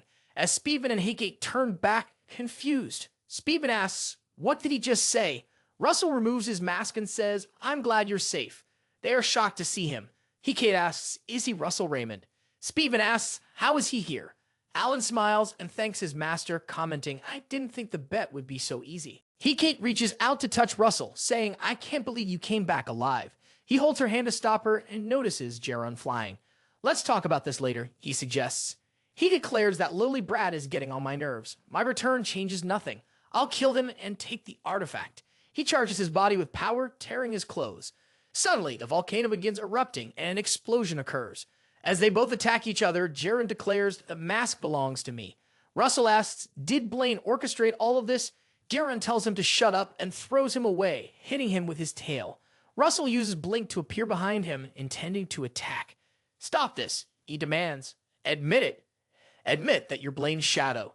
He swings his spear, flames trailing to strike, but Giron disappears. Russel's flames strike the rocks, causing an explosion. Giron states, "The truth is simple. I am not Blaine's shadow." He charges his sword and uses his original grammar skill to attack, and throws the sword toward Russel. Just then, another explosion occurs. As the dust settles, Russel is seen blocking the attack with flame spears sliding on the floor. Giron thinks that if he had that mask, he would be its shadow. Power makes everything possible. He knows this well, but without it, he charges his body, holding two swords. Russel reaches into his inventory, takes out a mask, puts it on his face, and declares, "Power is not the most important thing." Giron, the system window notifies that the mask assists with thinking and induces the manifestation of dragon blood, making the second dragonification possible should he choose to use the mask. He declares, "Yes, I will use it." Courage comes before power. He activates the second dragonification skill, charging his body. Giron questions the mention of courage, calling it nonsense from someone who has never fallen into darkness. Russel stares, charging his flame spears, and asserts, "This is not true. Too has been in darkness." The only difference is that he followed the light. Clenching his fists and gathering the spears, Russel uses his original skill, Magical Spear Gald, transforming the spears into a large, powerful spear. Giron dismisses this as nonsense. "Prove it," he challenges. "Prove what the light you followed truly is." With that, he leaps toward Russel to attack. Russel charges to meet him, and a massive explosion occurs. As the dust clears, Giron is seen kneeling on the ground, injured and filled with rage. He looks around, seeing his hands severed and his body fallen in the distance. He wonders why, even with the Chimera's heart, he cannot reach Russel. Russel walks toward him. "Give up, Giron," he says. Giron stands up, numerous arms emerging from his body. "Shut up," he insists, his voice full of defiance. "I cannot lose." He starts coughing. The system window notifies that only 10 seconds of the second draconification remain. Russel sees the notification and says, "It's the same for me." He cannot lose either. He charges his magical spear, attacks Giron while shouting for him to die, and then uses the overheat skill, causing his body to erupt in a massive explosion. Later, as the dust settles, Russel is shocked to see Giron coughing up blood and dragging himself across the ground. Giron mutters that it is not over yet and tries to stand, but fails. He thinks about the Chimera and how he wanted to become a dragon, but he could not see it through to the end. He wonders if this too is his destiny. Russel notices the volcano beginning to erupt again. Just then, Hecate calls out to Russel, waving at him as she approaches with the others. Russel waves back. Suddenly, Pepper bumps into him from behind. Russel turns around, sees him, and reassures him that he is okay. Pepper hugs him tightly, crying. Russel says, "Thank God," and suggests that they return to Enmian. Hecate smiles slightly, seeing Russel sitting down, holding Pepper in his arms. After a while, the masked mage picks up Giron's severed hand from the ground and walks toward a portal. The scene shifts to the Endymion Supreme Court, where a judge states Giron, a mage of the Red Tower, has conspired with pagans, threatening the security of the kingdom. His teacher, the Red Tower Master, is also held liable. He calls for the defendant, Blaine, to step forward and asks, "Do you have any arguments?" Blaine responds, "I do not. It is entirely due to my own negligence that I failed to notice the conspiracy." He continues. "The sins of a disciple must be borne by the master. As the Tower Master, he must rightfully accept that responsibility." The Archduke of the Empire, Bismar Rathmos, raises his hand and requests permission to speak. Staring at those present, he acknowledges, while the judge is not wrong, it is also true that the Red Tower Master has made significant contributions to the nation. He proposes, let us conclude the matter with 6 months of probation. The judge nods in agreement. Blaine gives a subtle, unsettling smile. Doria clasps her hands together tightly, thinking that they are all complicit in this. She glances toward His Majesty and wonders what the king is planning, knowing that the Archduke will continue to challenge the royal family's authority. After a while, Russel dresses neatly, looking at himself in the mirror. Speedman stands beside him, laughing. "Clothes truly make the man," he says, "and they suit you well." Just then, Hecate enters the room and remarks, "So, you are all gathered here." They turn to her, bowing, and greet her with, "Greetings, your highness, the princess." She adjusts her hair and says, "Please rise. It is I who should be greeting you." To the saviors of her life, she sincerely expresses her gratitude. Holding her gown with both hands, she bows deeply. "Especially to you, Sir Russel." Russel, stunned, asks, "Pardon?" She winks and says, "I hope to see you again," before leaving the room. Russel stands there, speechless. He closes his eyes and thinks, "I must stay focused. This is an opportunity to imprint the Raymond family in the minds of the people." Later, Russell Allen. The delegates knelt before His Majesty. The king addressed the gathering, explaining that today's assembly was held to honor the knights for their service. After acknowledging their shared accomplishments, he would recognize individual contributions. He gently placed his ceremonial soar on Spiegelman's shoulder and declared, Spiegelman, Mage of the Yellow Tower, stood firm against the mages who endangered the realm. For your dedication, you are awarded 200 gold coins and 2 mana-enhancing elixirs. Spiegelman responded with a respectful bow, following the royal custom. Next, the king placed the sword on Alan's shoulder and said, Sir Alan Page, second son of Count Page and a battle mage of the Spear Tower, defended valiantly against opposing mages who sought the ancient relics. For your deeds, you are granted the Medal of Dawn, the Artifact Morgan, and the noble title of Baron. Alan also bowed, accepting the honor. The king then continued, And finally, Sir Russel Raymond, raise your head. Russel lifted his gaze. The king looked at him and said solemnly, Once, your father earned great honor on the battlefield, posing a significant threat to the kingdom's safety. It is only natural for the ministers to doubt the loyalty of the Raymond family. Therefore, Russel must prove it here today. Russel asks for pardon, he says. He explains that the Flame Tower Master has reported Russel's advancement to the 5th Circle. Daria remarks, The deeper the darkness, the brighter the light shines. The Majesty affirms, with such achievements, no one will doubt his worth. Daria thinks that His Majesty intends to make Russel Raymond a hero before everyone, thereby weakening the Archduke's faction.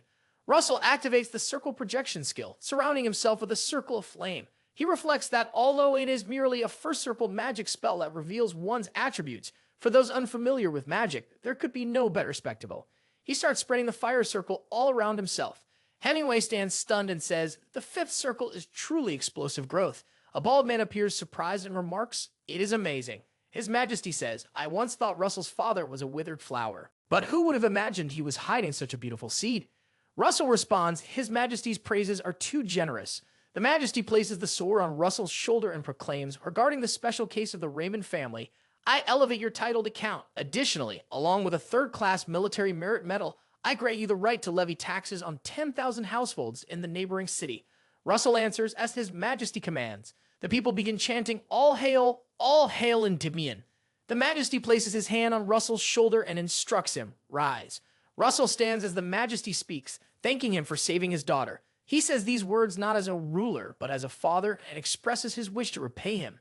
Is there anything you desire? The Majesty asks, holding Russell's hand. Russell reflects on what he truly desires. Later, Russell sits on his bed, staring at the dragon's heart. He thinks that he had worried about how he would obtain it, but things have worked out well. A dragon's heart, though it appears withered and ugly now, will reveal its true form once infused with magic power. He hopes he will be able to handle it. He begins applying magic to it. The heart starts cracking before shattering into pieces. From within, a horn emerges. He quickly moves back, shocked at the sight. The system window notifies that the dragon's heart has revealed itself and that he has obtained the Forgotten King's horn lightning essence. He closes his eyes and begins meditating. He recalls a memory when he was captured by chains and screamed. He thinks it is still much more bearable than when he absorbed the fire essence and opened his eyes. Seeing a strange power surrounding his hand, he believes it is powerful thunderbolt energy. Noting that, even without fully absorbing it, it has already filled a third of the 5th Circle. The system window notifies that he has absorbed the Forgotten King's Horn Lightning essence to its limit, and that any mana exceeding the absorbable limit will remain dormant within him as latent power. His understanding of the intermediate lightning attribute has reached its limit and has evolved into an advanced understanding of the lightning attribute. Suddenly, the lamp and other objects in the room catch fire. Pepper transforms into a larger size. Russell is startled and asks Pepper, Are you affected by the power of the lightning? Pepper quickly flies outside. Russell goes to the window and calls out to Pepper. He then returns to sit on the windowsill and taps himself. Russell asks, Do you want me to join you? Pepper grabs him in his claw and flies away. Wait, Russell exclaims, shocked by the sight of a falling star and the full moon. He thinks to himself that he has not only grown in size, but that his flying ability has also greatly improved. Being bigger, he realizes, means he will be easier to spot. Should I not worry, he wonders aloud. Pepper begins transforming his wings, surrounding Russell with them. He forms a pair of wings on Russell's back, shocking him. Swift wings made from spirit flame, Russell says, astonished. Should I call them spirit wings? He thinks that with the lightning essence, intermediate 5th Circle mana, and now the spirit wings, he feels as if he can face any opponent without fear. He clenches his fist while powering up. The scene shifts to a flashback where Professor Hubert says, I've heard your master has a mission for you. Daria holds a letter and responds, The mission is to escort Count Kimberly, the special envoy of the Keel Kingdom. Although the Keel Kingdom's national force is weak, They maintain their position as a neutral nation due to their abundant monostone production. However, it is said that Mark Jorio, Comanche of the Prompt Empire faction, has attempted to draw the Empire into the region. She pauses and continues. Rather than falling under the Empire's control, Count Kimberly must have decided it would be better to join hands with them.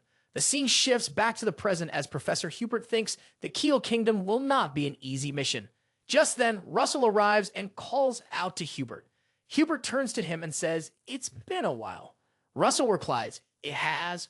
I'm glad to see you're doing well." He asks if he is leaving for the Keel Kingdom at that moment. Hubert asks how he knows. Russell requests to accompany him, mentioning that his master has given him permission. He thinks that, according to what he remembers, Hubert is destined to lose his life during this mission.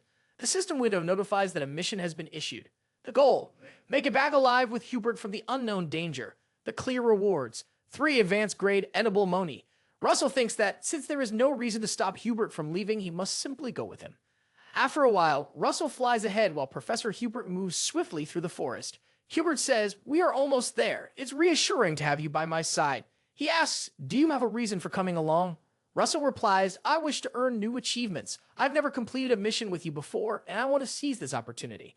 He then quickly flies forward to scout the situation. He thinks that the failure of this mission will lead to Hubert's death, and the Empire's interference in Key's internal affairs means there is a high probability that the Empire is involved in Hubert's death. Its task here is clear. He is stunned to see the system window, which notifies him that a mission has been issued. Escort the special envoy of the Keel Kingdom safely and enter the kingdom's territory, it reads. The clear reward is 5 intermediate-grade edible mana stones. He sees some people fighting with each other, feels startled, and thinks that he must eliminate the threat from the Empire and prevent Hubert's death from occurring. He uses the flare cannon skill, spreading flames all around to attack them. Kimberly, shocked upon witnessing this, thinks that's 5th circle magic and wonders who on Earth he could be. At that moment, Russell lands on the ground and his wings transform back into pepper. He says, "You must be Count Kimberly, right?"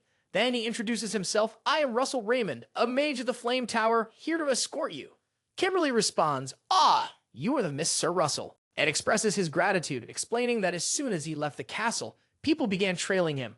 Russell, stunned, turns to look at the others and asks, "Could you please wait for a moment?"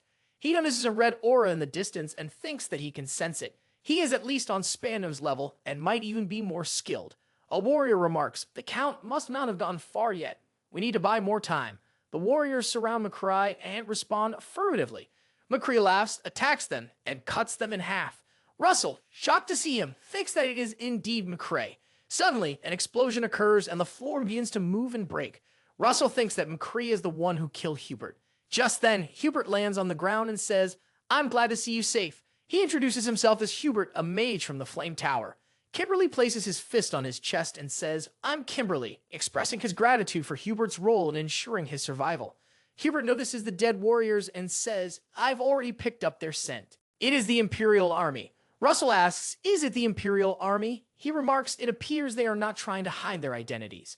This suggests they either do not feel the need to, or that the situation is too urgent for them to bother concealing themselves. Kimberly, shocked, hears this. Russell asks, "Is that not the case?" At that moment, Kamala emerges from the carriage. Russell asks, "Is she the princess?" She removes her cap and says, "Indeed, you are as extraordinary as the rumors claim." She then formally introduces herself. "I am Princess Kamala of the Keel Kingdom." Later, Kimberly rides on Hubert's back. She says Mark Comanche is trying to consolidate power by having his son marry Princess Kamala. With the backing of the Empire, his ruthlessness might be unparalleled. But we have already shaken off our pursuers. He then asks, is there a particular reason Hubert is rushing so much? Hubert explains, "We were chased as soon as I left the fortress. I'm certain another group must be following us." On the other side, Russell carries Kamala in his arms and thinks they have created some distance. He doesn't see any signs of being pursued. However, he cannot shake the ominous feeling growing within him. Suddenly, he notices an attack approaching them and shouts, "Get down!" The dark red aura passes just above them as they bend low. It strikes the trees, causing sparks to fly through the forest. Hubert covers Kimberly, stepping down onto the ground, and urges him to hurry. "Run!" Hubert shouts. "We'll handle things here." Russell glances up, seeing McCry standing in front of him. "McCry is coming," Russell mutters.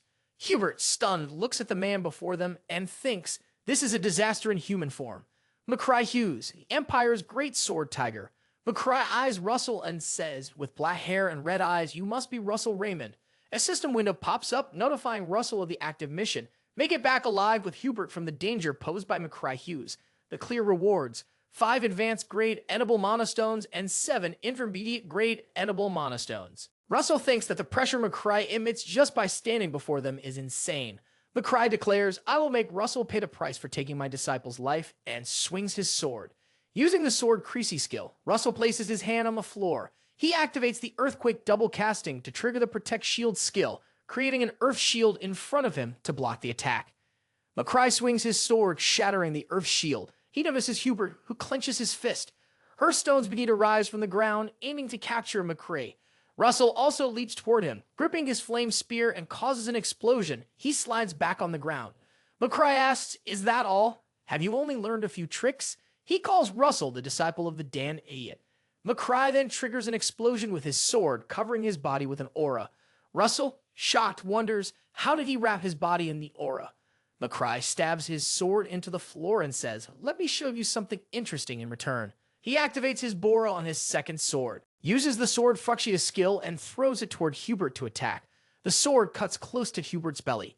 McCry explains the sword is made from the bones of a dragon corrupted with the blood of 10 mages, making it perfect for fighting against mages.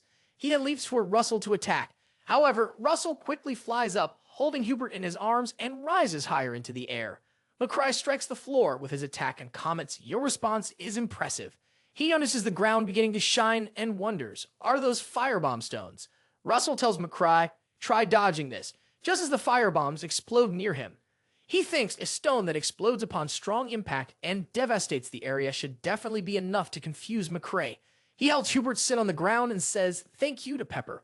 McCray asks, "Are you planning to buy time for your friends because you know you can't defeat me?" Russell tells Hubert, "When I give the signal, you should run and join the princess and the count." Assuring him that he will buy him some time, Hubert grabs his shoulder and asks, "Are you telling me to leave you behind and run?" Russell smiles and replies, "Trust me, I will go back with you." McCry charges his body with aura and asks, "Is Russell done talking?" Russell turns toward McCray, using the chain lightning skill to spread thunderous light around him. "It's time for Hubert to run," he says. Hubert starts running. Russell spreads flames, thinking the firebomb stones will give Hubert time to escape. However, he knows he cannot take McCry lightly as an opponent. He activates all of his skills: Cloudy Ring, Thunderstorm, Dragonification Stage 2, and Magical Spear Bull. He thinks to himself, "This will be my all in this one attack." A huge explosion occurs.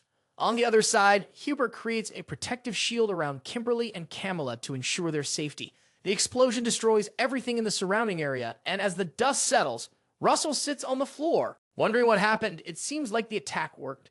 Suddenly, McCry's voice cuts through the silence. "I've really done it now," he says. "I shouldn't think I'll die a peaceful death." He stands, moving his arm forward to block the attack. Russell thinks, "Damn it, he withstood that." McCry tries to move his dragon bone sword, but it's stuck. "What is going on with this idiot sword?" he asks. The voice of the Divine Dragon King coming from the sword asks, how dare he try to harm the Dragon Lord, bound with the bones of a dragon? Russell, shocked by the voice, thinks that it's the same one he heard in front of the Dragon Heart. He mocks it, calling it ridiculous. A black dragon, the Divine Dragon King, appears behind Russell as he wonders if it could truly be the Divine Dragon King. The Divine Dragon King speaks. "As the Dragon Lord Russell, I shall bring you my power for a moment. Eliminate the vermin who has insulted the name of the dragons." Russell addresses the Divine Dragon King and says, "I have something to ask." The Divine Dragon King tells him to find the dragons, explaining that their existence will connect Russell to him. He will become the master and the hope of the dragons that remain in this world. Russell, shocked, notices a strong aura of power surrounding him and feels an overwhelming strength. He clenches his fist and thinks that although he does not fully understand the Divine Dragon King's words, if he possesses this power, he might be able to succeed. Meanwhile, the Dragon Bone Sword burns McCry's arm, breaking it from his body and causing it to fall to the ground. Russell leaps forward to attack, holding his spear and using the Overheat Slay's Lance skill. McCry regenerates his arm, grips his sword, and says that he has underestimated him. He asks if Russell thinks that losing one arm would make any difference. He adds that those arrogant eyes are just like his father's and asks if all Raymonds are like that. He then tries to attack again. Russell moves back and asks, "Do you know my father?" McCry scoffs and replies, "I know him well." He's mentioning that he wanted to gouge out those arrogant eyes himself, but unfortunately, someone else beat him to it. Russel asks, "What do you mean?" McCry calls him a fool. "Why do you believe it was only the Empire responsible for your father's death?"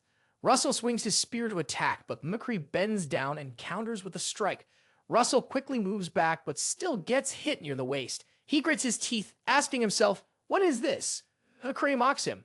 "You couldn't even dodge such a simple attack. Pathetic. Lame." He clenches his fist, gathering power to launch another assault. Russel leaps aside, but McCree immediately moves to that side again and attacks. "You're too predictable." Russel creates a protective shield around himself to block the strike, but McCree shatters the shield, lands a hit, and throws him away. McCree sneers. "Did you really think you could win with such pathetic talent? You're nothing but a clumsy little brat. No one can reach a high air level without sacrificing something. And that it is too early for a kid like him to dream of it." He prepares to attack again. Russel quickly flies away, counters the attack, and thinks that he has no choice but to admit it. This man is a superhuman, an opponent completely out of the norm. McCry runs toward him to continue the assault, but Russel uses the Windwave skill to attack. However, McCry blocks it easily with his sword. Russell, shocked, thinks that he is blocking all of his attacks and wonders if winning is even possible, but he immediately resolves that he will not give up. He creates a monocircle, uses the gravity skill to attack, and thinks that he will show him how a true mage fights. He moves his fingers, spreading flames, causing a massive explosion. As he quickly falls back, he is shocked to see McCry burning. McCree moves his monstrous hand toward him, attempting to grab him, and shouts, "You dare to fool me with such lowly, petty tricks." He vows to kill him. Russell feels the crushing pressure and thinks that McCry is right. Determined, he activates the Cloud Ring and calls upon the lightning giant's skill, spreading thunderlight around him. He screams in pain and thinks that to soar higher, he must be willing to sacrifice everything. Sacrificing his lowly body is worth it 1,000,000 times over. McCry, shocked by the sight, hesitates as Russell kicks him away. He thinks that by stimulating his muscles with electricity, he has explosively increased his speed, revealing the ultimate trump card he has hidden until now, swift charging. Plans form in his mind. He takes out his magic spear and uses Russell's originality, deadly strike skill, leaping toward him to attack. McCry, equally shocked, counterattacks by charging toward him. Russell coughs up blood from the collision, severely injured, and falls to his knees on the floor, muttering the word monster.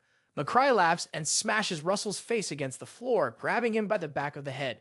Russell, struggling, thinks that he needs just one more chance. He smirks through the pain and says, "You still look like a beast." Sir McCray, while launching a fireball, burns McCry's arm and throws him to the ground. Russell approaches him and asks, "How does it feel to crawl on the floor like a pathetic bug?" McCry tries to speak in a trembling voice, but before he can say anything, Niccolo arrives and declares it is time to die. Using his power, he unleashes a massive explosion and blood spreads across the ground. Niccolo, witnessing the aftermath, thinks it's unbelievable that Russell managed to push McCry to such an extent all by himself. He realizes that Russell has accomplished something extraordinary. Meanwhile, Hubert returns with the others and sees Russell lying unconscious on the ground. He thinks Russell's desperate struggle has changed the fate of Enmian and Keel. No one can doubt his abilities now. Hubert quickly lifts Russell into his arms. As Russell slowly opens his eyes and smiles weakly, he calls out Hubert's name. Hubert thinks this is truly the birth of a hero. The scene shifts to 10 days after the incident, where Russell sits in meditation. He reflects that even after this time, he has not fully recovered despite the resilience of his overloaded wizard's body. He realizes just how formidable the barrier to becoming a true superhuman is. He acknowledges that if Sir Niccolo had not arrived in time, he would have been the one to die. Placing his hand over his chest, Russell thinks that although he believes he has grown stronger, he still has a long way to go. He recalls the Divine Dragon King's words, telling him to find the dragons, their existence being the key to connecting with him. Russell wonders why he was suddenly asked to find dragons, considering they are believed to be extinct. He questions whether any living dragons remain in the world. After some time, Hubert sits near Russell on a chair and suggests that the Empire might not be the only force involved. Russell agrees, recalling McCry's provocation, and says he asked why I thought only the Empire was responsible for my father's death. Covering his mouth thoughtfully, Hubert says McCry might have simply been provoking you. But it does not hurt to be cautious. He proposes to investigate the matter secretly through the Flame Tower. Russell nods and thanks him. Hubert adds Master was very worried and says he is relieved to see that Russell is safe. He then moves a letter toward Russell and tells him, "Take this." Russell asks, "What is it?" Hubert replies, "It's an invitation to the royal banquet." After a while, Russell stands wearing a formal suit at the banquet. He mentions it might be, because I usually only wear robes, but I am truly not accustomed to formal attire. Just then, Thurea sees him and expresses her happiness, saying, "I'm so glad to see that you're healthy." She holds him by the arm and praises him. "You accomplished great things once again. As your teacher and the master of the Flame Tower, there is nothing more gratifying." At that moment, Jillian arrives and remarks, "It's been a while, Flame Tower Master." Dia turns to him, surprised. "I never expected to see you at the banquet." Jillian explains, "I couldn't resist witnessing the rumored divinity." Russell, surprised, thinks to himself that there is no way this could be the Gillian he knows. He then asks, "Are you Sir Jillian Pearlson?" Jillian responds, "I'm pleased you know me. It will make our conversation much easier." The narrator notes that Jillian Pearlson, a weapon master and superhuman aura practitioner, is capable of handling 18 types of weapons. He reflects on how such a powerful individual sought him out first. Jillian mentions, "I heard you gave the man McCry a hard time." Russell modestly attributes it to mere luck, but adds, "Luck favors the skilled." He acknowledges the excellent job he did in defeating McCree, stating, "McCry and his disciples are nothing but scum." Russell thinks that hearing such rough language within the palace feels entirely different from hearing it at the mercenary court. Dorea agrees, affirming, "You're right." Jillian holds him by the arm and asks, "Have you been practicing your spear skills as well? Your muscles are well developed." Russell replies that he is still at the stage of repeatedly practicing the basic spear techniques. Jillian holds his hand, gives him a ring, and states, "While the basics are important, surpassing one's limits requires appropriate instruction. If you ever need guidance, bring that ring and seek me out." Russell asks, "May I inquire why such grace is being shown to me?" Jillian replies, "It is not grace, but rather comparable to providing extra fertilizer to a promising tree." Doria smiles slightly and thinks that he is a true warrior disguised as a noble. Russell promises, "I will definitely seek you out." At that moment, a man announces the brilliant son and ruler of Enbian, His Majesty, the king, has entered the hall. His Majesty and Hecate proceed into the room.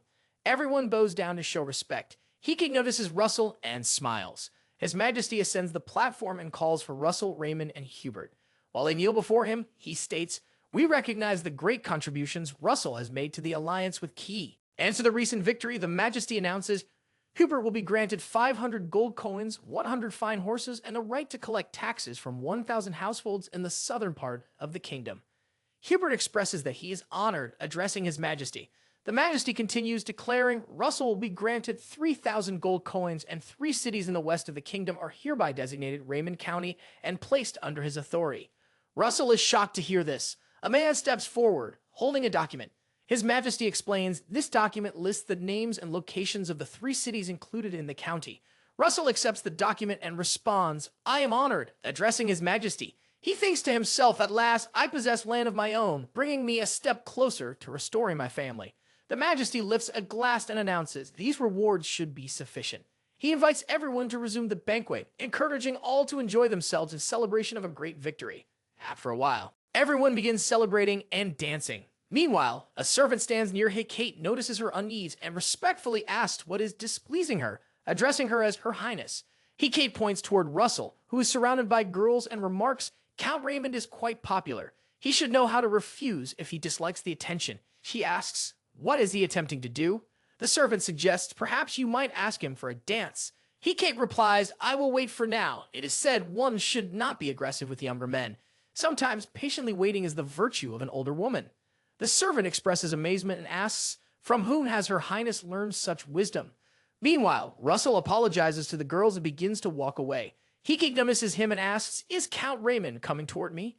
Russell approaches her, extends his hand, and politely asks, "May I have the honor of this dance, Your Highness?"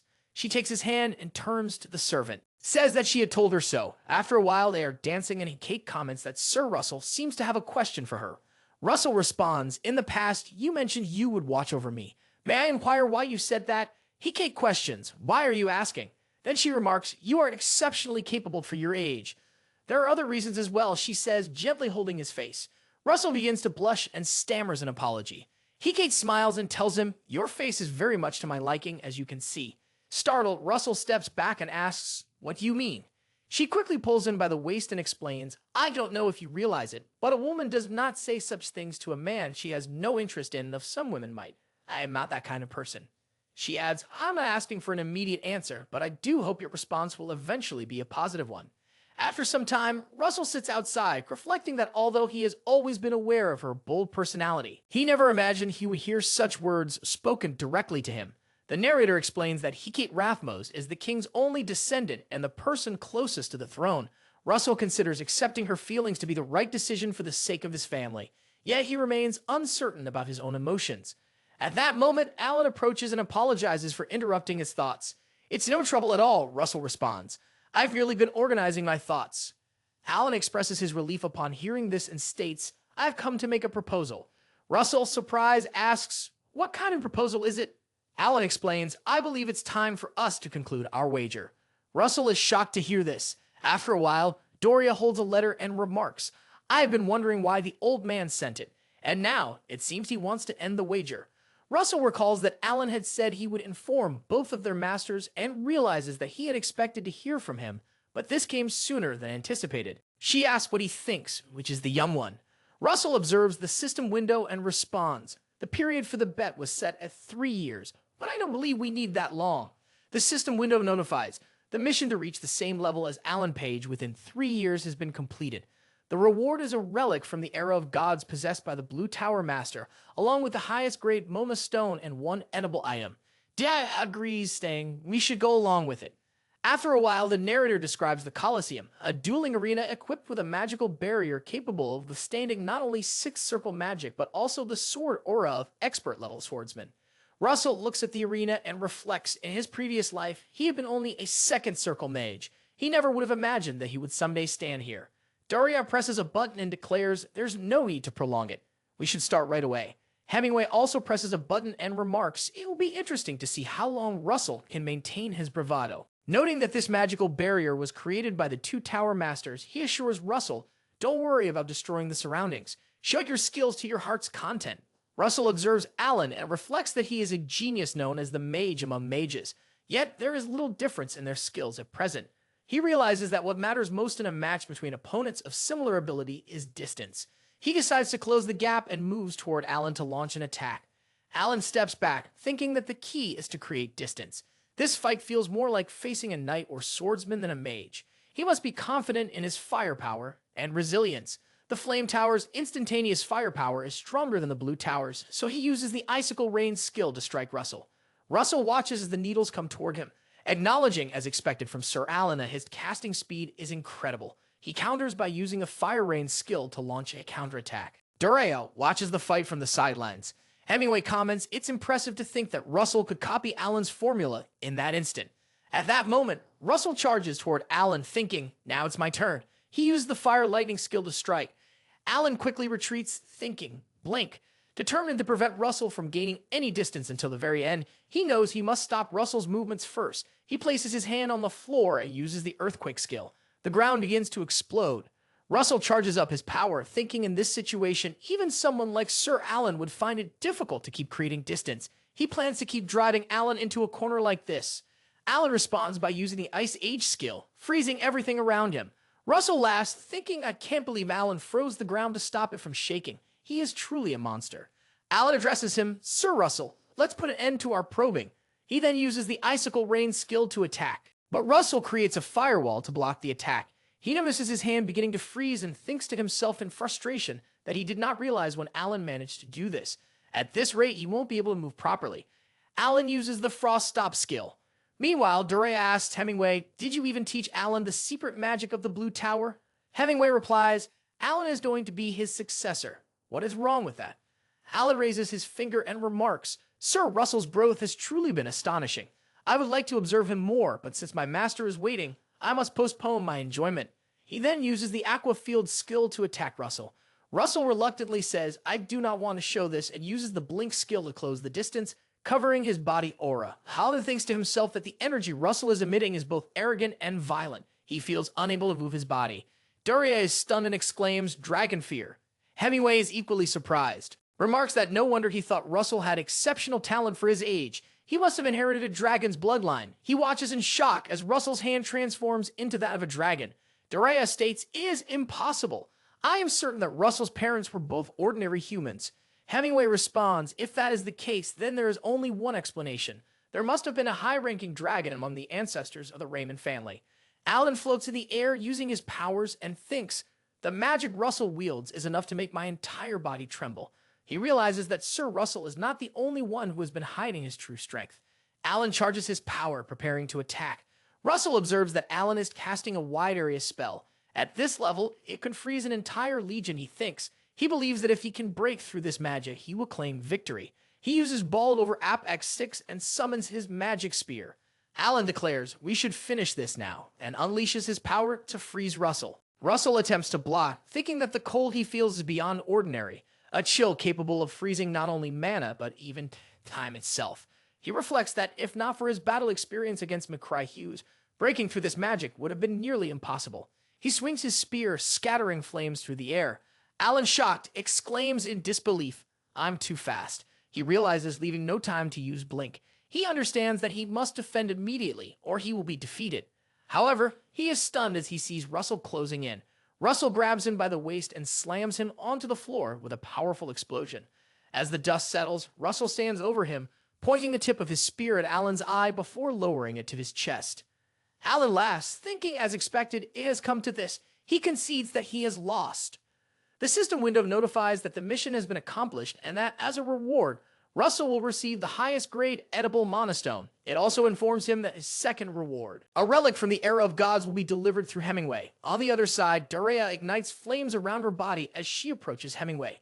She demands, "Have you prepared the relic from the Era of Gods as promised?"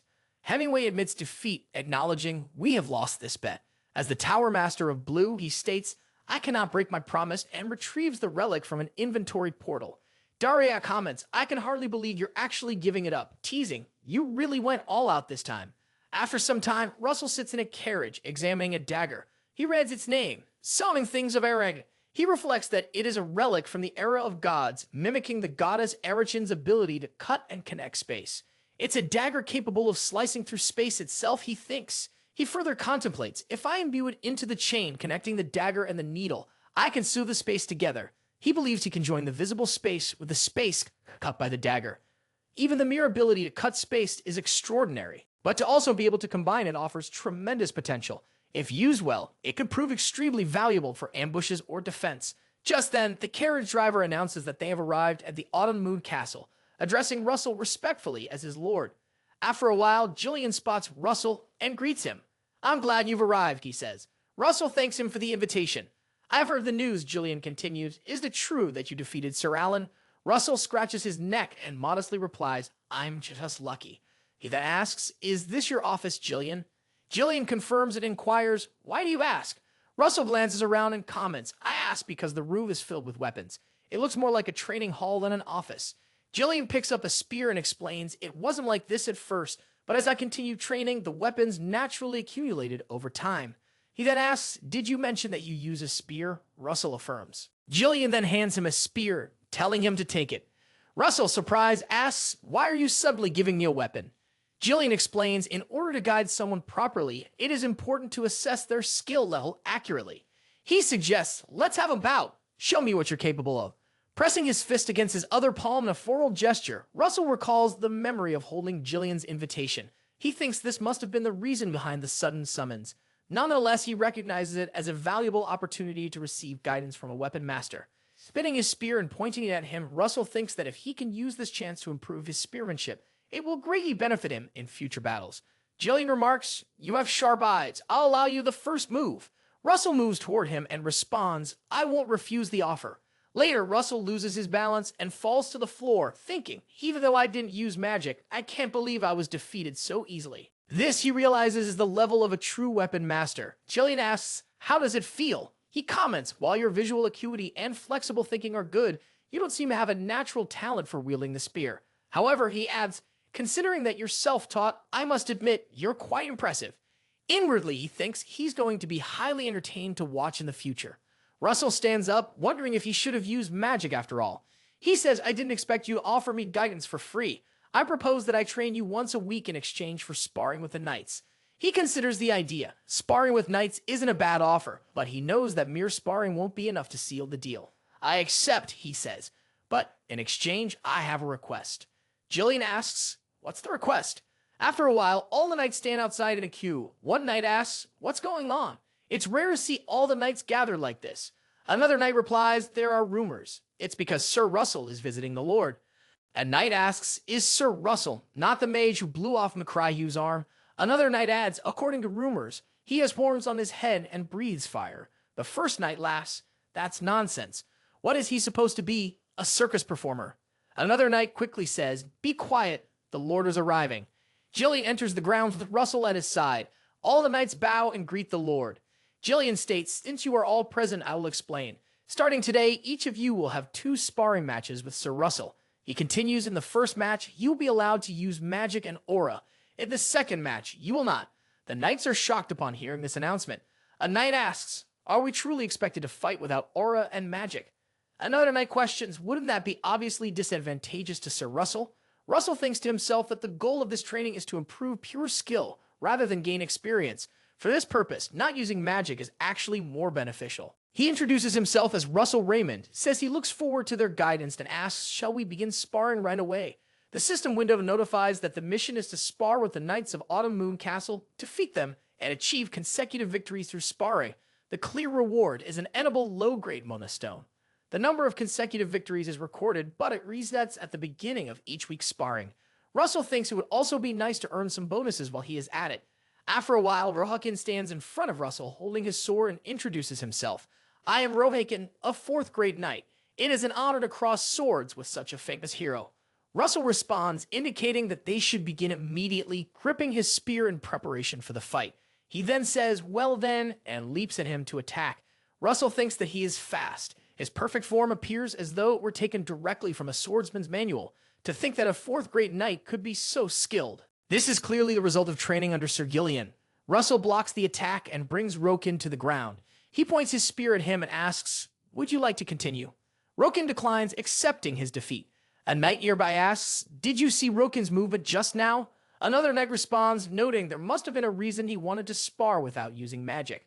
Jillian reflects on their expressions, recognizing that their pride is undoubtedly wounded after losing to a mage in a purely martial contest. He recalls a memory as Russel declares, I will continue sparring with the knights, but I insist you allow me to do so without using magic. Jillian considers how a proposal he had originally accepted out of amusement has turned out to be a powerful motivator for everyone. Just then, Vincent arrives and asks, would it be acceptable for me to spar with Russel? A knight remarks, I can't believe Sir Vincent is choosing to spar with him. He's a 2nd grade knight. He then asks, does this mean Sir Russel is considered too much for the 3rd grade knights to handle? Russel reflects that a 2nd grade knight strong enough to be compared to the vice captain of the Knight Order will provide an excellent experience. He expresses his gratitude for the opportunity. After some time, Jillian remarks to him, to think you managed to draw against Vincent, it seems Vincent has been underestimated. Russel replies, I was simply lucky. Jillian comments on the notion of luck again, then asks, do you think Vincent would have stood any chance if he had used magic? Russel answers, I wouldn't say so definitively, but even if Vincent had been a 1st grade knight, the outcome would likely have remained the same. As Russel follows him, he reflects that he is not wrong. After all, he has now become a 5th circle mage, which places him on par with an expert grade knight. Later, Jillian stops in front of a door and advises him, don't sell yourself short. Excessive humility can turn into arrogance. Russel acknowledges the advice and states, I'll keep that in mind. He holds a lever and adds, setting everything else aside, it is time to present the gift he has prepared. He enters the room and explains that these are books he has collected during his travels across the continent in his younger days. He adds that the books on spearmanship are placed on the left and instructs Russel to choose one to study. Russel is surprised to see the collection and thinks that properly reviewing them all would take far too long. For now, he should focus on finding a clear direction in his study of spearmanship. After some time, Jillian sits in a chair and asks, have you chosen a spearmanship book? Russel stands before him, holding 2 books, and says, I'm torn between them. He explains, these are the 6 Union Heaven-Shattering Arts and Lancia, both highly esteemed works on spearmanship. Jillian recalls Russell's abilities and comments, the 6 Union Heaven-Shattering Arts is extremely difficult to master, but if perfected, it can become the greatest among the powerful spear techniques. He continues, Lancia, on the other hand, is a refined style, praised for enabling the user to move without unnecessary motion, which is a significant advantage. He states that personally he would recommend the 6 Union Heaven-Shattering Arts. Russel places his hand on the books and declares that he will choose that one. Jillian then asks if Lancia.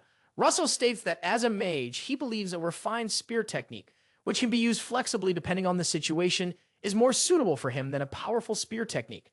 He thinks that in choosing this, he has made a rational decision over something really strong. Thinking like a mage, he places his hand on his shoulder and expresses his respect for Russel's decision, adding that now he should focus on mastering Lancia.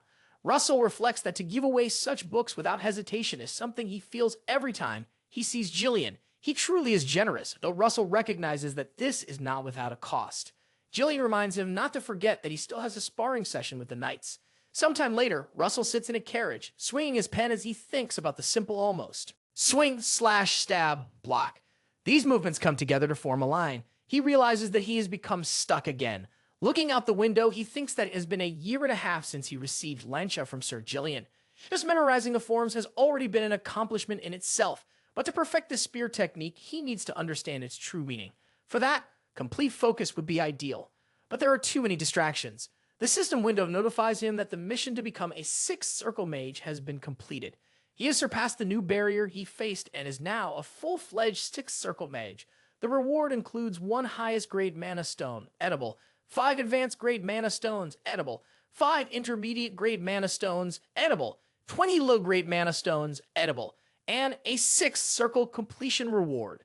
He is startled upon seeing the system window and reflects that becoming a 6th Circle Mage is a matter of training and enlightenment, with no immediate solution to it. He recalls the words of the Divine Dragon King, who mentioned that in order to connect with the dragons, he must find them.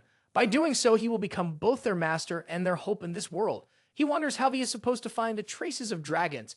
Then he remembers that he has examined old books and discovered 4 locations where traces of dragons might be found. He thinks that he has already explored 2 of the locations, but to no avail. This leaves only the Red Mountain Belt Canyon and Kirill Island, with the canyon seeming more likely of the 2. However, exploring it at his current level is too dangerous. He decides to postpone the exploration of Kirill Island until after he becomes a 6th Circle Mage. Instead, he heads to the Red Mountain Belt Canyon, planning to explore the underworld within its depths. The scene shifts to a flashback where Doria asks Russel if he is planning to go to the underworld this time. Russel confirms that he is. She warns him that the underworld is the land of dwarves and humans cannot easily enter that place. He acknowledges that he knows this. She suggests that if he must go, he should visit Whitey, the White Magic Tower Master. He asks, "Do you mean the White Magic Tower Master?" She affirms, explaining, "I'm a half-blood of the fairy race, so I might know something useful." The scene shifts back to the present. Russel stands outside the palace, reflecting on how dwarves are part of the fairy race. The master had a point. He's startled by a noise behind him. Meanwhile, Doria stands near the window, thinking that she has forgotten to tell Russel something. She wonders if they have met by now. On the other side, Olsen jumps at Russel, grabbing him by the neck. "It's been a while, youngest." After some time, Olsen and Russel stand on a floating platform. Russel comments, "I applied for the overseas research trip to the underworld as well." Olsen responds, "I thought I'd be lonely since the location isn't a popular research destination. But with you here, I won't be bored." Russel asks, "Have you met the White Tower Master before?" And Olsen confirms that he has. Russel then inquires, "What kind of person is she?" Olsen pauses, considering how to describe her before saying, "She's like a cute yet eccentric girl," while walking toward the floor. Russel responds, "I'll understand when I meet her." After a while, they walk toward a room, and Russel thinks to himself that he is unsure what to make of it. It is a cute room. Inside, he sees Amelia Merwin, the White Tower Master, sitting on a sofa and hugging a teddy bear. She greets them, saying, "Welcome, Olsen and Russel Raymond, right?" Olin bows to her, and Russel is startled when he sees her. The narrator explains that the White Tower Master, who commands the wind and spirits, is Amelia Merwin. Russel thinks that perhaps it's because she is half human and half elf. He can sense a pure mana radiating from her, a quality normally only felt by elves. Olsen remarks that for her to remember their names suggests that Russel has truly become famous. Amelia approaches Russel and explains, "It is not fame that interests me, but rather the fascination with how a human possesses such peculiar mana." Russel addresses her as Tower Master, and she observes, "You must have formed a contract with the spirit. Otherwise, such mana would not have been possible." He confirms that she is correct, thinking to himself that no one has ever noticed this detail before. She then asks, "Can you summon the spirit with whom you formed a contract?" Russel cautiously asks, "May I inquire as to why?" Amelia explains, "You cannot enter the underworld, the place you wish to go, by normal means. You'll either have to be fortunate enough to find a hidden portal, locate a map with a portal marked on it, or possess an artifact capable of finding portals." Russel asks, "So what you mean to say is that we need a spirit because we don't have any of those 3 things?" Amelia confirms, "Yes, you understood correctly." Just then, Russel summons Pepper. Amelia immediately hugs him, exclaiming, "He's adorable." She adds, Not only is he an intermediate great spirit, but he is also a mutant. She asks, "What is your name?" Pepper responds with a cheerful growl. After a while, Bismarck stands, cutting a tree with a pair of scissors. He remarks, "I have thought you possessed manners unlike Hypnos." He then asks, "What brings you here at this hour?" Sharon, speaking through the skull of a skeleton, replies, "I have come because it is the day of the contract. Hypnos, the one with whom Bismarck is contracted, is busy, so I have come in his place." Bismarck repeats the word contract thoughtfully, asking, "Has 5 years already passed?" As Churin speaks, a green aura spreads from the star-shaped mark on his head, ripening the apple Bismarck holds. Bismarck moves the apple toward his mouth as Churin reminds him, "It is time for you to eat it." Demonstrating his power, Churin comments, "If this great transaction could be repeated indefinitely, you could achieve immortality as well." However, he adds, "It is a pity, as the side effects make it impossible." He then asks, "Do you know that Duraya's disciple has gone to the Red Canyon?" He replied that of course he knew, especially when it involved that unpleasant woman. He said he understood what Bismarck was worried about. The Red Canyon bordered the Arizona forest, and he was concerned that the boy might interfere. He admitted that given the current situation with Blaine and everything else, the concern was entirely reasonable. Sharon said, "The operation is taking place deep within the forest, far from the canyon. They won't discover it unless they're specifically looking for it." He told Bismarck not to worry unless something had been opened. Bismarck narrowed his eyes and asked, "What did you just say?" Sharon quickly replied, "It's nothing," and added that he had to leave, as many others were waiting for him. Inwardly, he thought how arrogant it was for a low-ranking cultist to act so boldly. Bismarck muttered, "Once I ascend the throne, the first thing I'll do is," but before he could finish, he was stunned to see a nearby plant suddenly wither and rot. Sharon calmly remarked, "Looks like I'll have to speed up my plans." Meanwhile, a carriage moves across a barren landscape. Inside, Olsen remarks, "It's fortunate we have Russell with us." He turns to Pepper and thanks him, saying, "Because of you, we can easily locate the underworld." He recalls how Amelia had hugged Pepper and explained, "With Pepper around, we should be able to track the presence of the Earth's spirit, gnome, and find the path to the underworld." Russell modestly insists it's thanks to Pepper, not me. Olsen glances out the window, spotting a city in the distance. He comments, "Looks like we've arrived at the Red Canyon." Russell also looks outside, sensing a mysterious power emanating from the rocky landscape. He thinks, "Even from here, I can feel it. This place holds something powerful. Perhaps I'll find clues about the dragons here." Olsen says we should head straight to the canyon. No time to waste in the city. He turns to Russell and asks, "What do you think?" Russell agrees, and after a while stands holding Pepper. He says, "I'll start now," before releasing Pepper and instructing, "Track down the gnome's set." Pepper quickly flies away to begin tracking. Olsen expresses doubt, wondering if he will be able to sense the presence of an earthbound spirit from such a height. He believes he probably can. Olsen, stunned by the sight of eagles, remarks, "Those are one-horned eagles. Are they trying to attack Pepper?" Olsen charges his power and declares, "I will handle them."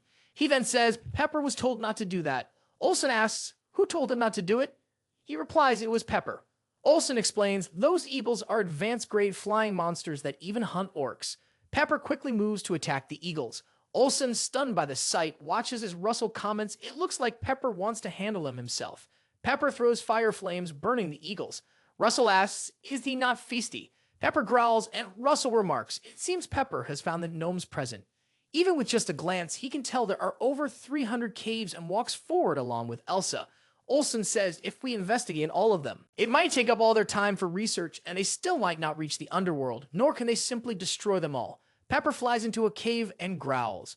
Russell says it looks like he is there. Olin lights up a spear and sends it into the cave, remarking, "This is not an ordinary cave." Russell observes, since there is no humidity or stalactites, features typically found in natural caves, is probably an artificial one.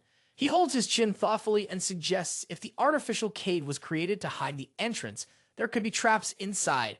Olin pats him on the head and asks, "Why are you being so serious? Will he refuse to enter if there are traps?" Russell responds, "On the contrary, I'm excited to see what the dwarves have set up." They see the roof collapsing and quickly run. Olin curses, asking just how many traps have been set up here. Russell says, "So far, that was the 15th. He remarks, "Those fools are certainly diligent. I believe I could easily dismantle the traps with magic." But he had not expected mana control devices to be installed throughout the entire cave. He sees a strong mana light emerging from the roof, breaks through it, and realizes he has no choice but to use draconification. He questions whether this is mana and thinks that although it is faint, he can definitely sense it. Olsen asks, "What are you doing?" "Run." Russell reasons that if mana control devices have been installed throughout the cave, but not at this particular spot, then there is only one explanation. He uses Blaze Lance and Lancha, spreading a burst of flames and sparks all around. Olsen is stunned by the sight. It looks like we found it, he says. Russell looks ahead and sees the warp gate leading to the underworld. He recalls a memory and reflects, no matter how advanced dwarven technology is, crossing space would not be possible without mana, which is why no mana control devices have been installed where the warp gate is located. Olsen taps him on the shoulder. You've done well, he says. A warp gate crafted by dwarves is certainly worth mentioning in the report. Later, they walk toward the warp gate and see mana sparks scattered throughout the underground city. Olsen remarks, this must be the underworld. Russell descends the stairs, thinking that he had expected the city to be small, given that it lies underground. However, it appears as vast as Dimian's royal capital, leaving him stunned at the sight of the people. Miggy comments, it's been a long time since humans have arrived here. Finding the warp gate is no easy task for them. A black-haired dwarf asks, has Russell obtained a Trib's map, or is he a spirit contractor? Miggy replies, in any case, since Russell has made it here, he should be considered our guest. If he wishes to enter the city, he should follow us. We can at least offer him a tour. He adds, you can look forward to it. The underworld is far more fascinating inside. Russell feels delighted at the sight of the dwarves and thinks, amazed, that he is truly seeing them. After a while, the black-haired dwarf points to the luminous stones embedded in the ceiling. Migi explains that they were embedded over 100 years ago, yet they still shine like stars. He picks up a piece of mithril armor and remarks that this armor has been crafted with remarkable skill. Holding a bottle, he adds that the alcohol is brewed using water from an underground spring. Russell feels as though they are boasting, rather than guiding him through the city. Owen places a hand on Russell's shoulder, calls out to him, and says that although they arrived together, their research objectives are different. Russell considers Olin to be focused on the dwarves' muscular training and responds that he supposes so for now. Olin immediately runs off, suggesting that they part ways for the time being and meet back at the same spot in 3 weeks.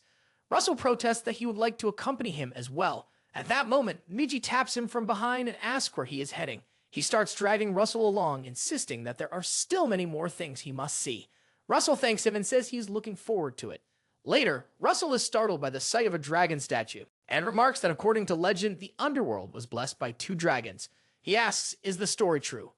Migi proudly confirms it, explaining the silver dragon, who governs iron and wind, bestowed upon them the blessing of steel, while the fire dragon, who governs flames, granted them the blessing of fire. He walks down the street and then mentions, the place with the statue must be here. May explains, it was built when the fire dragon bestowed us with the blessing of flames. The dragon even occasionally stayed there a few thousand years ago. Russell wonders, do any traces of the dragon's stay still remain? He asks, are outsiders allowed to enter the altar? He states, I had wanted to show you the altar last, but the order doesn't matter. Follow me.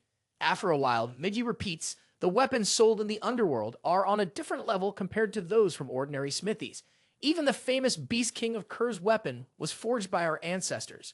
Russell remarks, there are more races here than I had expected. Aside from the dwarves, Migi responds that most of them belong to the fairy race of the Amazonian forest. They come here either for trade or to obtain equipment. Just then, Lady Iso arrives and greets Russell as savior. Russell turns to her and responds, Ladio. She smiles and says that it is great to meet him again in this place. Scan, who is with her, states that he is the young man who helped. He introduces himself as Scan, an elder of the White Ash Tree tribe, and extends his hand. Russell shakes his hand and replies, I am Russel Raymond of the Enmian Flame Tower. He thinks to himself that Scan is a curious person, wondering what kind of individual would help Iso. It feels as though he is facing a living volcano, and he is surprised that a human can possess such pure mana. Russell asks, what brings you here? Iso explains that they are here to buy weapons. He finds it unusual for a peace-loving elf to be buying weapons and asks, has something happened to your tribe? She responds that the monsters in the Amazonian forest have become more barbarous. If her blood had awakened, this would not have happened. Scan places a hand on her shoulder and reassures her. It's not your fault, he says. Don't think about it too much. Russell recalls that Iso had mentioned having the blood of a green dragon before. He remembers a moment when she had held his hand and confessed. In fact, I'm a half-blooded green dragon. He then asks, does the White Ash Tree tribe have any records or legends related to dragons? Lou apologizes. Aside from inheriting the blood of a dragon, she says, I don't know much else. He acknowledges this. She asks, how long do you plan to stay in the underworld? She adds, I'd like to provide you with any records from my tribe if they exist. He thanks her for the offer. I'll be staying for about 3 weeks, he informed her. After a while, Russell and Miggy stand in front of the red dragon statue. Miggy explains, this is the fire dragon's altar. Russell, thinking, doesn't notice anything particularly special about it. He wonders if he should visit the silver dragon's altar instead. Miggy states that the silver dragon's altar is symmetrical to the fire dragon's altar, both in location and design. Russell sees the silver dragon statue and guesses that the only real difference is probably the color. He thinks that this statue is the last thing he needs to examine here. Mig, he says, I'll wait at the entrance. Take your time. Russell agrees and wonders whether there will be anything special at the silver altar. He places his hand on the platform and begins channeling his mana, pondering whether this is the statue he has been seeking. Suddenly, the silver dragon's eyes begin to shine. It speaks. I've been waiting for a very long time. Fortunately, you have arrived before the end of my remaining lifespan. A bright green mana light spreads all around. The dragon continues, follow the path and come to me, to our master, the genesis of all dragons. Russell notices a circle with an arrow mark on his hand and thinks he hears a fragile, almost gasping voice. He bleeps high. Surrounding himself with mana, he casts Excel Haste. He reflects that the voice sounds as if it is on the brink of death. It might merely be his imagination, but he knows he must hurry. He observes the arrow and realizes that it is gradually shortening. Laying on the floor, he concludes that he is getting closer to the dragon that has been guiding him. Later, he spots a house and remarks, I have found it. After a moment, he stands outside the house, doubting that a dragon could be inside such a small structure. He wonders whether it serves as a cover to conceal passage. He opens the door, steps inside, and confirms that his suspicion is correct. It is just as he expected. A gate appears before him, and he walks toward it, asking himself, is this the first gate? The silver dragon Sylvet greets him with a welcome. Russell is shocked to see him there. He declares, I, the silver dragon Sylveter, have come to greet the future master of all dragons, and lies on the ground in front of him. He explains that he would like to speak with him as much as possible, but he does not have much time left. Russell asks, what do you mean by not having much time? Sylvet replies, as time flows, just as rocks eventually turn into sand, my body and spirit have aged. The time for my eternal rest draws near. Russell thinks that facing death so calmly must be because their race has lived for 10,000 years. He says, I now return the power that has been bestowed upon me by the previous master to the new master. He then presents a horn before him. Russell is shocked to see as the system window notifies him that he has inherited a new power. The silver dragon Sylvet, the divine dragon king's horn imbued with the essence of wind. He is startled and thinks, after receiving the powers of fire and lightning, I now hold a horn with the power of wind. However, he wonders, why is it called the divine dragon king's horn and not the forgotten king's horn? Sylvator asks, do you intend to delay the succession of power, young master?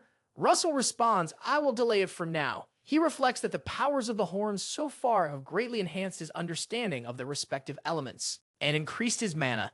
It would be more efficient, he thought, to become a 6-circle mage first and then fully absorb this power. Slayer praised him, saying to remain so calm before such tremendous power proves that you are a master worthy of being awaited for 10,000 years. He wished for all his desires to come true, calling him young master, and began to fade away. Russell urgently called out, wait, I still have questions. Sphere replied, although my body and spirit will vanish, my mission does not end here. He continued, I will leave my power to the child who carries my bloodline. Russell, surprised, asked, the child who carries your bloodline? After a while, mana sparks spread throughout the city. Iso stood at the window, startled by the sight. She raised her hand and checked the flow of energy, wondering to herself, what is this phenomenon? She was shocked when she saw a work gate opening in the distance. Later, Russell emerged from the work gate, holding his head, lamenting, I can't believe I lost my first ever lead when it was right in front of me. He is startled to see Iso standing before him. She removes her cap, releases a faint sparkle from her hand, and introduces herself as Iso of the Ashen Tree tribe. Russell, shocked, notices something shining above his head and asks, what is that? Iso kneels down before him, addressing him as the Dragon Lord, and collapses into unconsciousness. Iso, Russell calls out in concern.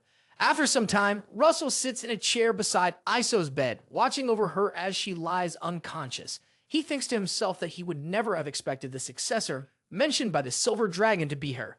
It doesn't seem that her dragon powers have fully awakened yet. As she slowly opens her eyes, he asks, are you awake? She quickly sits up and calls him Savior. Observing her behavior, Russell thinks that since she is no longer calling him Dragon Lord, she must have returned to her senses. However, he is soon shocked when a system notification appears. The system window notifies him that the elf before him has begun to awaken as a second-generation dragon. But she has not yet realized her mission. When she becomes aware of it, she will have to decide for herself whether to fully awaken as a divine dragon or remain as she is, an elf.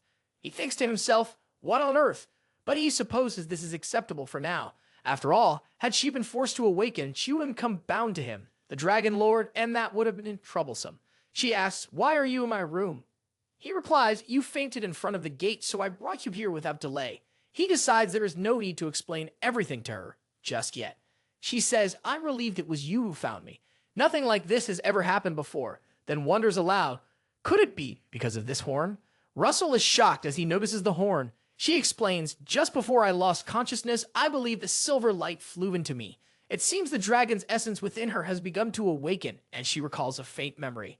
He reflects on her words, a silver light, as she stands beside him. She says that those she came with must be worried, so she will take her leave now. She assures him they will meet again and offers her farewell. May the blessing of the forest be with you on your path. Russel is taken aback by her parting words. The scene shifts to the next day. Russel stands in the street thinking that he had expected it would take 20 days to find the dragon's traces. Yet he has gained more time than anticipated. He decides to use this opportunity to investigate further when he notices the signboard of the other dwarf's shop. Later, Russel observes the fire increasing in the burner inside the shop. The black-haired dwarf inquires what brings him to the forge, referring to him as a small human. What brings you to the forge, small human? Russel replies that he has come to show them something. An appraisal? The dwarf asks. Russel reaches into his inventory portal and responds, confirming that this is the case. He then asks, could you take a look at this? And pulls out a red mon. They are shocked upon seeing it.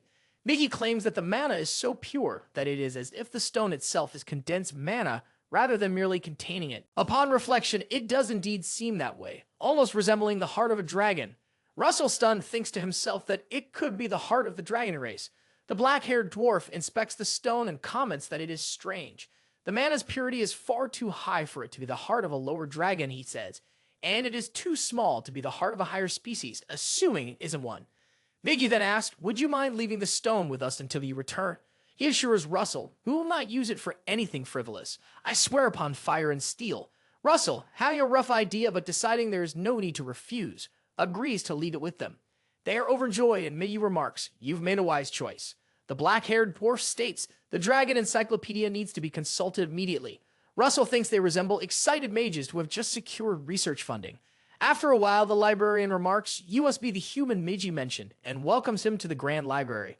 Russel introduces himself and adds that, more importantly, an underground library is quite unique. The librarian explains precious knowledge must always be stored deep within the earth. Normally, entry is not permitted, but since Russel has a recommendation from the Misters, access is granted up to the 3rd basement level, and entry pass is extended toward him. The narrator notes that among the dwarves renowned for their many artisans, only the most exceptional are titled Misters. Approximately 1 in 1,000 receive this honor. Who would have known that those two were Misters? Russel expresses his gratitude. After some time, he reflects that although the library is underground, it is remarkably spacious.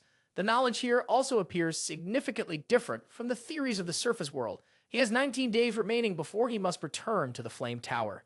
As he reads a particular book, he is surprised and resolves to attempt breaking through the 6th circle barrier within that time. After some time, Russel thinks to himself, indeed, it is not as easy as he had hoped, and it may still be too soon for him. He walks toward Miggy's shop, where Miggy notices him and greets him. The small human has returned, Miggy says. Russel confirms that he is leaving today. He has come to retrieve the item he left with him, and bids them farewell. They are shocked. Miggy exclaims in surprise, are you leaving already? The black-haired dwarf suggests that he stay for a few more days. Russel suspects that they have not yet identified what the monasterum truly is. Miggy admits somewhat regretfully, we have not discovered anything extraordinary. However, he adds, this does not mean no progress has been made. What we have learned is that the Mona stone was not formed naturally. It is, in fact, an artificial object created deliberately for a specific purpose by someone. Russel takes the stone and asks, is there a reason you believe that? Miggy explains that the alchemical reactions are similar to those they have encountered before. He then shows Russel a passage in a book, and asks him to listen while he reads. He says that based on the book's content, they have formed several hypotheses. It appears that the monostone is a type of magnum opus, an object created by breaking down and diluting a portion of something far greater. Russell begins reading and reflects that magnum opus in alchemy refers to a masterpiece. He considers that the two dwarves seem to believe this mana stone possesses a value comparable to that of the Philosopher's Stone. Miggy remarks it would have been ideal to discover what the stone was originally made from, but this is all we have been able to determine, and he apologizes for that. Russell replies, it's more than enough. He expresses his gratitude and adds, thanks to the two of you, I now understand how incredible the underworld truly is. Miggy tells him, visit anytime you can.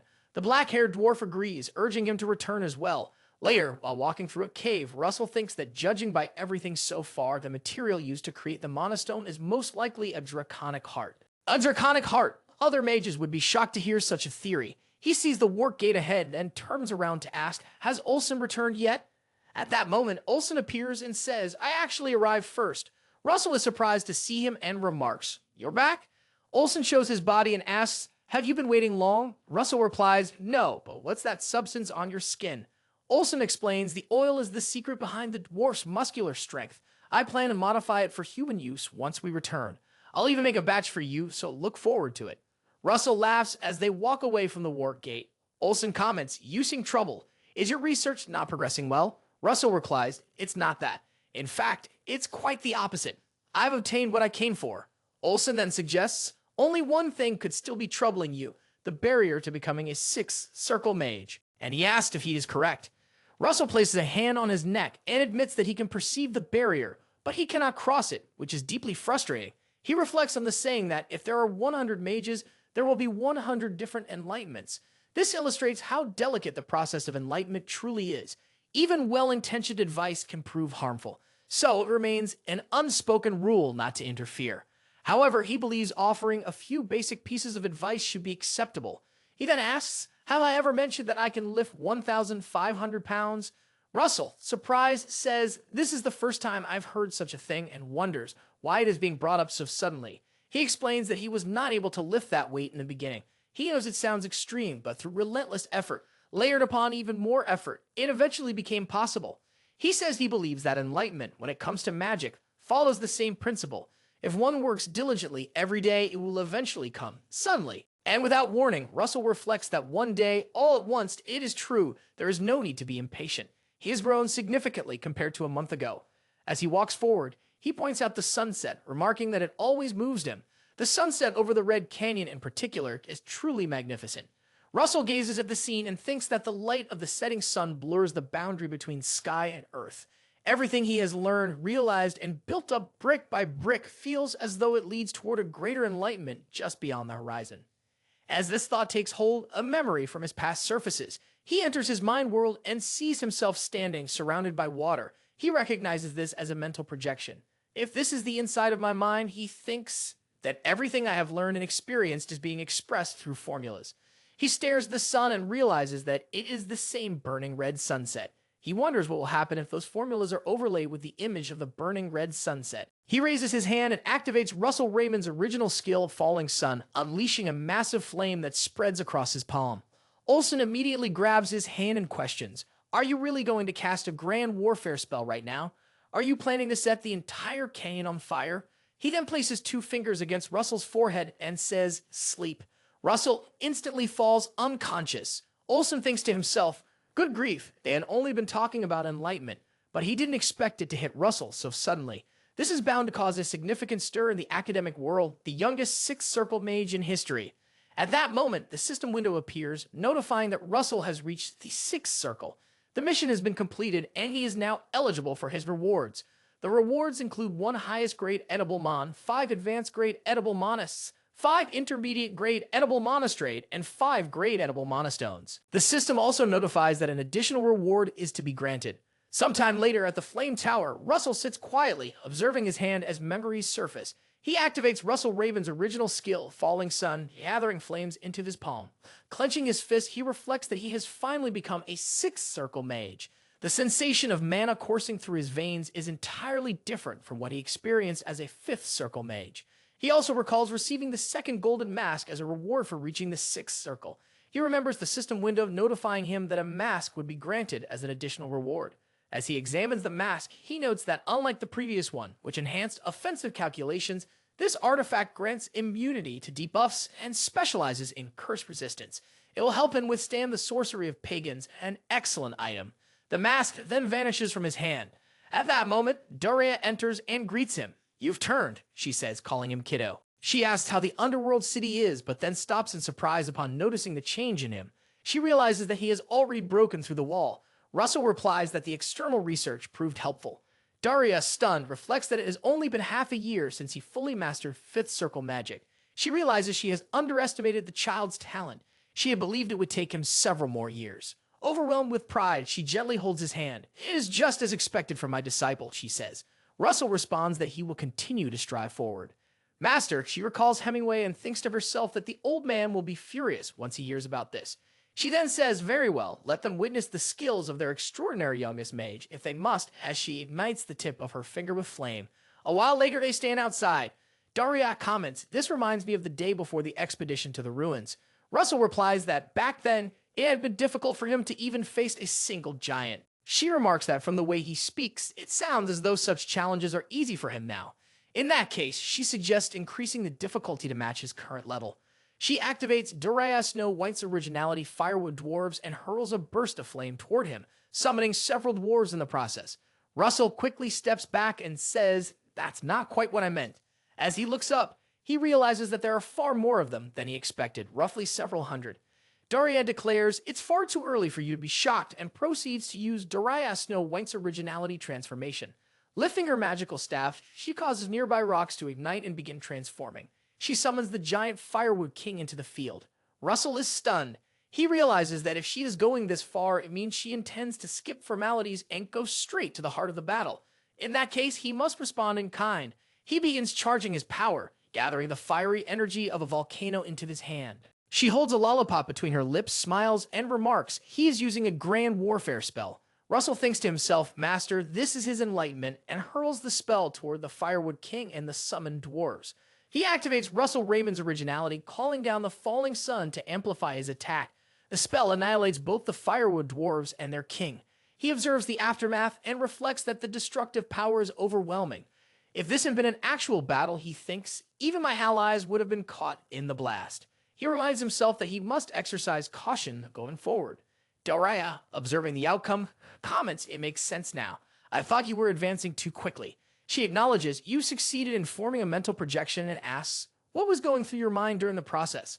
Russell answers, "It was a burning sunset." She repeats, "A sunset," and subtly notes that a mental projection is a once-in-a-lifetime opportunity for a mage. What Russell has shown her is an unfinished spell, still raw. Still evolving, she wonders what might happen once it is completed. Watching the rapid growth of a discipline she took on in her later years proved to be more entertaining than she ever expected. Sometime later, Russell sits cross-legged on his bed in his room. Deep in meditation, he recalls Daria's words. In terms of casting speed, power, and uniqueness as an original mage, he excels in every category. She had said she would formally submit a request for his circle achievement registration to the Magic Association. He reflects that now, with his master's acknowledgement, he must determine what his next task will be. He retrieves the dragon horn and the red mount of stone from his inventory. Thinking to himself, he is glad he prepared his vacation report in advance. Absorbing all of this is going to take quite some time. He holds the horn in his hand, preparing to absorb it, and thinks, well, then let's begin. After a while, the system window notifies him that the wind essence of the Divine Dragon King's horn is being absorbed. Russell becomes enveloped in mana, and he begins to float in the air above his bed. The system then notifies him that the wind essence of the Divine Dragon King's horn has been absorbed to its maximum extent. Any mana that exceeds his current absorbable limit is stored within his latent potential. This latent power will become accessible at the moment of awakening and will grant him immense strength. Additionally, his comprehension of advanced wind attributes has significantly increased. He slowly descends and stands, still surrounded by swirling mana. He reflects that, although his understanding has deepened, the rank remains unchanged. This likely means his level of insight into the attribute has become exceptionally refined. He suspects that it may be due to the nature of the wind attribute, but regardless, his body now feels noticeably lighter. He stands on his toes, punches forward into the air, and thinks about how much power can be contained in a lightly swung fist. If he strengthens his body with overload and the wizard body technique, he might even be able to face second-grade knights without the need for magic. Just then, someone knocks on his door and announces that Russell has a visitor request. Russell wonders if it is her, considering the timing after his external trip. A while later, Hikate sits at the tea table with Russell inquires, "Did you go to the underworld this time?" Russell confirms, "Yes, that's correct." She adjusts her hair and admits, "I was so curious about your adventure that I rushed over, even though I knew it was rude to do so." Russell smiles and replies, "You're welcome to ask me anything you wish about the hundreds of caves, the culture of the underworld, weapons, or the dwarves." However, she pauses and says, "I need to ask about something else first." Russell smiles as he notices the system window, which notifies him that the mission response to the princess's heart has been triggered. Princess Hikate Rathmos has been waiting for his answer for a long time, and now it is his turn to give her a response. The rewards for this mission include 2 intermediate-grade edible monostones, a pair of arrows, and pike's rings. She asked him if he thought of her while he was gone. Russell wonders whether this is part of the mission. He covers his face with his hand and says, "Your joke is too much." Hikate holds a cup of tea and replies, "Seeing your reaction puts me at ease." She smiles, adding, "Since you always appear so stiff, teasing you becomes enjoyable. And it seems my efforts have not been in vain after all." He reflects on the word efforts. She smiles again and says, "Even if those efforts were in vain, I'm not the kind of person to regret them. I'm asking for an answer right now. I only hope." He recalls a memory as he glances at a table covered in letters. He thinks that now, as he considers it, she has been approaching him consistently since the last ball. He kept pushing her away, using revenge as his excuse. In truth, he was simply a coward. Now, even the system has recognized it as a mission. He recalls the system window notification for the mission response to the princess's heart. Princess Hikate Rathmos has been waiting for his answer for a long time. And now it is his turn to respond. The listed rewards are 2 intermediate-grade edible mana stones and a pair of arrows and Psychea's rings. Later, she startles and says, "Time has gotten away from me." When she is with him, it feels as though time disappears rather than passes. She adds, "It's a shame the answer I was hoping for today remains unspoken." He asked her, "Please give me a little more time," and needles in front of her. He says, "As you mentioned, I am indeed stiff, which is why I can only say this much. I look forward to my future with you." He then takes out a ring box. She asks, "Are you serious?" She adds, "You truly don't understand the mood at all if you are." She reaches for the ring and says, "Strangely, even though your words lack elegance or charm, they sound incredibly sweet to me." She smiles and says, "As you said, I too look forward to the future." She warns him, "Be prepared. I will tease you for a lifetime as punishment for daring to make me wait," as she puts on the ring. After a while, a man warns someone to be careful. "Do you realize how much that wine costs?" he asks. He then questions, "Where has the port shipment expected today gone?" Another man replies, "It's the princess's engagement. There must be no mistakes." Just then, an elephant arrives. One of the men exclaims, "It's an elephant." He notes the delegation from Key has arrived. Soon after, at the Golden Sand Dunes, Crown Prince Sauron and Great Shaman Kasa arrive on horseback. Sauron comments, "Such pomp is completely unnecessary." Kasa responds, "That's because the event is meant to showcase a young man who has become a 6th circle mage at the remarkably young age of 20. He asks, "Do you truly believe it?" Then he remarks, "I see it merely as a ploy to strengthen alliances against the Empire." Kasa answers, "It's probably true. Otherwise, so many countries wouldn't have been invited." However, he adds, "Whether the young man is valuable enough to join in is another question entirely." Sauron asks, "Why are you hinting at testing the waters in such a roundabout way?" He says he is tired of this dull conversation and simply hopes they proceed with the ceremony. He wants to see what this Russell fellow looks like. Meanwhile, Russell gets dressed and comments on the number of outfits prepared. 4 tuxedos for the banquet and even formal ceremonial attire. He asked Alan if engagements are always this complicated. Alan, reclining with a book in hand, closes it and replies, "This is not a mere engagement. Numerous envoys from neighboring non-allied nations are attending, His Majesty likely does not intend for the event to remain just a celebratory occasion." Russell says, "So, you must aim to achieve some political objective through engagement." Alan answers, "Yes, it is not merely about reinforcing royal authority. It might also serve as a stage to demonstrate Demian's power." Russell reflects, if it is a stage to showcase Demian's strength, then right now, the most impressive card they have to display is me. He concludes, "My role will be vital." Alan says, "I am confident you will perform well." In that spirit, he suggests they begin studying proper etiquette, pointing to a board to start teaching him. Later at the venue, guests begin to gather. An announcer proclaims the entrance of Hikate Rathmos, the first heir to the throne of the Envian royal family. As she enters the hall with grace, he then announces the entrance of the groom, Count Russel Raymond. Russell walks confidently into the grand hall. A guest whispers, "Is that young man truly on par with the Tower Masters?" Another responds, no matter how I look at him, Russel doesn't seem particularly remarkable.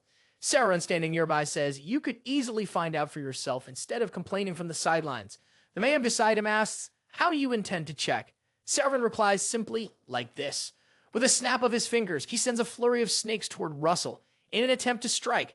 Hecate is shocked at the sudden attack.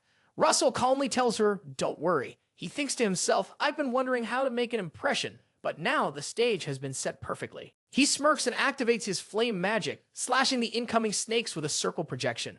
A circle projection, a man in the crowd exclaims. First, second, third, and sixth circles all at once. Another man in disbelief asks, is he truly a sixth circle mage? Russel raises a finger and thinks the more extravagant the festival, the better. A brilliant explosion of light bursts into the sky. Saren, stunned, thinks to himself, Russel has been hiding such overwhelming magical power. It far exceeds the rumors. Russel unleashes magical firecrackers all around, creating a dazzling spectacle. He then turns to Hecate, extending his hand as he asks, shall we proceed? Meanwhile, deep within a forest, Sharon communicates with Bismar. That damn woman's disciple is now engaged to the royal family of Endmian. Sharon comments bitterly. Someone nearly on par with the Tower Masters has become a member of the royal household. Just then, a monstrous roar echoes behind him. Bismar, hearing the noise, asks, what was that sound just now? He slays the monster and remarks, it's nothing significant, just a rat foolish enough to bare its teeth. He then offers his congratulations, adding with someone so skilled now part of the royal family, Bismar must feel reassured. Bismar responds coldly, I have never once considered them my family. To me, they are nothing more than filthy usurpers who stole my rightful place. He then inquires, what's the progress on the excavation in the forest? Chair replies honestly, it appears the excavation will take several more years. Even then, we can't guarantee how many of the keystones will remain intact. Bismar asks, at least is their effectiveness assured? Sharon confirms they are Tartano's keystones, artifacts once used to seal the giants who sought dominion over the continent. Even retrieving just a few would be enough to restrain an 8th circle mage. However, Sharon adds, the real issue lies with the seal of Tartanos. We've barely tampered with it, and already the forest monsters have begun to go berserk. Bismar says that is good news. If the rampaging beasts succeed in drawing attention and weakening Endymion forces, then their plan can proceed all the more swiftly. He believes that he is happy about the death of his own country's citizens, if he is not merely a Terran. And he thinks, of course, that this is all thanks to the erasure and destruction of the records from the era of the gods, including the stories of the otherworldly savior and the giants. The narrator states that one of his great feats was the black-haired hero from another world. This hero, joining forces with the dragons to seal the giants, is a story that must never be passed down to future generations. He recalls Russel, and now that he thinks about it, notices that the damn woman's disciple also has black hair along with an abnormally fast growth rate. He wonders if he could have inherited the bloodline of the otherworldly savior. Even if that were the case, given that it happened thousands of years ago, he would not have been able to fully inherit the otherworldly savior's lineage. He recalls Hecate and Russel. He laughs, and thinks that, just in case, he should raise the level of the threats against him. After a while, everyone gathers around Russel. One person offers congratulations, addressing him as Count Raymond. He is from the south, where the Walker Hill Academy that Russel attended is located. Another person introduces himself as a representative of the Nage Union. Russel takes note of the presence of nobles and lords from various provinces, as well as foreign dignitaries. He concludes that he will likely be stuck here for the next 3 days. At that moment, Sauron addresses him as Count Russel Raymond, prompting Russel to turn toward him. Sauron bows and introduces himself as the Prince of the Golden Sandhills, offering his congratulations on Russel's engagement, which he claims will be remembered for centuries. Russel recalls him and suspects that this man was indeed the one who sent the snakes. He shakes hands with Sauron, thanks him for the gift, and politely requests that something else be sent next time, as he is not particularly fond of snakes. Sauron replies that he will keep that in mind. He then asks, are you satisfied with my reaction? Sauron reflects, most people would respond with anger when tested. I wonder though, are you simply indifferent, or do you possess remarkable composure? He then states, as the Prince of the Golden Sandhills, I would like to propose an alliance with India. Does that answer your unspoken question? The narrator explains that the Golden Sandhills are one of the wealthiest nations on the continent, and such an alliance would significantly strengthen the war effort against the Empire. He continues, more than a national alliance, I wish to invest in Count Raymond himself. I'm better at investing than engaging in politics. I ask only that you ensure you reach the youngest rank of the 8th circle. Russel reflects on the fact that this man is both a prince and a businessman. He replies, I look forward to working together. Sarah responds in kind, I too look forward to our partnership. Later, Russell lies on the bed in his room and remarks, it's finally over. And these have been an incredibly long 3 days. He entered, carrying a stack of documents. No wonder you look exhausted, she smiled. This kind of paperwork isn't really your thing. He quickly took the papers and asked, what are these? She explained they're all work-related files that piled up during the engagement ceremony. I plan to sort them in the office, but it seems your fiancé was too eager to wait. Kate walked over to the sofa and sat down. He looked at her and teased, you're kidding me again, or are you? His gaze landed on a different-looking envelope. What's this? It stands out. It's for you, she replied.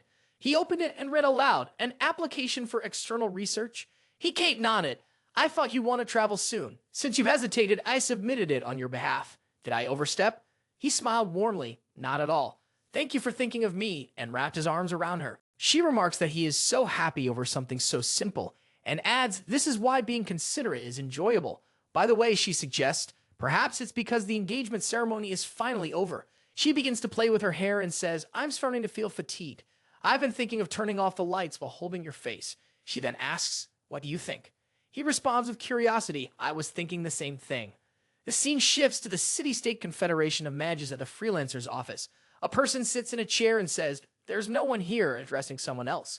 The yellow-haired person standing beside him insists, stop saying there's no one. Is this not the largest office in Lineage? If no one can be found here, where else should we go? He responds, we have some third circle mages, but it takes at least a fourth circle mage to repel pirates. Just then, Russell enters the room, his appearance transformed into that of Ribbon Rue, and asks, are you looking for a fourth circle mage? He confirms that they are, but inquires as to who he is and asks for his ID. Russell presents his ID badge and states that his name is Ridman Louis, age 38, an unaffiliated freelancer and a fourth circle mage. He removes his cap and formally introduces himself. My name is Ridman Rue, he says, and I am looking for a commission to Kuril Island. After a while, aboard a ship in the open sea, Ridman looks around. Everything appears calm for now, he thinks. As long as no trouble arises before they reach Kuril Island, it would be ideal. Just then, Carl Neon, a fourth circle wizard, approaches with Aiden Owl, who is carrying a large glass. Carl tells Ridman, don't sit alone. Come join us for a drink. Aiden, disapproving, comments, Carl, you're drinking while on duty. Carl dismisses the concern, replying, it's fine. We're not drinking to the point of intoxication. Aiden, clearly uneasy, asks, at least lower your voice. Carl smirks and asks, do you really think this is just ordinary beer? He proudly explains, it's chill using my chilling magic. Aiden reluctantly agrees to drink and asks him to simply keep his voice down. Carl then offers a glass to Ridman and asks, would you like some as well? Ridman takes the glass and replies, cold beer is always a good idea. Carl nods approvingly and says, that's the spirit. As Ridman drinks, he reflects on Aiden Owl, thinking he never expected to encounter this man here. Aiden had made a notable impact in academia by successfully enhancing potion effects by approximately 20%. In Ridman's previous life, Aiden had been sponsored by Grand Duke Bismar, which had ultimately forced him to hand over his research to the Empire. But this time, Ridman thinks Aiden will secure him first. He raises his glass and asks, should we make a toast? Aiden replies affirmatively and then remarks, by the way, I feel a flow of mana coming from Carl's bracelet. Is it an artifact? Carl appears startled by the observation, but admits it is indeed an artifact. It helps me maintain mental clarity. Ridman acknowledges this and says, now that we've had a drink, it's time for another round. He begins shuffling the cards. Just then, someone bursts in announcing pirates have appeared. The group is stunned by the news. The mayor reports 5 ships are closing in. He rushes out of the room, urgently calling for the mages to be brought immediately. Carl smirks and asks, what's the point of bringing those mages? They're just drugged-up fools. He reveals that the drink had been spiked without their knowledge. Aiden and Ridman now lie unconscious on the floor. The man is shocked when he sees them. He frantically calls out to Aiden and Ridman. Are you in league with the pirates? He asks in disbelief. Carl responds coldly, you should have investigated my background more thoroughly. He says, I won't waste words. If you don't want to die, steer the ship toward the pirate vessels. If you comply, you might be spared. At that moment, Ridman's ring begins to emit lightning, and thunderous light envelops the ship surrounding them as he activates the Thunder Giant's hammer skill. Carl is stunned as Russell rises to his feet. Russell smiles and calmly says, I hope I did not frighten you too much. Carl demands to know how Ridman is able to use magic. Ridman replies with feigned indifference, saying, who knows? Carl accuses him of relying on an artifact, calling him a coward. Ridman thinks to himself that the magic he used was likely too powerful to pass as fourth circle magic. He will have to use the artifact as a cover for now. He responds aloud, "You are correct." He then ignites his body in flames and declares, "This too is the power of my artifact." Carl pleads for mercy and screams as the flames consume him. The yellow-haired man, stunned by the sight of Carl burning, says, "I can't believe Carl was a pirate." He then asks Ridman, "How did you figure it out?" Later, Ridman sits casually sipping beer and explains that he realized it when he noticed the artifact Carl was wearing. An artifact designed to leak the mana of its user. It was most likely intended to signal the other pirates hiding nearby. As he reflects, he recalls the details of Carl's bracelet. Just then, a crew member rushes in shouting, "The pirates are attacking." Several arrows with ropes attached are launched onto the ship. As the pirates begin their attempt to board, the yellow-haired man holds his chin thoughtfully. He considers the situation. Even if Ridman is a fourth circle mage, there are far too many pirates to fight off alone. Perhaps he thinks they will have no choice but to pay the toll fee after all. Ridman says, "I will return shortly," and asks him to take care of Aiden in the meantime. The yellow-haired man asks, "Where are you going?" Ridman cloaks himself in flames and replies, "I'm going to feed the fish." Without hesitation, he leaps into the air and declares, "I'll end this in an instant," unleashing the fire rain skill upon the pirates. Moments later, the shattered remains of pirate ships float in the sea around Ridman's vessel. Avon slowly opened his eyes. Ridman, sitting nearby and holding a letter, asked, "Are you awake?" Avon quickly sat up and asked, "What happened to the pirate?" Ridman set the question aside. "You should rest a little longer to neutralize the drug's effects," he suggested. He explained, "I've infused some fire energy into your mana pathways." Still dizzy, Avon lay back on the bed and apologized. "I should have been more cautious." Ridman assured him, "It's all right." Then, shifting the topic, he held up a piece of paper. "Did you write this research?" Avon, surprised, asked, "Why do you have that document?" Ridman replied, "I picked it up when it fell to the ground as I was moving in. To think this research is aimed at increasing potion efficacy," Ridman said, "Truly fascinating." Aiden, now more alert, asked, "Do you really believe so?" He sat up again. Ridman responded, "I certainly do. That's why I'd like to offer my support for your research." Aiden says that if he is referring to becoming his sponsor, that he is truly grateful. However, as he can see, hundreds, not thousands of potions are required to collect the necessary data. Therefore, the amount of funding needed would be substantial. Ridman responds, "Money is not an issue. If you present your research at the Flame Tower, you'll secure all the funding you need." As he speaks, he reveals a badge. He thinks to himself that his master will likely recognize the value of this research. Immediately, Avon is stunned and exclaims in disbelief, "You're speaking to a war mage affiliated with the Flame Tower, Russel Raymond?" Ridman raises a finger to his lips, signaling for silence. Aiden, awestruck, says, "I can't believe I'm meeting the renowned Russel Raymond." He then asks, "Why do you appear so different?" Ridman replies, "I'm in disguise for reasons I cannot disclose." Aiden nods and says, "I understand. I'm just honored to be the first to recognize the value of my research. And therefore, he, Avon Owl, will follow his lead in all things." Later, Ridman stands at the port bow of the ship, holding a map. He thinks to himself that what he sees ahead must be Kuril Island, but something seems strange. He recalls that there had been several dots marked on the map earlier, yet now the dots have vanished and words have appeared in their place. He notices a note on the map that reads, "Above the place where the River of Ice and the River of Flames overlap, head to the end of the River of Flames and rise from there." He thinks the purpose of the map must be to guide him to that exact location. Perhaps that is also why it has begun offering new instructions now that it has reached Kuril Island, specifically above the point where the two rivers intersect. Just then, a crew member announces that the anchor is being lowered. They all disembark and stand on solid ground. The yellow-haired man turns to Ridman and says, "We arrived safely, thanks to the two of you." He expresses his gratitude on behalf of the Merchant Association. Aiden quickly insists that he did nothing. The credit belongs entirely to Sir Ridman. Ridman silently thinks to himself that he is terrible at lying. He moves 2 pouches toward them. As promised, "This is your reward." He adds, "I've included a little more than the amount stated in the contract." Ridman accepts a pouch, shakes hands with him, and expresses his thanks. "Wishing you luck on all your future journeys." Aiden watches and thinks it is a pity. He had hoped to learn more from him. Suddenly, Aiden hears Ridman's voice through telepathy. He calls out to him. Startled, Aiden replies, addressing him as Sir Russel. Ridman tells him, "Meet me again at the Flame Tower." Aiden answers with a firm, "Yes." After a while, Russell returns to his original form and walks along the beach. He thinks, as expected of a country inhabited by beastmen, there are very few humans around. If anything, he will likely encounter even more ferocious beastmen deeper inside the island. He notices a monkey running across the rooftop of a nearby house and recognizes it as a monkey-type beastman. Impressed by its speed, he pauses and wonders where he should head next. Soon after, Russell enters a bar, thinking that a bar is usually the best place to gather information in unfamiliar lands. The bartender, who appears to be a goat beastman, greets him and asks, "Have you come alone?" Russell places a coin on the counter and requests a glass of ice-cold beer. He remarks, "This coin is far too much for a single glass." Russell replies, "The excess should be considered payment for answering a few questions." The bartender nods and asks, "What kind of questions do you have?" Russell inquires, "Is there a river of flames on the island?"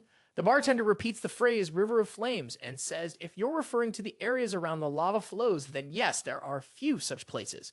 Russell takes a sip of his beer and repeats, "A few places." The bartender explains, Imperial Island was formed by a volcanic eruption, though the volcano has remained dormant for centuries. So, there's no need to be concerned about any danger. Russell nods and responds that he understands. He then asks, "Is there a place where the river of ice and the river of flames intersect?" He pauses, then apologizes. "I don't really understand what I mean by that." Russell assures him, "It's all right." Later, Russell steps out of the bar and reflects. It seems he will need to explore the island more thoroughly. Heading toward the center feels like the most logical first step. After some time, he finds himself standing in a forest deep in thought, his hand resting on his chin. Suddenly, the monkey-type beastman from earlier appears and asks, "Do you need a guide?" He holds up 2 fingers. "My rate is 2 silver coins per hour." "I'm confident," the beastman continues, "you won't regret hiring me." Russell thinks to himself, annoyed. These fools are far too obvious with their schemes. The monkey claims, "No other race living near the coast is as well connected as the monkeys. We know the area better than anyone else." Russell follows behind, responding sarcastically, "How reliable is that?" He then asks, "Where exactly are you taking me?" He laughs and replies, "Wherever you want to go." Russell frowns and says, "That's strange. I don't recall telling you where I intended to go." He adds, "For just 2 silvers. There seem to be far too many guides around." As he speaks, he subtly scans his surroundings, noting the many eyes hidden among the trees. He is shocked and asks, "When did you become aware of the ambush?" Russell recalls the moment and replies, "I realized it from the very beginning." Stunned, he asks, "Then why did you follow me?" Russell calmly responds, "I needed someone to do a bit of work for me." He snarls, "I was initially going to spare your life if you handed over your belongings quietly, but now I've changed my mind. We're going to skin you alive." Suddenly, multiple monkey men leap down from the trees to attack. Russell activates his power and declares they must not have believed I would walk into a trap without being prepared. The monkey gasps and exclaims, "That's a wide-range magic spell." He immediately shouts for everyone to retreat. Russell says, this will sting a little, and proceeds to use the lightning chain skill to incapacitate the remaining monkey. Alarmed, he exclaims in disbelief, they were completely wiped out. Observing the aftermath, Russell remarks, everyone appears to have been utterly exhausted. While channeling Thunderlight in his hand, he mentions, "I have a few questions," and assures that he intends to answer them properly. He then grabs the monkey by the shoulder. After a moment, the monkeyman inquires, "Where is a location where lava flows?"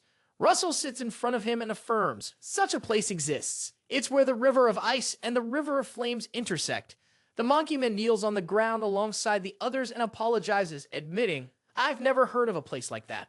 Russell questions, "Did you lie about being the most knowledgeable person regarding Imperial Island?" The monkeyman denies the accusation, asserting, "No such location exists on the island's outer ring." Russell then asks, if there's no such place on the outer ring, does that mean it might lie within the inner ring? The monkeyman lowers his head and confesses that, truthfully, he has no knowledge of what lies inside the inner ring. Russell rises to his feet and declares, "I will have to venture inward." In response, the monkeyman, taken aback, asks, "Are you truly serious?" Russell asks, "Am I not allowed to do that?" The monkeyman acknowledges, "I am aware of your strength, but those within are far from ordinary. They are inherently hostile. If they discover that an outsider, particularly a human, has entered their territory, they are likely to charge at you without hesitation." Later, Russell sits by the fire, reflecting. This is what he had been told, but he wonders if the encounter is unfolding too quickly. As if on cue, a group of buffaloes appears before him. One of the lead buffaloes asks, "Are you the outsider causing a disturbance on the island?" Noting that the buffaloes are smaller than expected, Russell senses no intent to kill them, only a desire to fight. He considers that perhaps this is simply the instinct of the Eastman, who lives solely in pursuit of strength. He then asks if they have come to fight him. The head buffalo responds, "Russell likely already knows the reason for our presence. He apologizes, explaining it is simply in our nature, and adds, I may inform you when I am ready. Russel activates his power and declares the battle starts now. As he moves into attack, he remarks, I appreciate your personality, Buffalo. Let's see if you truly possess the necessary skills. Russel begins gathering mana in his hand, thinking, I can't stop the charge with a half-hearted spell. He realizes his mana must be condensed to its fullest potential. He releases the energy toward him, using the shockwave skill. The head Buffalo comments, not bad, but that won't push me back. He considers the level of magic insignificant and plans to use his strength and movements to pass through the shockwave. However, the shockwave unexpectedly throws him back to the ground. Another Buffalo, shocked, exclaims, I can't believe the boss was sent flying with a single hit. A different Buffalo observes, the human mage is strong. They move toward Russel. One Buffalo suggests, let's fight him, but another insists, no, I'll go first. Russel laughs. The head Buffalo orders them, silence, step back. Russel is not someone you can handle together. He thinks to himself, no damage taken despite the amount of power that should have broken bones. My body is optimized for combat. If I knew how to use aura, I'd be superhuman. No, I'd be something greater. Russel asks, would you like to continue? He responds, of course, but my body is battered. I doubt I can continue fighting. He shakes Russel's hand, admitting, it's my loss. And a large number have become scattered during the retreat. Russel responds, I understand, and I hope she is safe. Aaron replies, there's no need to worry. Her daughter is strong.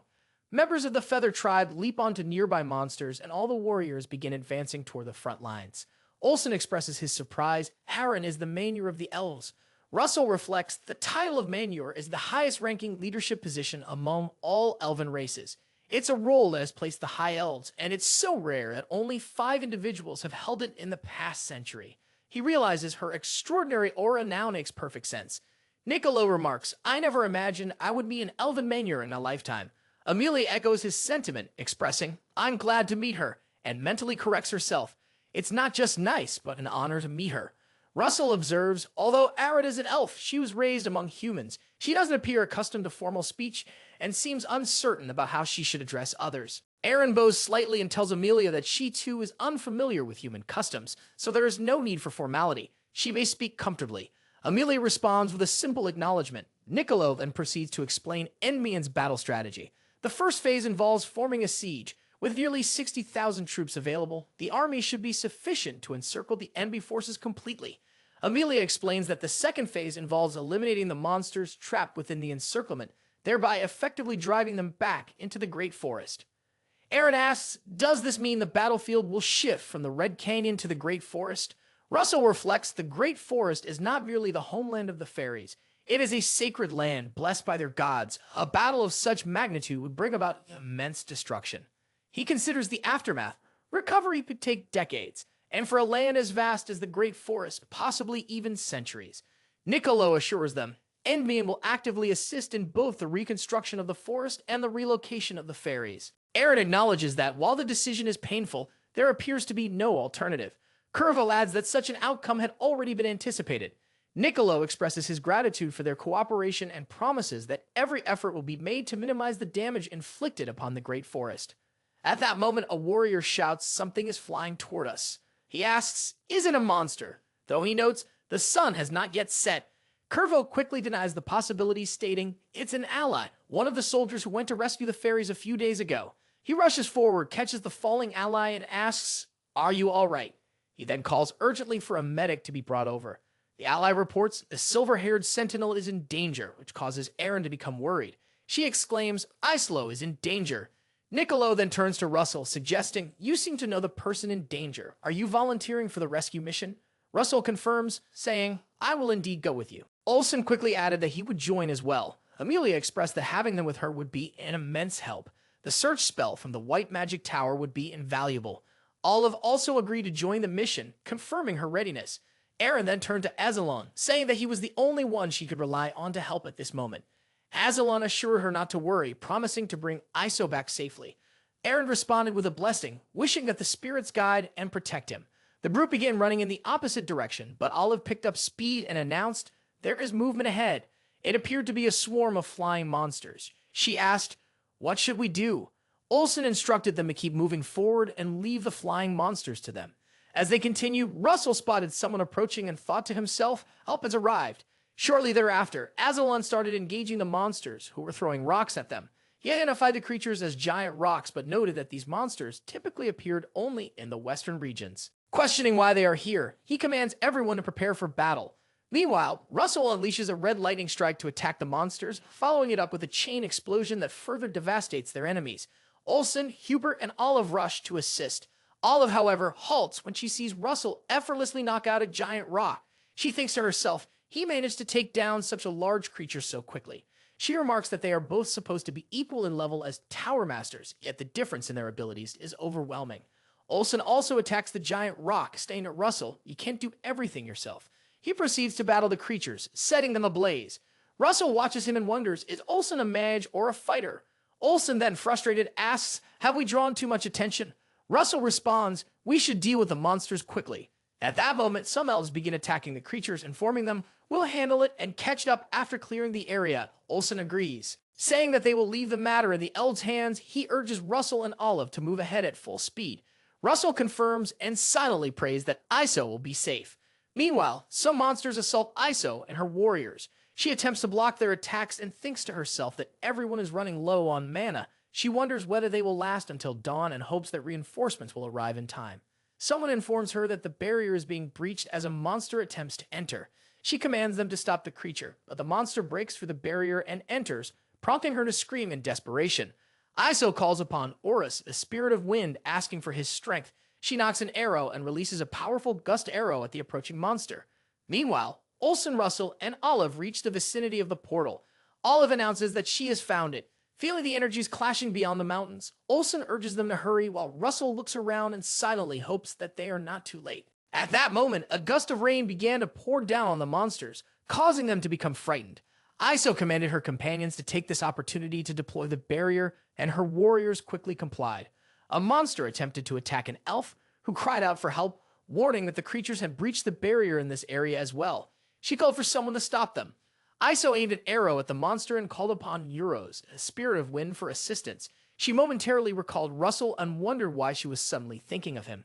Just then, Russell arrived and created a firewall to assist. Iso became excited upon seeing him. Russell leaped down, followed by Olsen and Olive. Olsen informed him, I'll open a path for us using my originality flare fist to ensure our safe landing on the ground. Russell thanked him, and Olive directed them, saying, over here. Russell turned to Iso and asked, are you all right? Iso replied that she was fine, but expressed her uncertainty about how she could ever repay him for his help. He replies that, as a warlock of an allied country, he simply did what needed to be done. He adds, once she is ready, the barrier must be released so we can break through the monsters before more arrive. However, he points out, if we move forward now, the children will not be able to keep up. Russell reassures him, saying, don't worry, and then asks Olive, can you assist with that? Olive agrees without hesitation, acknowledging, I'm here for precisely that purpose. She then uses her healing power to tend to all the injured nearby. I will cast magic on the entire fairy tribe, she informs them, helping them recover quickly without feeling fatigue. Iso expresses how light her body feels just as someone announces that the combat reinforcements have arrived right on time. Iso calls out to Azalin, expressing her relief, I'm so glad to see you again. Azalin responds, I'm glad you're safe. Olin quickly organizes their formation, stating Olive and the fairy tribe will be in the center. Russell will be on the left. And Iso will be on the right with Azalon, Russell said. He volunteers to take the front where they will cut down all the monsters in their path. Iso encourages everyone to get started. He orders the barriers to be released. The others confirm, and a blast erupts as the barriers are dropped. Russell uses his lightning strike to attack the monsters, noting that they are nearly at their destination. Hang in there a little longer, he urges, as he sees Iso and some of the other elves running toward him. Olsen acknowledges Russell must be tired, but conserve your mana. Even after we reach the canyon, we'll still need to break through the monsters to join up with our allies, Olsen adds. Russell confirms just as someone arrives at the scene. Who are they? Olsen asks. Another person shouts for everyone to lower their eyes and heads.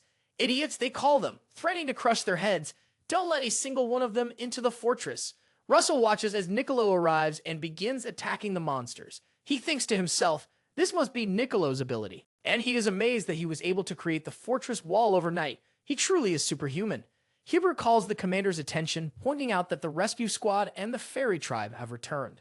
Niccolo confirms that they have succeeded. Aaron also arrives and expresses happiness upon seeing Iso. Niccolo then suggests opening a path for their allies who have worked hard to return, creating a defensive wall to protect them all. Russell acknowledges that Niccolo has already set things up well for them. He declares that they will use all of their mana to break through in one go. He asks, "Is everyone ready?" Olsen responds affirmatively. Olsen uses Flare Fist while Russell launches a cannon, both attacking the monsters. Olsen notes, "Our destination is just ahead." Russell encourages everyone, saying it's only a little further. He thinks that the fortress walls are opening up as all the elves rush inside. Olive sits down, taking some rest, relieved that everyone has made it safely into the fortress. Olsen and Russell, exhausted, lie down on the ground as the narrator describes how the long, grueling night has ended with everyone having survived. A week has passed since then, and they are still fighting monsters when the sun sets and killing those who are hiding when the sun rises. As Russell attacks a monster and knocks it out, he explains that the situation is much more stable now. They were able to rescue a large number of the fairy tribe members who had been scattered.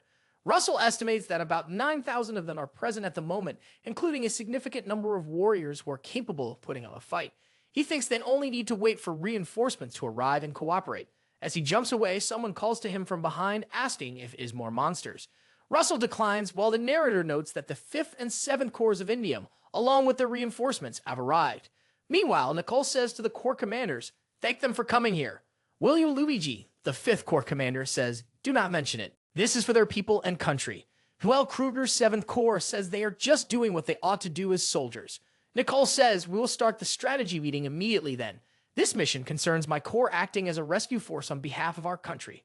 Russell, who is the most knowledgeable about the terrain and the monster army, will give them the details. Russell greets everyone, saying, "I am Russel Raymond." While Duval thinks this young man is that famous Worklock, he does have an extraordinary hair around him. Russell moves puppets on the map and says to Commander William, the 5th Corps mission will be defense. The monster army is currently only targeting this place. We do not know when they will invade the Enbian territory, so we will form a strong encirclement, protect the fairy tribes still in the canyon, and make sure that not a single monster escapes. He adds, "Commander Dwell, the 7th Corps mission is to attack while the 5th Corps cuts off the monster's escape route. We will go full force and drive the monsters into the Great Forest." He says that while they do not know what dangers the Great Forest, the source of monsters, entails, this is a mission that must be completed to secure their victory. Dwell asks, "What do you mean by full force?" He nods, liking the question, and says, "Leave it to them." Nicole speaks up, 3 days from now, with the fairy tribe and human survival on the line, will execute the Great Forest Reclamation mission. Russell stands at the bridge of the palace, gazing out. He thinks the 5th and 7th Corps are the best Corps of Indian. They are one of the top armies on the continent, so it's unlikely they will lose, even though there are many monsters. But then he wonders, what's with this uneasy feeling I'm getting? Just then, Iso calls out to Russell. Things have been so hectic that she didn't realize how much he had changed. But as she looks at him, his shoulders seem broader, and it feels like he's grown taller too. He is so different from when she first met him. Aaron, watching her, wonders what she's thinking. Well, she guesses she's at the age for such thoughts. Then she asked, "Don't just stand there and stare. How about going over to talk to him?" Elo calls her mother, saying she can't do that. His mind must be occupied right before the mission. She hugs her mother and thinks Russell is someone who's engaged to the royal family of Enbian.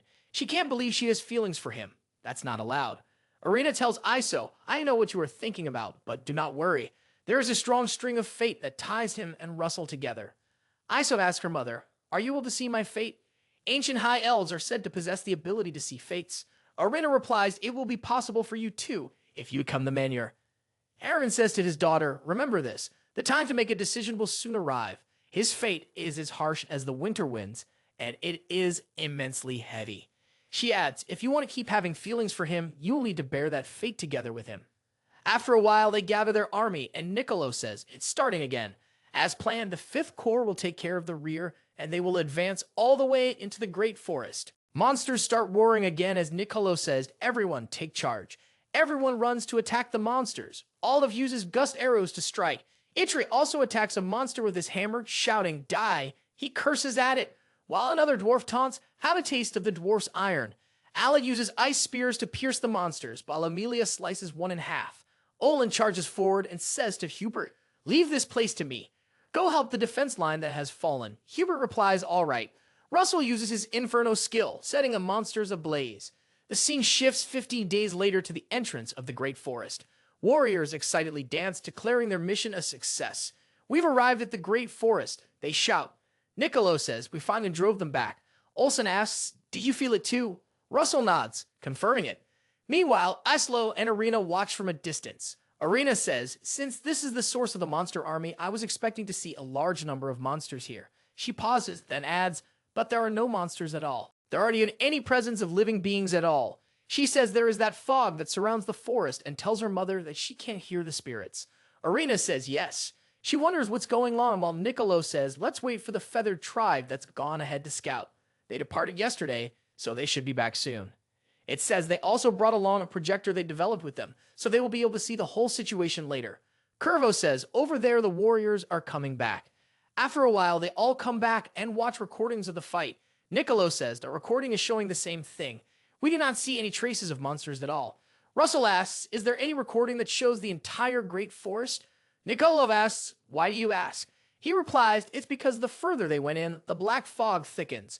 Iso asks, what, the fog thickens? Curvo says he was going to tell her that as well and says, please look at this. This is the recording they took from the highest height they could go. Iso becomes shocked to see some smoke in the recordings and asks, what is that? What the hell is that dome? Aaron asks, staring at the strange structure. How did the beautiful Great Forest get turned into that? He wonders aloud. Russell, deep in thought, believes that this is the source of the uneasiness he has been sensing. He explains, it seems that the cause of this incident is the source of the monster army. They all watched, captivated, as a monster with many eyes appears on the screen. Russell continues, at that level, millions of monsters should be able to be contained. Niccolo turns to Arena and asks, do you know anything about it? Arena hesitates before responding, perhaps it is connected to the birth folklore of the Great Forest. Russell reflects, the birth folklore emerged around the time the world of the gods was nearing its end. The blessing of Gaia, the mother of life, caused the Great Forest to be formed. Niccolo pauses, then concludes, that means Gaia created the Great Forest to seal a monster army away. He rises to his feet, his expression troubled. But something still bothers me. When asked what it is, Niccolo explains, at the time Gaia created the Great Forest, numerous gods existed. Dealing with a monster army should have been a simple task for them. Olin begins to present a theory, but Russell interrupts, asserting that it is highly likely Gaia did not intentionally hide the presence of the monster army. Olivia interjects, stressing that the matter must be confirmed immediately. She addresses the chief commander, emphasizing the need to quickly assemble an investigation team. The scene shifts to the forest. Russell instructs the team to investigate swiftly and return before nightfall. The group acknowledges his order and moves forward. Sun remarks that it's hard to believe no signs of life can be detected in the forest. Hubert adds that it's not that the forest has lost its biological function. Rather, it's an unusual phenomenon unlike anything they've encountered. Niccolo notes that they've ventured quite deep and suggests taking a short rest. Russell asks, are you all right? She confirms, and he follows up by asking about Aaron's whereabouts. Aaron is shown meditating. Iso, watching her, explains that she is currently attempting to connect, specifically with 8 distinct entities. She is trying to speak with the spirits of the forest. Russell asks, what do you mean by the spirits of the forest? Elo responds, you must already know there are numerous spirits beyond the 4 primary elements. He replies affirmatively, listing lightning, ice, light, and darkness spirits. Elo explains, the spirits of the forest are another type, though they are somewhat different from ordinary spirits. She tells him, I will demonstrate, and proceeds to perform a magical spell to summon the spirit. Hubert asks, is this the same phenomenon I've only heard about through rumors? Alan, astonished, remarks, it's incredible to witness a spirit of the forest with my own eyes. As the spirit appears, Russell wonders, is it merely a doll formed of soil and leaves? Hubert finds it endearing. The spirit then addresses Russell, asking, what do you think? Russell, startled, asks, is the voice Iso's? Alan confirms, it is indeed Iso's voice. They all react with shock upon realizing this. Russell suspects she shares consciousness with the spirit, though he senses that the spirit itself does not possess a mind of its own. Iso explains the spirit of the forest is much smaller than other types of spirits. It is formed through the fusion of numerous lesser spirits. It does not possess much of a will of its own, so it must take time to prepare before it can exert its power. Russell reflects that although the method differs, the act of placing one's will into the spirit is quite similar to the way golems are controlled. Iso emerges from her meditation and states, the condition of the forest is deteriorating. Even summoning a small spirit by myself has become difficult. She then asked Aaron, has any progress been made? Aaron replies, I've attempted several times, but all the spirits are overwhelmed with fear. She adds, this fear is undoubtedly connected to the darkness that resides at the heart of the forest. Russell wonders, what truly lies beyond that darkness? As the brute continues forward, Olive swiftly deploys her wind skill. Russell observes that the black fog is gradually becoming denser. When he glances around, he senses that the fog is beginning to corrode his mind. He considers it fortunate that the 7th Corps has not accompanied them. Had they come, they would have perished before accomplishing anything. Suddenly, Olive halts before a magical barrier and announces, "We've arrived." The group notices the stone placed before the magic seal. Niccolo asks, "Is this the keystone of the seal?" He questions, "Why is it located here?" He then declares, "We'll begin our investigation now." He adds, "We must hurry so we can return before nightfall." Olive, sensing something unsettling, asks, "Do you feel that powerful tremor? Where is it coming from?" Niccolo responds, "I believe it originates from within the darkness." He channels his mana to break the seal. Suddenly, he senses a presence nearby and warns everyone, "Move away." Just as he speaks, a massive hand emerges. Shocked at the sight, he asks, "How is this possible?" Olive exclaims in disbelief, "Is that a mountain that just appeared?" Russell clarifies, "It is not a mountain, it is a living being." Niccolo identifies it, saying, "That's Hecaton chairs," and admits, "I hadn't expected to encounter a remnant of the Titanomatia here." Amelia asks, "What do you mean by Titanomatia?" She points out, "It belongs to the Forgotten Era." Niccolo confirms, "That's correct," and explains that Hecaton chairs were a race that once sought to dominate the entire age. He adds, "According to what I've heard, the dragons borrowed power from a certain entity and managed to subjugate them." Islo says that must be the secret Gaia was trying to conceal. Aaron agrees, explaining the Great Forest is actually a kind of prison created to contain that monster. She admits, "I never imagined such a being was sealed directly beneath us," and clutches Iso in fear. Niccolo warns, "It is an abomination that consumes all life. If something like that escapes into the world, the consequences would be catastrophic." Aaron and Iso quickly conjure a shield to protect everyone from Hecaton chairs. Aaron remarks in disbelief, "The force of its roar, it's overwhelming." While Iso says she can feel immense fury emanating from its voice, Aaron argues that it is not merely anger that emanates from the creature, but a murderous intent directed toward all living things. Russell states that they must stop it, and they must do so here. There is no margin for failure as they construct a shield to hold it back. A demonic figure stands behind Hecaton chairs and declares, "The Great One has become a mockery of my expectations." He laments that it is Hecaton chairs instead of a true titan. He proclaims it to be the second coming of a god, calling it beautiful. At that moment, Shuren appears and announces, "This is the end I have always dreamed of. It is beyond incredible." The demonic figure turns to Shuren and demands to know what he is doing there. Shuren responds with mock sorrow, "It's disappointing that you're not pleased to see me after so long." He adds, "I've even brought a gift, especially for you." The demonic figure attempts to speak, but Shuren interrupts, affirming the stone of the magic seal is on an entirely different level compared to the one used on Tartarus. He expresses gratitude to the Supreme One and to himself as well. He then questions whether the demonic figure truly understands whose seal he is about to release. The demonic figure responds with confidence, asserting that he does indeed know it. It's the Hecatonaires race beings who once lived during the Titanomatia era. Shuren remarks, "It seems you do not know everything," revealing that the being's name is Brios, the vanguard general of the Hecaton chairs. He explains that Brios once drove even the gods to the brink of collapse and mutters, "The apprentices of that cursed fire are about to face serious peril." The demonic figure declares, "I will personally inform the witch of her apprentice's demise." As Shuren turns and walks away, he laughs and states, "I look forward to that," but warns, "Any failure will not end with your death alone." Meanwhile, Russell and his comrades witness the seal's collapse. Russell announces the seal has been broken and urges everyone not to be afraid. "I know the entity is weakened. Having been sealed for a long time, no matter what happens, he insists they must stop it here." In response, Amelia activates her spell. She invokes the immense flow that exists within both the earth and the skies, directing it to strike against the Hecaton chairs.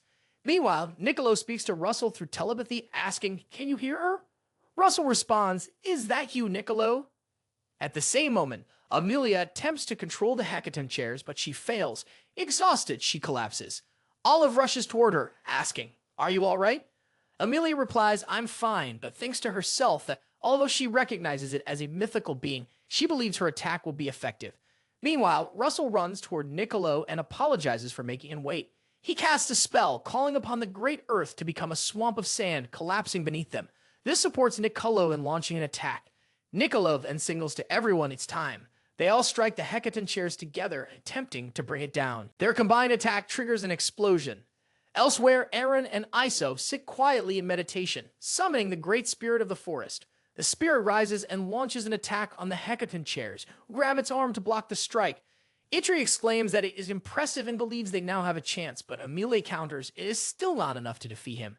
The Hecaton chairs tear the spirit into pieces and roar, demanding that no one stand in his way. He declares the spirit to be nothing more than filthy trash. His scream forces Aaron to collapse, while Olsen covers his ears and questions aloud, could that monstrous being actually speak? The Hecaton chairs then address Niccolo as vermin, declaring, if you truly desire to be devoured, so be it.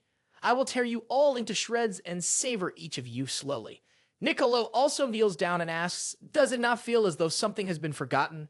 Through telepathy, he tells Russell, we'll buy you some time. Use this opportunity to prepare and cast a spell capable of defeating the enemy. The Hecaton chairs identify him as the one with black hair. Just as Russell activates the cloudy ring in its weather form, he unleashes a lightning vortex, launching a powerful attack. Niccolo observes this and reflects. It is astonishing how powerful Russell has become. Even though he is only in his mid-20s and has recently ascended to the 6th circle, Niccolo concludes it's no wonder the master of the Flame Tower holds him in such high regard. Meanwhile, Russell assesses the situation, thinking, the spell consumes significantly more mana than anticipated.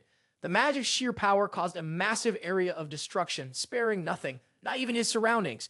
Yet, because the spell landed directly on the target, he doubts the enemy could have emerged unscathed. However, the Hecaton chairs rise once again, and Russell stares at them in shock. Hubert approaches, expressing disbelief. How is it still standing after enduring such an attack? Olsen comments its durability truly exceeds all imagination. Niccolo considers that, although it was the only attack that had any effect so far, he never expected Russell to defeat the creature with a single strike. Russell, too, thinks to himself that he did not expect the damage to be so minimal. The Hecaton chairs then speak, referring to Russell as black hair and noting the presence of magic infused with the power of dragons. One of the chairs demands to know how Russell is connected to Kim Hunsung. Russell wonders who Kim Hunsung is, questioning whether it might be a type of artifact. He replies indifferently, stating that it does not matter and that the name merely reminded him of something he would rather forget. Time to die, he declares, letting out a roar and launching an attack. Olin shouts for everyone to get away, while Russell immediately recognizes the danger.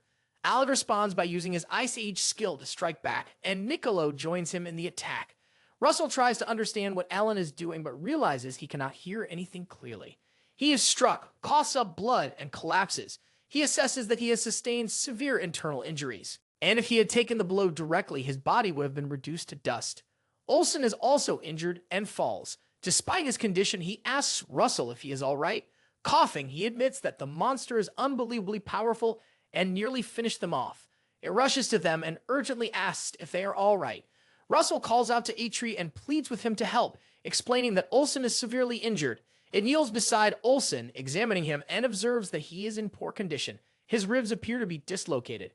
Olsen tries to joke, saying it seems he will have to give up strength training for a while and expects to lose a lot of muscle mass. Meanwhile, Niccolo communicates with Russell through telepathy, asking if he is all right. Russell confirms that he is. Niccolo expresses relief and suggests that if Russell is capable of casting the same spell again and targeting the wound previously inflicted, they might be able to deal significant damage. Russell considers the idea and thinks that delivering a substantial blow could indeed be possible with precision. However, he acknowledges that he cannot control lightning vortex properly at his current level. He asks, is there another spell I can use that might be able to defeat the enemy? Niccolo asks, what do you mean by another spell? Russell confirms but explains, I need approximately 15 minutes of time. Niccolo informs everyone, we must begin buying time for Russell immediately, and commands, no one is to let that fool lay even a single finger on him. Everyone is ordered to prepare for the fight. Meanwhile, Russell takes Olsen away and thinks at this distance, Olsen should be safe. He cannot move any farther because he must remain within attack range. He focuses on restoring his depleted mana, visualizing the technique that could end the demon in a single blow. As he meditates, he activates the partial dragonification skill, thinking of Brahmaster, the spear of God capable of piercing through anything. Hecaton sneers, insulting him, you must be the descendant of Kim Hun and that lizard woman. Hubert threatens, I'll tear you apart, and prepares to attack. Olive approaches from behind and declares, I'm not going anywhere near Russell. Amelia joins the assault, shouting, the moment has come for the spark of Prometheus. Olive unleashes an atmospheric wave, striking Hecaton's chairs. Niccolo urges everyone, protect Russell at all costs. Give everything you have to keep the demon contained. Alan casts Frost Stop to attack, while Iso and Aaron form a magical circle. Elo calls upon the spirits of the forest, pleading, grant me strength and summon branches from all directions to restrain the enemy. Hecaton's chairs let out a deafening scream. Niccolo believes everyone has reached their limits after casting numerous large-scale spells.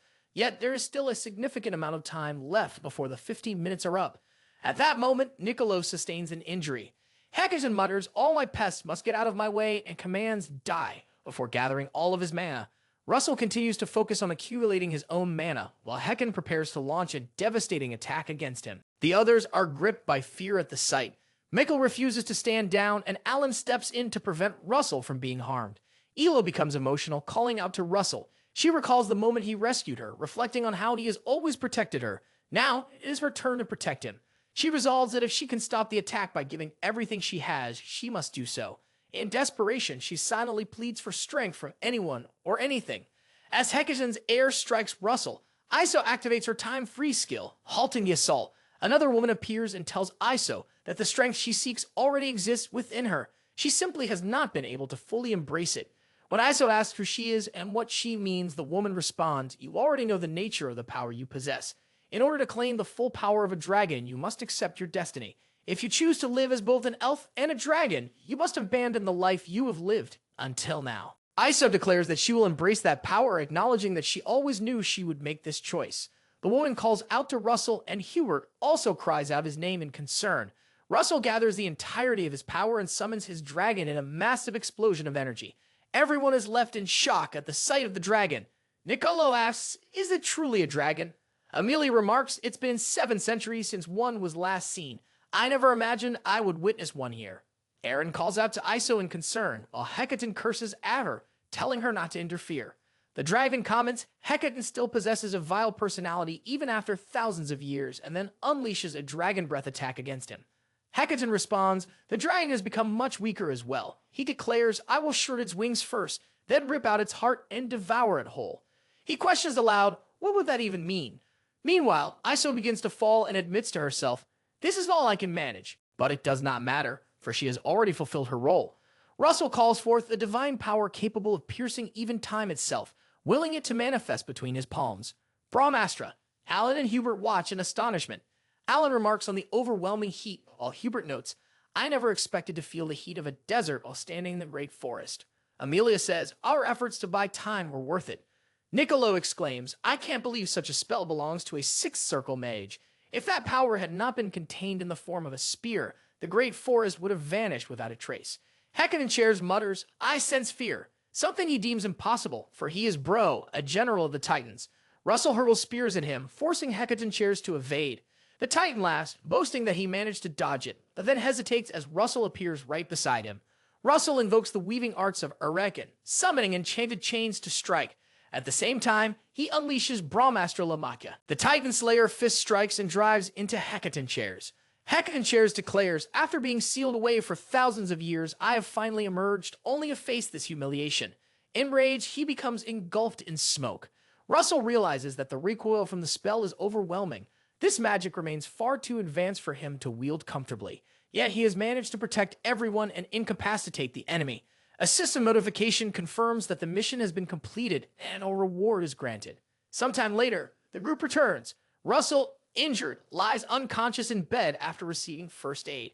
Eventually, he regains consciousness and groans from the pain. A maid enters the room. Noticing he is awake, she addresses him. Russell asks, are the others safe? She assures him they are. Olin will need some time to recover, but the rest have almost fully healed.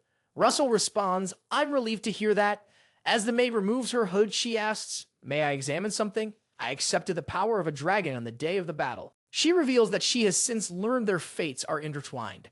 Russell thinks back and realizes that she must have been the dragon who protected him during the fight. She asks, do you understand what fate truly is?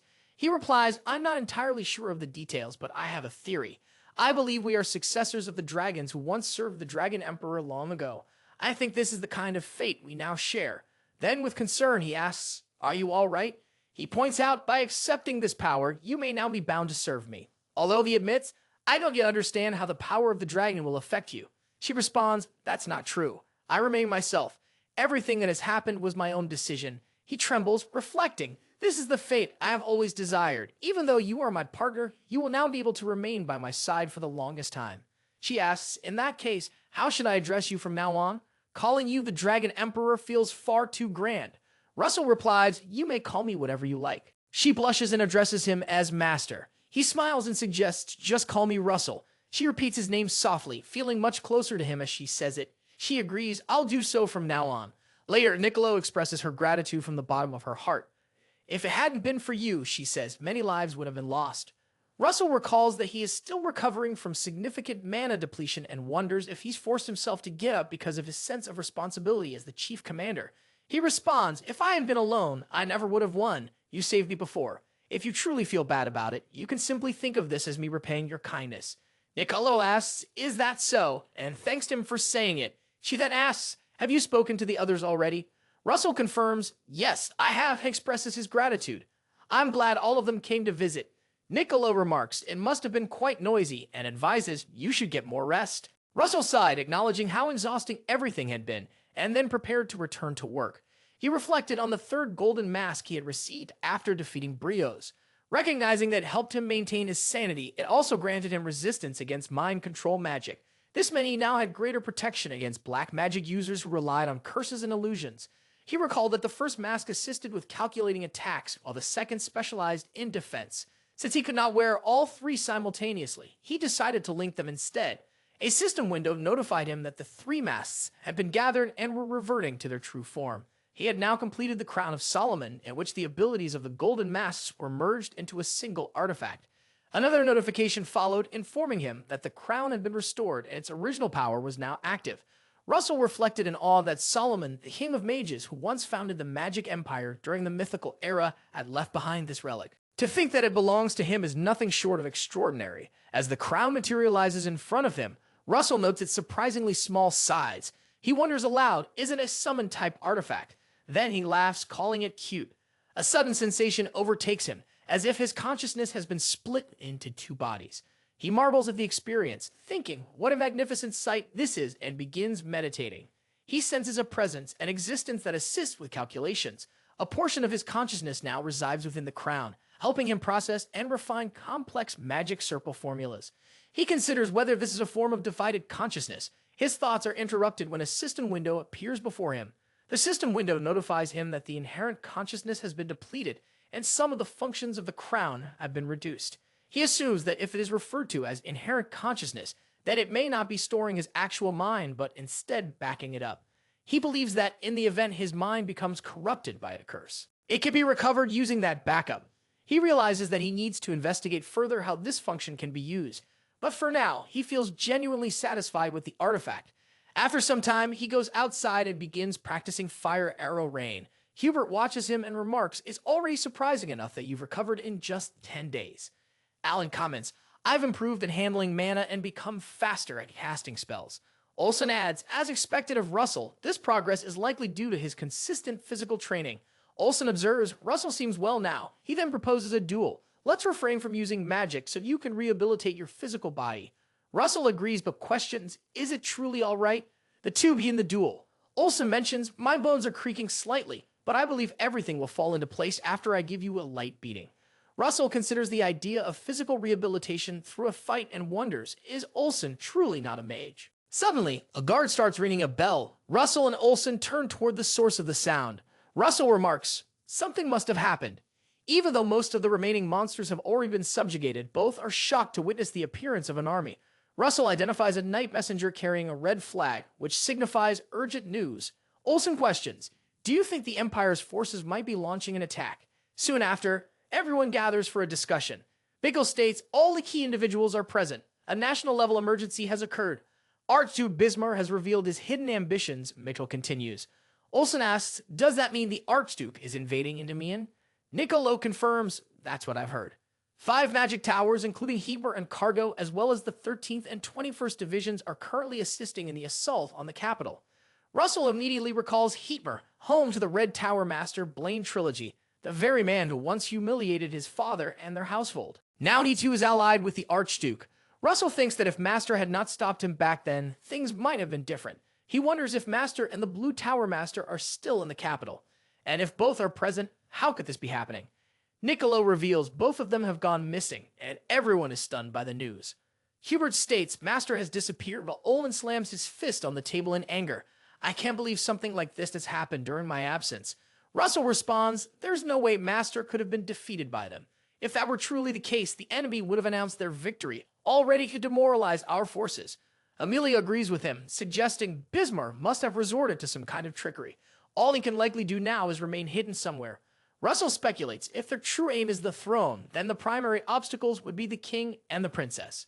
Niccolo explains Gillian Pearlson is currently with the king and the royal knights are protecting the princess. However, if the enemy's strength is comparable to that of a Tower Master, the princess may still be placed in danger. As Russell contemplates Hecate, William declares the 7th Corps will be deployed immediately. Our enemies will be struck down at once. Niccolo urges him to remain calm. I understand how you feel, William, but even if we depart now, we won't arrive in time.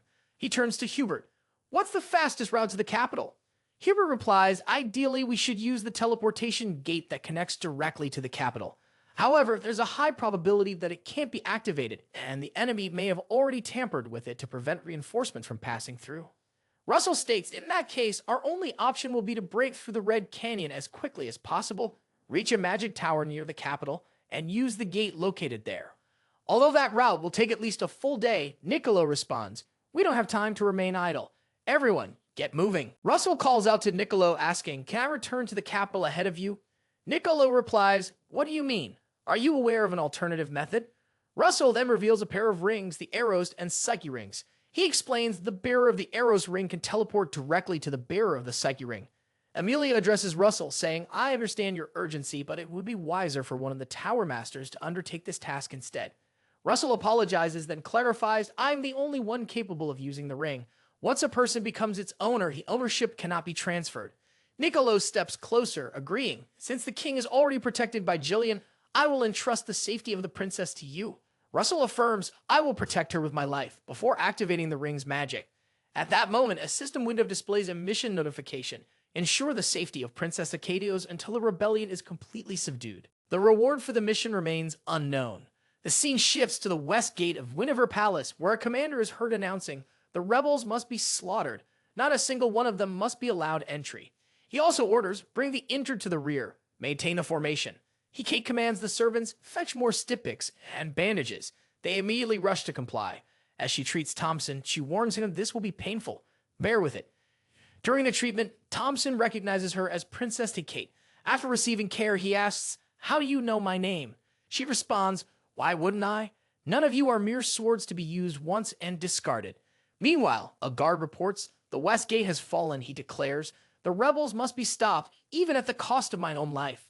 At that moment, Arcarium Ergo, Cargo, Red Tower Master, and Blaine Trilogy's first apprentice arrive. He questions, is my presence truly necessary when none of the powerful mages are present? A group of individuals clad in red garments follows him, and one among them inquires about who is currently there. Arcarium, he introduces himself formally.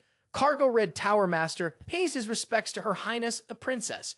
She immediately commands, silence that mouth of yours. He replies, you don't even address me as sir anymore. She retorts, the title sir is reserved only for those who have been granted it within the royal family. Rising to her feet, she declares, you are now branded a rebel and no longer deserve to be called such.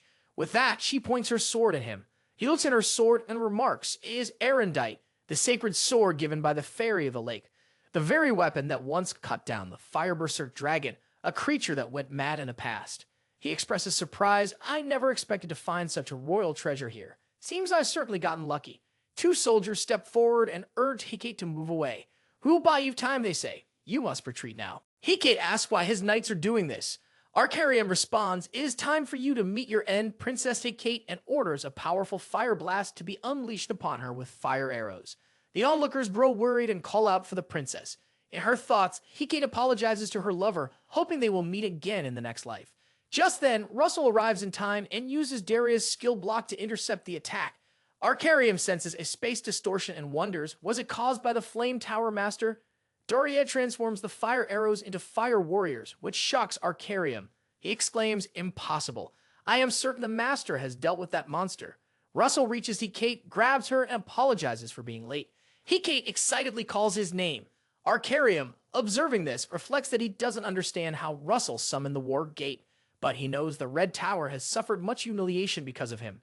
Realizing the situation has escalated, he decides that he will offer his head to the Archduke as well and says, "It's been a while, Russel." Russel asks him what he has done to his master, to which Arcarium responds, "There will be no more formalities." He questions whether their relationship was amicable enough for Russel to expect such information from him. Arcarium states, "I will take care of the idiot myself," and orders his subordinates to handle the rest. He then commands them to get the princess, making it clear that he does not care whether she lives or dies. The group rushes to attack Russel and Kate. Russel assesses the situation and thinks to himself that all of them are at least third or fourth circle mages. He orders the summoned monster to stand behind them and commands the dwarves of the flames to burn down the rebels. Arcarium, preparing for an attack, questions, "How dare you look away during our fight?" He calls Russel's behavior arrogantly presumptuous. Meanwhile, Russel resolves to keep Arcarium away from Kate as much as possible. He charges toward him to initiate an attack. Russel unleashes the shock bolt and attempts to punch Arcarium. However, the latter creates a shield to deflect the attack. Arcarium scorns Russel for using petty tricks, accusing him of lacking manners. "You will turn to ashes," he warns. Both he and Russel activate their blaze cannon skills simultaneously, resulting in an explosive blast. Russel, observing the immense casting speed and destructive power, reflects. While he is not yet a superhuman, it seems a Tower Master is not to be trifled with. Arcarium, however, thinks that although Russel's casting speed is impressive, his firepower is insufficient. He concludes that some formulas must have been omitted to accelerate the casting process. Determined to overpower him with sheer firepower, Arcarium activates the originality, Red Viper's Dude, and launches an attack on Russel. Kate and Thompson are shocked by the sight. They call out to him in alarm. Meanwhile, Hypnos and his companions gather around a magic circle, performing a ritual. He comments that the apprentice he once took pride in is now causing considerable disruption, but he asserts that Breos has only ever served as bait. He declares that his true targets have always been those individuals from the very beginning. With a sinister grin, he invites them to enjoy the sight of Endymion being reduced to ashes along with the death of their apprentice.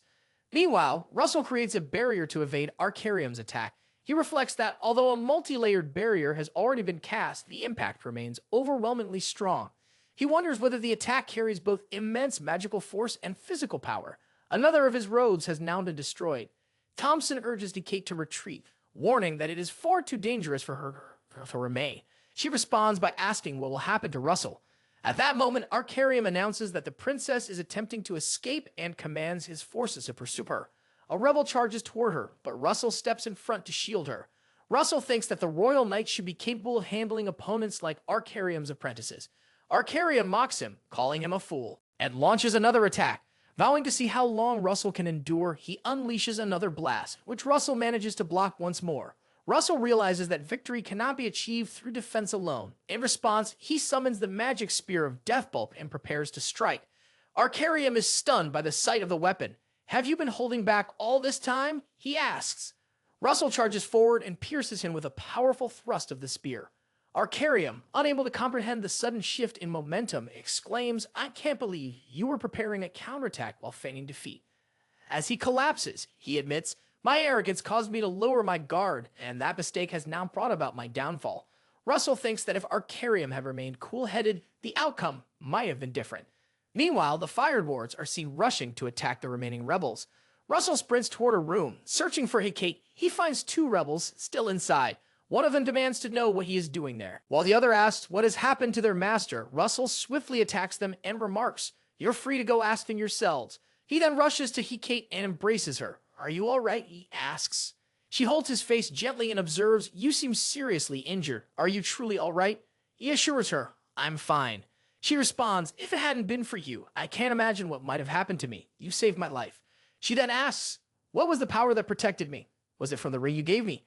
He confirms and explains, "Yes, the ring aided you, but I don't think I can lend you my strength anymore. My mana has been fully depleted for now." Suddenly, another blast is seen outside the window. Russel senses a powerful presence and wonders, what could it be? Kate answers, "It's the location of the king." But before she can finish, Russel interrupts, "There's no need to worry. Jillian is there, and it looks like he's holding the blind well." He states that they must regroup with the king immediately. Once their enemies realize that Arcarium has been defeated, they will likely retreat as well. In response, Kate declares, "In that case, I, the Princess of Endymion, Command the sacred sword erendite to bestow the valiance of the founding king upon all our vassals. She then releases healing mana, restoring the strength and healing the wounds of everyone around her. Russel begins healing while Thompson, surprised, asks, "How has my stamina been restored?" Russel glances at Hecate and tells her to wait, thinking to himself that erendite, the sword of India's founding king, shares the user's stamina with others. As a result, she can no longer endure it and collapses. He quickly catches her as she falls. She whispers, "This is all I can do for everyone at the moment." Thompson calls her name in worry. Russel takes her hand and commands those around him, "Bring glory to the princess and show your loyalty to the Rathmos royal family." At that moment, Blaine arrives and remarks, "I had begun to wonder what was taking you so long to deal with a single woman." Russel turns and, seeing him, asks whether they now have an uninvited guest. Without wasting a moment, he lifts Hecate into his arms and shouts for everyone to retreat immediately. Blaine launches an attack, shouting for them to fall apart. He hurls fire swords at them, then activates the Ragna Blade, remarking that it has been a long time since he last saw Russel. Russel conjures a barrier just in time to block the attack. Blaine, observing this, thinks that for someone to withstand his magic, that is no ordinary barrier.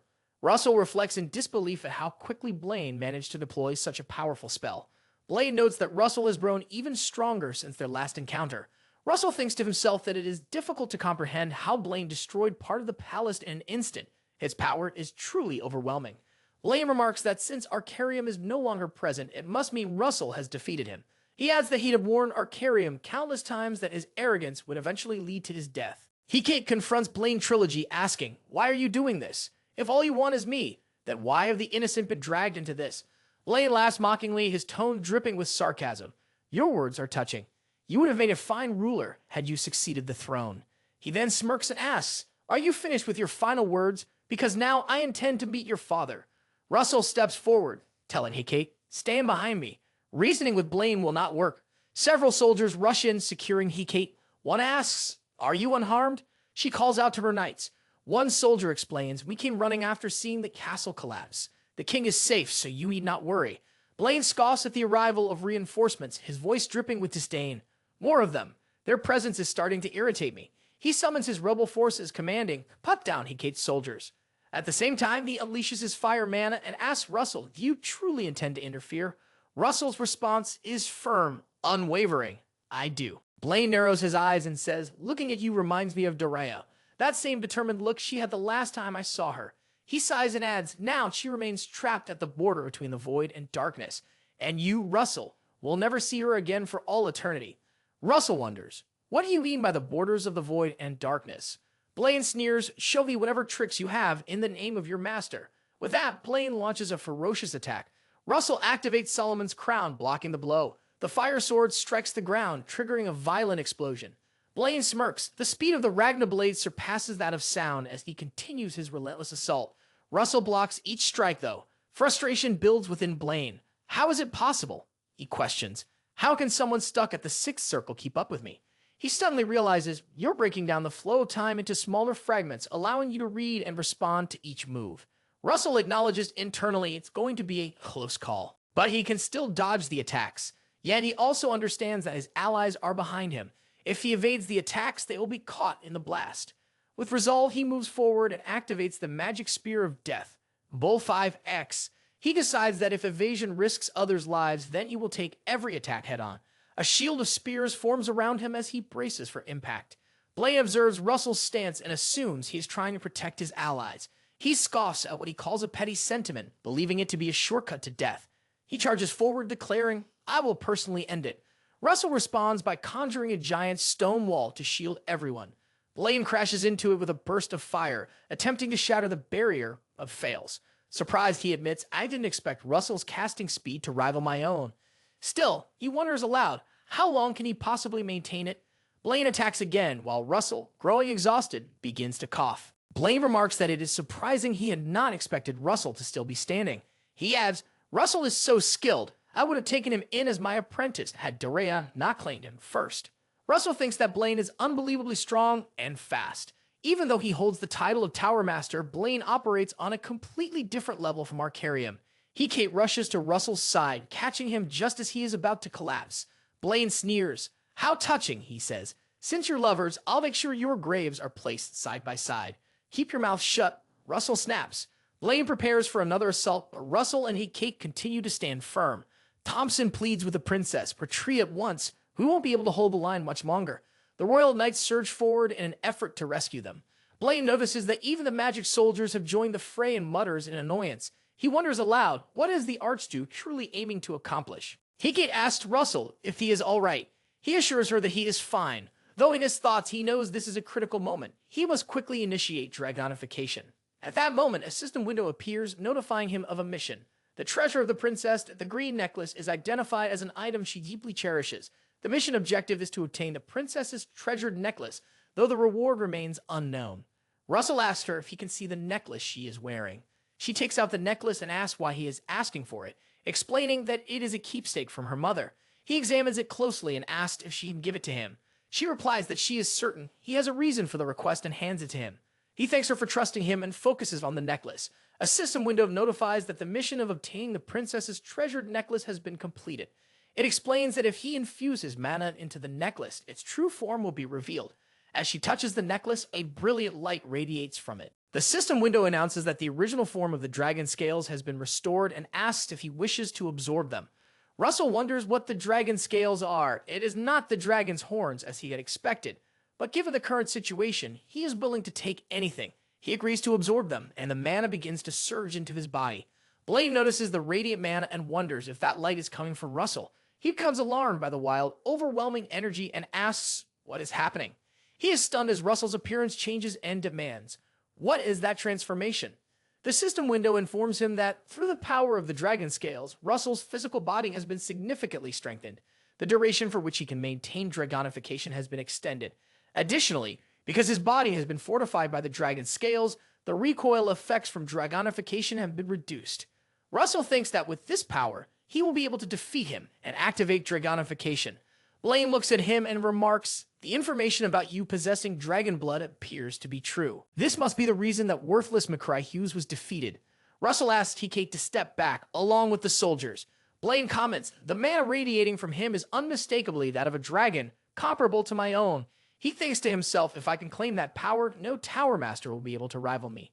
He analyzes the situation, realizing that while Russel may surpass him in physical ability, he holds superiority in magical prowess. He plans to use that advantage to end the battle quickly. Russel activates the Overheat skill, while Blaine casts Imperial Falling Sun, summoning all of his spears to strike Russel. Russel counters by using Baldek's 12th Lancia, the Titan Killer, to block the spears and hurl them away. Russel thinks an attack of that level would not be enough to defeat Blaine. He looks around, preparing for a potential fire assault. As Blaine reappears in front of him, he mocks Russel. Is that all you have? He says, claiming you only look formidable from the side. Russel once again activates Overheat to attack, but Blaine blocks it. Russel then follows up with a flame cannon, launching a fiery blast. Although Blaine counters with his own magic, Russel evades the attack and repositions himself. Blaine states, Russel is indeed powerful, but physical abilities on par with those of a superhuman. He declares, Russel may surpass me in 10 years, not even 5. But that is exactly why I must kill him here and now. Russel responds by urging him to try and continues his relentless assault. He thinks, I must keep pressing forward until I find an opening. Just a little more. Both continue pushing each other to their limits. Russel concentrates and strikes again with his spear, successfully stabbing Blaine's arm. He declares, this is the opening I have been waiting for. In retaliation, Blaine activates Cloudy Ring, his first weather form. Russel counters with Lightning Bite, though he sustains a minor injury in the exchange.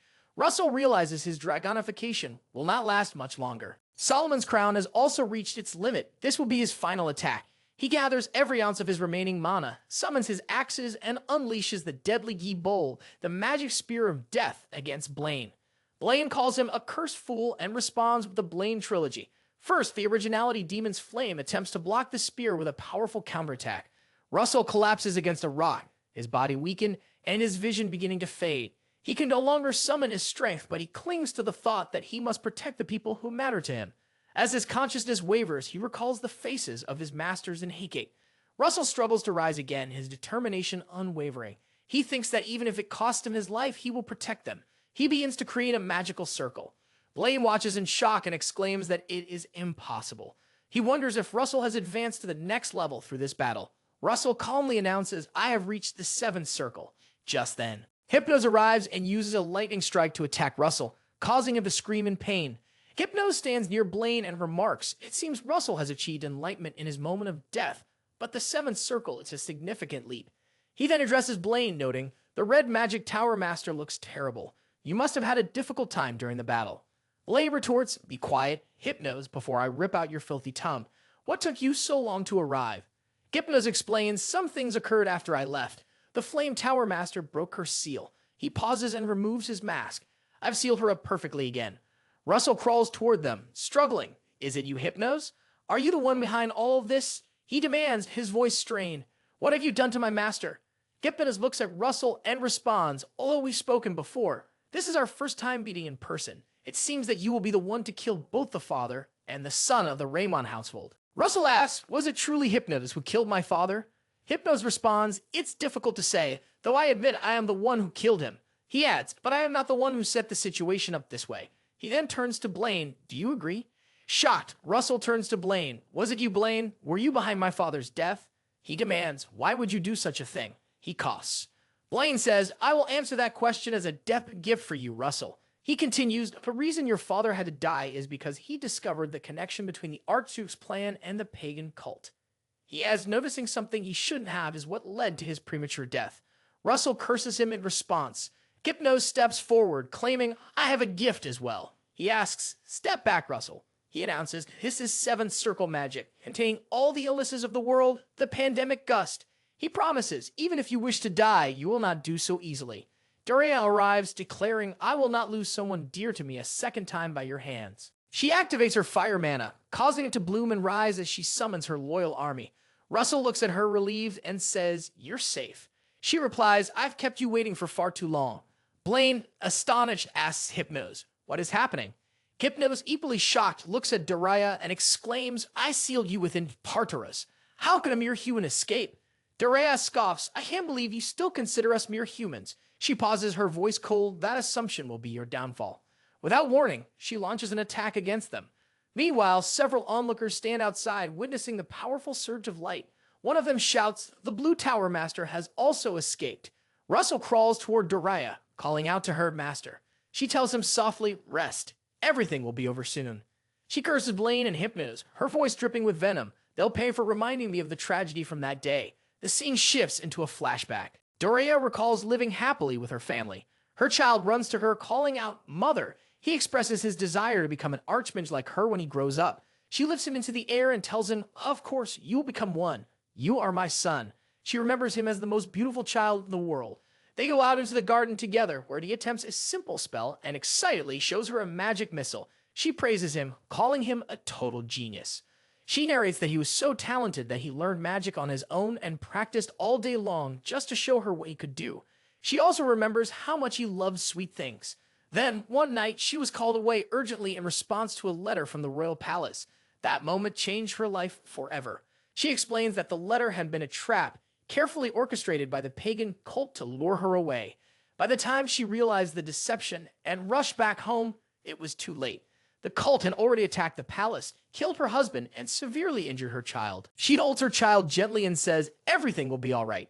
Just get some rest, and when you wake up, the pain will be gone. She reflects on those who gave her a reason to live again after everything had once lost meaning, Olsen, Russel, and Hubert. Snapping out of her thoughts, she fixes her gaze on her enemies, eyes blazing with fury. Do you really believe you can commit such cruel acts without consequence? She warns firmly, don't think you'll walk away from this unharmed. Channeling her 8th circle spell, Flame of Muslim, she summons the mighty fire giant king. Without hesitation, she follows with her own original spell, Flame Flower Dream, unleashing a fierce blaze. Blaine and Hypnos immediately raise a shield to defend against the surge, but without giving them a moment to recover, she casts another of her signature spells, Rotten Apple. Blaine raises his hand, calling out, wait, but the flames engulf him before he can finish. Hypnos remains within the barrier, gritting his teeth. Seeing no other option, he turns to flee, muttering under his breath, I'll regroup with the Archduke and take the king down first. Before he could escape, Russel casts his fire string, wrapping it tightly around Hypnos' foot. He tells him, you're not going anywhere. Hypnos shouts at him, calling him a cursed fool. Day launches another wave of flame toward him, reminding him, I warned you. You should have abandoned all thoughts of leaving alive. Her fire crashes down on him with overwhelming force, exploding upon impact. Hypnos is badly injured and falls to the ground, thinking that, as expected of 8 Serpal flames, they cannot be repelled with his current power. He believes that, if this is the case, he must concentrate all of his magical power and obliterate everything. As he begins to cast his final spell, she immediately uses flame binding to restrain him. She steps closer and tells him, "It's over. If you confess everything, I'll promise you a death filled with pain." He laughs maniacally and warns her, "Don't assume this is the end." He declares the true darkness is only just beginning to emerge. "Soon, I will drown the entire continent in blood and shadow." With a final burst of laughter, he self-destructs using forbidden magic. She watches in disgust and remarks, "He uses suicide spell. What a monstrous man." Sometime later, Blaine, gravely injured, attempts to slip away unnoticed. He admits to himself that everything has ended in complete failure. He regrets placing his trust in the foolish pagan cult and resolves to go into hiding to rebuild his strength later. Suddenly, Russell appears before him. Blaine, in disbelief, wonders, "Is this truly Alex Raymond? I watched him die with my own eyes." As Russell charges forward with his sword, Blaine realizes it is Alex's son, his successor, and concludes that, in the end, Alex Raymond has won. Russell drives his sword into him. Meanwhile, the other Tower Masters regain their freedom, and their mana surges throughout the palace. Hemingway and Alan emerge, reveling in the release of their powers. Citizens flee in panic, shouting that the path is completely blocked, and asking when reinforcements will arrive. Hemingway laughs mockingly, asking, "How does betrayal taste?" He calls them traitors, watching them struggle, comparing them to flailing ants. One of the fleeing enemies notices the arrival of fire warriors and shouts, "The Flame Tower has joined the battle." Jillian appears on the castle walls, calling for aid and announcing, "I've secured the defenses." Hemingway hurls water spears toward the fire dwarves, launching a fresh assault. A guard, overwhelmed, shouts for the troops not to retreat, insisting, "We still hold numerical superiority." At that moment, Bismarck arrives on the battlefield. Observing the sudden shift in momentum, he mutters in disbelief, "The tide has turned," just before the walls are about to collapse. He demands to know, how were the Tower Masters released? He asks about the whereabouts of Blaine and Hypnos. Doria strides forward and tosses the severed heads of Blaine and Hypnos at his feet. When Bismarck asks, "What are these?" she replies coldly, "It might be hard for you to recognize them in this condition." But she wants to personally deliver them to him. Her eyes burn with hatred as she curses him. Bismarck declares that the plan he has spent decades preparing cannot possibly be foiled by someone like her. He charges at her, shouting, "Die." Daria responds coldly, "You remain disgraceful until the very end," and tells Russell, "Complete your revenge." Russell activates the flame of destruction and launches the attack. Bismarck is caught in the roaring fire. His screams echo as everyone watches him consumed by the flames. Sometime later, they all return to the palace. The Emperor addresses the council and states, "The next item on the agenda is the restoration of the capital." He orders, "Rebuild the citizens' homes first before repairs on the palace begin." He turns to the Yellow Tower Master and asks, "Can this be accomplished?" Niccolo bows respectfully and affirms, "It can be done." The Emperor then refers to the report detailing what Hypnos, the cultist, has revealed. He asks, "Is what Hypnos claimed true?" Daria confirms it, stating that she heard it directly from him. The Emperor reflects on Hypnos' ominous words about covering the continent in blood and darkness. He admits that the mention of another, the one Hypnos spoke of, is particularly troubling. He turns to Daria and entrusts her with the authority to investigate the cult's movements. He instructs her to form a special task force for this purpose. She bows in acknowledgement and assures him that she will carry out his command. The Emperor then states that the only matter remaining is to formally recognize the contributions made during the crisis. He opens a letter listing the names of those to be honored: Jillian Prosen, Daria Snow White, and Hemingway Melville. As his gaze falls upon another name, Russel Raymond, he reflects silently. He realizes that Russell now stands shoulder to shoulder with the superhumans. He never imagined that the youngest superhuman of the era would rise in his generation. Meanwhile, Russell is injured and lies unconscious in bed, while Hecate and Daria sit beside him. Hecate expresses her concern, noting that more than 10 days have passed and he still has not regained consciousness. Daria reassures her, explaining that there is no need to worry. Russell has only recently become a superhuman. He is currently digesting the new circle he has acquired. She believes he pushed himself too far while still unstable. It is fortunate that the circle has not collapsed.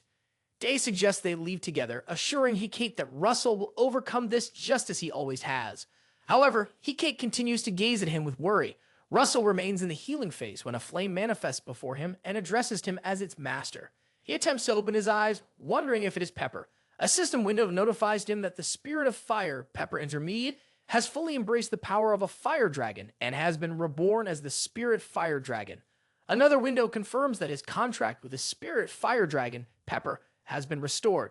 He is now able to summon the spirit fire dragon, Pepper, through the gate of the spirit realm. Sometime later, Russel steps outside and begins practicing in the woods. He reflects that before he returned to the past, he had believed he would never, under any circumstance, reach the seventh circle in his lifetime. Yet, not only has he achieved it, but he has also wielded its power to defeat his father's killer. Still, he is determined not to remain content with just this. He believes remnants of the cult still exist within the Empire. He must become stronger. This much open space should be sufficient as he begins to control the power of his seventh circle. He recalls that Pepper's size could be adjusted previously and wonders if that ability has been lost after Pepper's transformation into a dragon. He summons the gate of the spirit realm and calls for Pepper to emerge. As Pepper appears, Russel greets him with excitement, remarking that it has been a long time. He notes how handsome Pepper has become, observing that his body is now translucent like that of a true spirit. Not only has his size increased significantly, but his entire appearance has also undergone a noticeable transformation. He realizes that Pepper now possesses power equivalent to that of a seventh circle being. His strength nearly mirrors Russel's own, which explains why he only awakened after Russel had reached the seventh circle. He then asks Pepper, "Can you still shrink in size like you used to?" In response, Pepper lets out a roar and shifts into a smaller form. Russel expresses amazement, acknowledging, "You haven't forgotten how to control your size." While Pepper roars again with joy, Russel suggests, "Let's have some fun. Return to your larger form." He mounts him and takes to the sky. Marveling at Pepper's agility and the ease with which he changes direction, even at high speeds, Russel reflects that Pepper's flying capabilities have improved immensely. Curious whether he too can fly at such speeds in spirit form, Russel calls out to Pepper. Pepper transfers a portion of his abilities to him. As a result, wings manifest on Russel's back, and he begins to soar through the sky on his own. Russel laughs and remarks, "Pepper has read my mind." He assumes they have become even more in sync than before. He suggests, "Let's enjoy ourselves to our heart's content." As he begins flying, he notes that the speed is not quite as fast as when Pepper is flying alone, but at this pace, he would not lose to any superhuman in aerial combat. He calls out to Pepper, "Follow me." The two begin competing with each other through the skies. 3 days later, the scene shifts as Olsen, Doraya, Hubert, and Hikane arrive at Russel's room. Hubert hands him an envelope and offers his congratulations. Russel asks, "Have I been named a duke?" He reflects that the title of duke is reserved for those who have earned the right to become members of the royal family. He considers that in the history of Enmian, no one outside the Rathmos family has ever attained the title of duke. Even the first patriarch of the Raymonds, an 8th circle mage and one of Enmian's founding vassals, had only been granted the title of Marquis. Hikane tugs gently at his cheek and comments, "You still appear to be in disbelief." She admits, "I too was surprised by the king's decision." Doraya steps closer and adds, "The announcement shocked everyone so much that the entire meeting room fell silent for a moment." Hubert affirms, despite the surprise, no one objected because everyone recognized that Russel truly deserved it. Olsen remarks, "Russel certainly deserves the title." Doraya smiles and teasingly asks, "Should I address you as Duke Russel from now on?" Russel immediately responds, "I don't think that's necessary. I still can't believe this is happening." He requests, "Please don't treat me formally despite now being a duke." He reminds them, "I am still Russel Raymond, first and foremost your apprentice and the junior to my seniors." Doraya agrees. "If that is your wish, we will honor it." Olsen laughs and says, "This is precisely why I like you, Russel." And with that, they all leave. After some time, Russel sits on his bed, reflecting on the fact that he is now alone. With Pepper also lying on the bed beside him, he decides it is time to check the mission reward. He takes out a map and examines it closely. He wonders if it is indeed a map marking the location of a dragon. He had intended to track it down himself, but this saved him some trouble. As he scans the map, his eyes fixate on a specific location. He exclaims in surprise, the place marked is in the Empire. He reflects that the Empire Britannia is the only empire on the continent and a longtime rival of Endymion. The Emperor is increasingly ill, and the princes are currently embroiled in a fierce struggle for the throne. Realizing that to enter Britannia, proper identification will be required, he lies back, still in disbelief that the dragon is located in Britannia of all places. He acknowledges that this will be a particularly difficult task. Patting Pepper gently, he reassures the spirit there is still a way to make it work. He notes that it will take time, and it will certainly be dangerous, but he is confident that it can be done. Meanwhile, a ship drifts across the sea. Miev announces, "We are almost there." A male voice responds, assuring her, "I am coming to you." Russel and Amelia greet the Emperor, who thanks them all for coming. The Emperor explains, "The reason I have gathered you is that I want you to assist the fairies and beastmen in settling down." Russel reflects, so much time has passed. Recalling his battles with monsters, he realizes he had forgotten about their migration due to the rebellion that had occurred. The Emperor continues, stating the White Tower Master will assist the fairies, while Duke Russel will aid the beastmen. Both Russel and Amelia bow in agreement. The Emperor announces we will proceed with the meeting to discuss the upcoming schedule. Russel, however, feels a slight concern about Muya's aggressive nature. He wonders whether she will challenge him, a patient, to a duel, though he hopes she won't. Despite this, an uneasy feeling persists within him. Meanwhile, the ship nears the port, and Muya gazes out, thinking that once she meets the male human, she will pester him for a duel. A person aboard the ship comments, "It seems the Beastman Queen is in great spirits." A creature beside him responds, "It's the first time she has left the island." He explains it's natural for her to be excited about meeting strong opponents on the continent. Most importantly, that man is on the continent. Another person then asks, "Who is that man?" A rabbit tries to observe the port and exclaims, "It's land." Spotting Demian ahead of them, Russel stands at the coast, waiting for the ships. He reflects that many people have gathered just to see the beastmen. He acknowledges that, for most, they are a race known only through rumors. As he feels a powerful mana surrounding him, he connects it to Alan and looks toward him. Alan approaches and informs Russel, "I've come to provide support at the king's orders. I will do my best to assist you, your excellency." Russel thanks him, but adds, "There's no need to address me as the Duke." Alan responds, "If this makes you uncomfortable, I'll refer to you as Duke Russel instead." Russel agrees. That would be a little better. As the ships dock at the port, an announcement echoes across the area. Everyone must line up and maintain their positions. The animals begin to disembark, and Russel and Alan observe them closely. Russel wonders aloud, "Where is Muya?" Suddenly, a voice calls out to him, "Russel!" It's Muya, ordering him to make the humans come out of the ship. Alan is startled by the immense level of fighting energy. Recognizing that it exceeds even a Tower Master's power, he realizes that this must be the Beastman Queen, Muya, the one Russel had mentioned. Muya laughs, greeting Russel. "It's been a while." Russel replies, "You haven't changed at all." Muya confidently affirms, "Of course I haven't. I've only grown stronger since our last meeting." She pauses, then comments, "The scent on you has intensified to the next level. If you're comfortable with it, let's see just how much stronger you become." Russel requests that she go easy on him as he is still a patient. Muya asks, "What do you mean by a patient?" Russel acknowledges her question and responds, "If that is the case, we will have to delay our fight." He then adds, "Please rein in your fighting energy. Everyone seems to be scared of it." As Muya activates her mana, all the animals grow frightened and try to hide. After a while, they continue walking through the forest. Muya suddenly asks, "What do you mean by sharing the forest with the fairies? You didn't mention this before." Russel explains the Avid Forest is the largest forest in Enmian. There's more than enough space for two races to live comfortably within it. Muya replies, "That's not what I was referring to." She then asks, "Is everything around us completely boring?" Russel, a bit confused, asks for clarification. Muya reveals, "I have peace-loving companions. If I get along well with the fairies, I'll introduce you to someone with whom you can duel." She adds, "This is a promise. But if the opponent is not her, they must be at least as strong as she is, as only then will the duel be fun." Alan asks, "Are you referring to me?" Viva moves closer and comments, "That's strange. When I first met you, you appeared quite strong, but I couldn't detect a male scent on you." Russel inquires, "What do you mean by that?" He reflects if the first Beast King, Fenrir, was a mixed blood of dragons, as the record suggests the scent you perceive could be that of dragons. He wonders, could it be that Muya, being a wolf beastman with silver hair like Fenrir, might have inherited some draconic genes as well? Muya moves closer, placing her hand around his neck. "Why are you staring at me so intently?" she asks. Russel quickly responds, "I wasn't urging you to move away from me." At that moment, they all arrive at the Avid Forest, where Amelia greets them. "Congratulations on reaching the next level, Russel," she says, smiling. "I apologized. I had forgotten what you told me earlier." Russel thanks her and assures her, "It's fine. You may speak to me comfortably." Muya comments that the young female human is quite strong. Amelia, feeling somewhat embarrassed, apologizes for her rudeness. At that moment, Aaron arrives and mentions that she must be their neighbor, offering a warm welcome. Iso also arrives with her, greeting Russel with a cheerful remark about how long it has been since they last saw each other. Muya runs toward them excitedly, pointing out that there are also some pretty powerful pointy ears among them. Russel asks Muya not to refer to them as pointy ears, to which she responds that the scent on the female pointy ear is similar to his. Iso asks what she means by familiar, pointing out that she cannot possibly compare to Russel.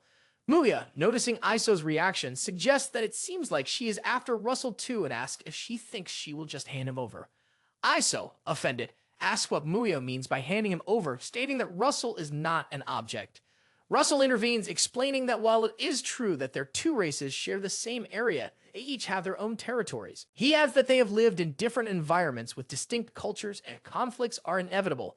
For this reason, he proposes that the chestnut tree at the entrance of the forest be marked as the center. He further explains that the north will belong to the fairies, while the south will belong to the beastmen, and asks for their opinions. Eren bows respectfully, expressing their gratitude for the land provided for them to live on. Nuya, satisfied, agrees, but reminds them not to forget their promise of a duel. Russel then mentions that 10 days later, representatives of both races are invited to participate in a welcome ceremony that the king has prepared. The scene shifts to the capital of Enmian, where Iso and Eren sit in a carriage with Russel and Muya. Lo inquires if there are any other special arrangements aside from meeting the king. Russel informs Muya that she will be given the title of the representative of the beastmen. However, Viva dismisses the idea, saying she does not care about such things and just wants someone to duel. Russel explains that there will likely be a ball held in the palace, which will serve as an opportunity to demonstrate to other countries the strength and stability of their kingdom. Nuya asks, "Can I eat and drink as much as I want?" She then adds, "Several impressive beings are approaching." She mentions, for one of them, "I may not win, but I do not think I will lose either. As for the other, I am certain I will lose." Russel reassures her, "It's fine. I know both of them. One of them is my master." Nuya is surprised. "What do you mean by that?" she asks. "Why are you telling me this now?" She continues, "If I'm meeting your master, I need to make myself presentable. How do I look? Do I look great?" They arrive at their destination and exit the carriage. Russel enthusiastically greets his master and the Blue Tower Master. The Blue Tower Master responds, "We are precious guests of the kingdom. The king has ordered us to come and pick you up," introducing himself as the Blue Tower Master. Says, "Welcome to the capital of Enmian." Daria introduces herself as Daria Snow White, the Flame Tower Master. Eren, recognizing Daria, says, "We have met before," and apologizes for not thanking her sooner for saving his daughter. He introduces himself as Eren, the Manuer of the Elves from the White Ash Tree tribe. Daria waves off the gratitude. "There's no need to thank me," she says. "I simply did what I was supposed to do." She then asks, "Who is standing over there?" Muya, with confidence, announces herself. "I am the Beast Queen Muya," she says, and quickly corrects herself. "No, I am the Beast Queen Muya Daya." Understanding the gravity of the introduction, Daria assures her there is no need for formalities, but Muya insists it's fine. Russel observes the beastmen choose their king based on strength. I guess Muya is feeling confused after meeting individuals stronger than her for the first time. Muya smiles, sensing Daria's mana. She becomes frightened and asks, "Is she all right?" And Arya looks at him, thinking that while he always acts innocent, he likely is not. She senses that someone will be unhappy during the ball this time. Meanwhile, in her room, Hike feels a sudden rush of cold air and wonders why she feels so uneasy. Meanwhile, Russel and the others are moving toward the palace. Russel remarks, "I cannot believe the palace has already been rebuilt during my absence." Daria explains, Niccolo and his apprentices have accomplished the work without a moment of rest. As he recalls a scene of them working tirelessly at the site, Russel reflects they must have truly felt pressure to meet the deadline. Daria then says, "We should proceed. The king is awaiting our arrival." They soon enter the Imperial court. Russel kneels and declares, "I, Russel Raymond, Duke of Heart Kingdom, have returned after completing the mission that was assigned to me." The Emperor tells him to rise and assures him, "Your efforts will not be forgotten." Eren steps forward and offers her respects to the ruler of Enmian. She introduces herself as Menur Eren of the White Ash Tree tribe, accompanied by her daughter Islo. She states, "All the fairies of the Great Forest will remember your generosity in granting us such a vast woodland," and expresses her gratitude on behalf of them all. The Emperor responds, "I hope you will live in peace with your neighbors until the Great Forest is fully restored." Muya then steps forward and introduces herself as the King of the Beastmen. She greets the ruler of Enmian, saying, "I express my respect." Russel apologizes on her behalf, explaining she is simply excited. Muya responds, "I understand, and I am aware of the customs of the Beastmen." The Emperor then turns to the Beast King and mentions his intention to hold the title confirmation ceremony during the upcoming ball. He asks, "What are your thoughts on the matter?" She becomes shocked upon hearing this. As Russel whispers in her ear, he instructs her to follow His Majesty's wishes. She follows his lead, repeating, "I will comply with his wishes." Expressing her gratitude for accommodating their schedule, Muya thanked him once more. Russell glanced at her, thinking to himself that he would likely need to teach her basic etiquette. The scene shifts to 3 days later. Nuno arrives, now properly dressed, to meet the Emperor. She bows and declares, "I, Muya, King of the Beastmen, am now a noble of the great kingdom of Enmian. I solemnly vow to faithfully fulfill all my duties." The Emperor remarks it is surprising for a beastman to demonstrate such etiquette. Noting how it differs from the rumors that portray them as barbaric, he steps closer and declares, "I, Alpens Rathmos, King of Indian, bestow upon you the family name Leos, along with the title of Count." He places his sword upon her shoulder as part of the ceremonial rite, reminding her the oath you have sworn today is to be remembered forever. She bows deeply, thanking him for his kindness. As the celebration begins and everyone enjoys the festivities, Muya approaches Russell's table. She tells him that although she followed everything he taught her, she still cannot understand why so much effort is required for such formalities. Russell responds, saying she did exceptionally well. Lady Leos then smiles and says, "Since it is a ball, if you have no objection, I would like to have a dance with you." At that moment, Hecate steps forward and politely introduces herself. "I am Hecate Rathmos." Leos wonders if Hecate is Russell's fiancée, while Nuya, as she eats, also senses that Hecate carries a scent similar to the king's. She concludes that Hecate must be the human male's fiancée. Hecate then suggests they move to a different location. "I have something to discuss with both of you," she says, leading Leos and Muya away. Russell rises from his seat and offers to accompany them, but Hecate refuses. This conversation is meant for women only. Russell nods in understanding. Dorea watches them with amusement, laughing quietly as he thinks to himself, there now seems to be a rivalry between three races over a single man. How fascinating. Meanwhile, Hecate leads the two women to another room, where a maid greets them. Hecate takes a seat and invites them to sit as well, assuring them that there is no need for formality and that they can sit comfortably. Both women agree and take their seats beside her. Hecate explains that she has arranged for this private setting because she has questions for them. As the maid pours her a drink, she takes it and states her intent clearly. Hecate asks, "What do the two of you think of Duke Russell, her fiancé?" Muna coughs in surprise while Leos asks for clarification. Leos then states, "If you are inquiring about my feelings, I will be honest. I like Russell very much." Yuva adds, "He is definitely a male who interests me, and he's also quite strong." Hecate responds, "Just as I suspected. Russell is unlike most nobles. He is someone destined to become king one day, and a man of such stature cannot be allowed to keep concubines." She firmly adds, "Players that cheat cannot be tolerated." Tu has no intention of sharing him with any other woman for as long as she lives. Yuva thinks she understands and has already expected this. Hecate is simply issuing a direct warning despite being a mere fragile human. Hecate pours herself another drink while Nuya pauses. She asks for clarification. Did she really say as long as she is alive? Hecate confirms. She explains that Russell has already become a superhuman in his 20s. He may even ascend to a transcendental state, something unseen since the mythical era. And now that he has inherited the dragon's bloodline, she continues, "His lifespan will far exceed mine, as I remain bound to a human's natural limits." She says she does not wish for him to live a lonely life after she is gone, especially when both Muya and Laios are beings who transcend humanity. "Having Russell to myself while I am alive is enough for me." Nuna frowns slightly. "What does that mean?" she asks. Hecate continues, stating that one matter must be made clear. She comes first, and with that established, someone else must take second place. She tells them to decide between themselves who that will be, then abruptly rises and runs out of the room. She rushes down the stairs and accidentally bumps into Russell. He calls her name, and when she sees him, she softly says, "It is you." He asks why she has been drinking when she cannot handle alcohol. She embraces him tightly and asks, "Do you know the best way to keep enemies in check? By making them fight one another." Russell looks at her in confusion, asking, "What are you talking about?" She replies, "After consuming so much alcohol, I feel dizzy." Then she leans into him and says, "I can rest in the room you're staying in, right?" Russell wraps his arms around her from behind and gently tells her, "Of course you can." 3 months later, at the Flame Tower, Hecate sits with Russell and comments, "Just when things have been peaceful for a while, you're preparing to leave for research once again." She asks, "Have you informed the princess about your departure?" He replies that he has received her permission as well. She remarks, "If you continue to go out like this, the princess may eventually reprimand you severely, and the areas you are allowed to visit might be restricted." Russell laughs and says, "I hope that doesn't happen." Shifting the topic, Hecate mentions, "The place you are heading to is the third country, Ain, which is a commerce nation. Remember what kind of place it is?" Russell confirms with a nod. In his thoughts, Russell reflects on the commerce country. It is small enough to be considered a city-state, yet infamous for its unrestricted systems of gambling, entertainment, assassination services, money laundering operations, and even the trafficking of slaves. It is known as the darkest nation on the continent, where nothing is illegal and everything is for sale. Hike tells him, "I speak out of concern. You must be cautious. The darkness within those who dwell in shadows runs deeper than most can comprehend."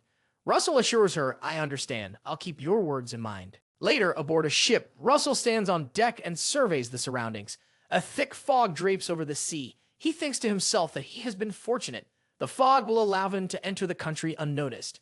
He senses that the real problem lies with the individual who has been following him since he left the dock. That person has been skillfully concealing a presence and suppressing any hint of killing intent. He knows instinctively that the person is undoubtedly strong. However, assuming that no one would risk a fight in the middle of the sea turns out to be a mistake, especially when the pursuer's mask is removed, revealing Muya. Russel shouts, "Who are you? Why have you been following me?" Muya laughs, "You've caught me." He sternly asks, "Why did you follow me?" She replies, "You promised to duel me if I came to the capital. When I heard you would be away for a long time, I immediately pursued you." Russel tells her, "Return at once. The place I'm heading to is extremely dangerous." She responds, "I've heard of a cane as well. I believe we only need to defeat whoever stands in our way." He sighs and clarifies, "A cane is merely a stop on my journey. My true destination lies elsewhere." She curiously asks, "Where is that?" He replies, "The sworn enemy of India, the Britannia Empire." As they arrive, both of them gaze at the palace ahead, astonished.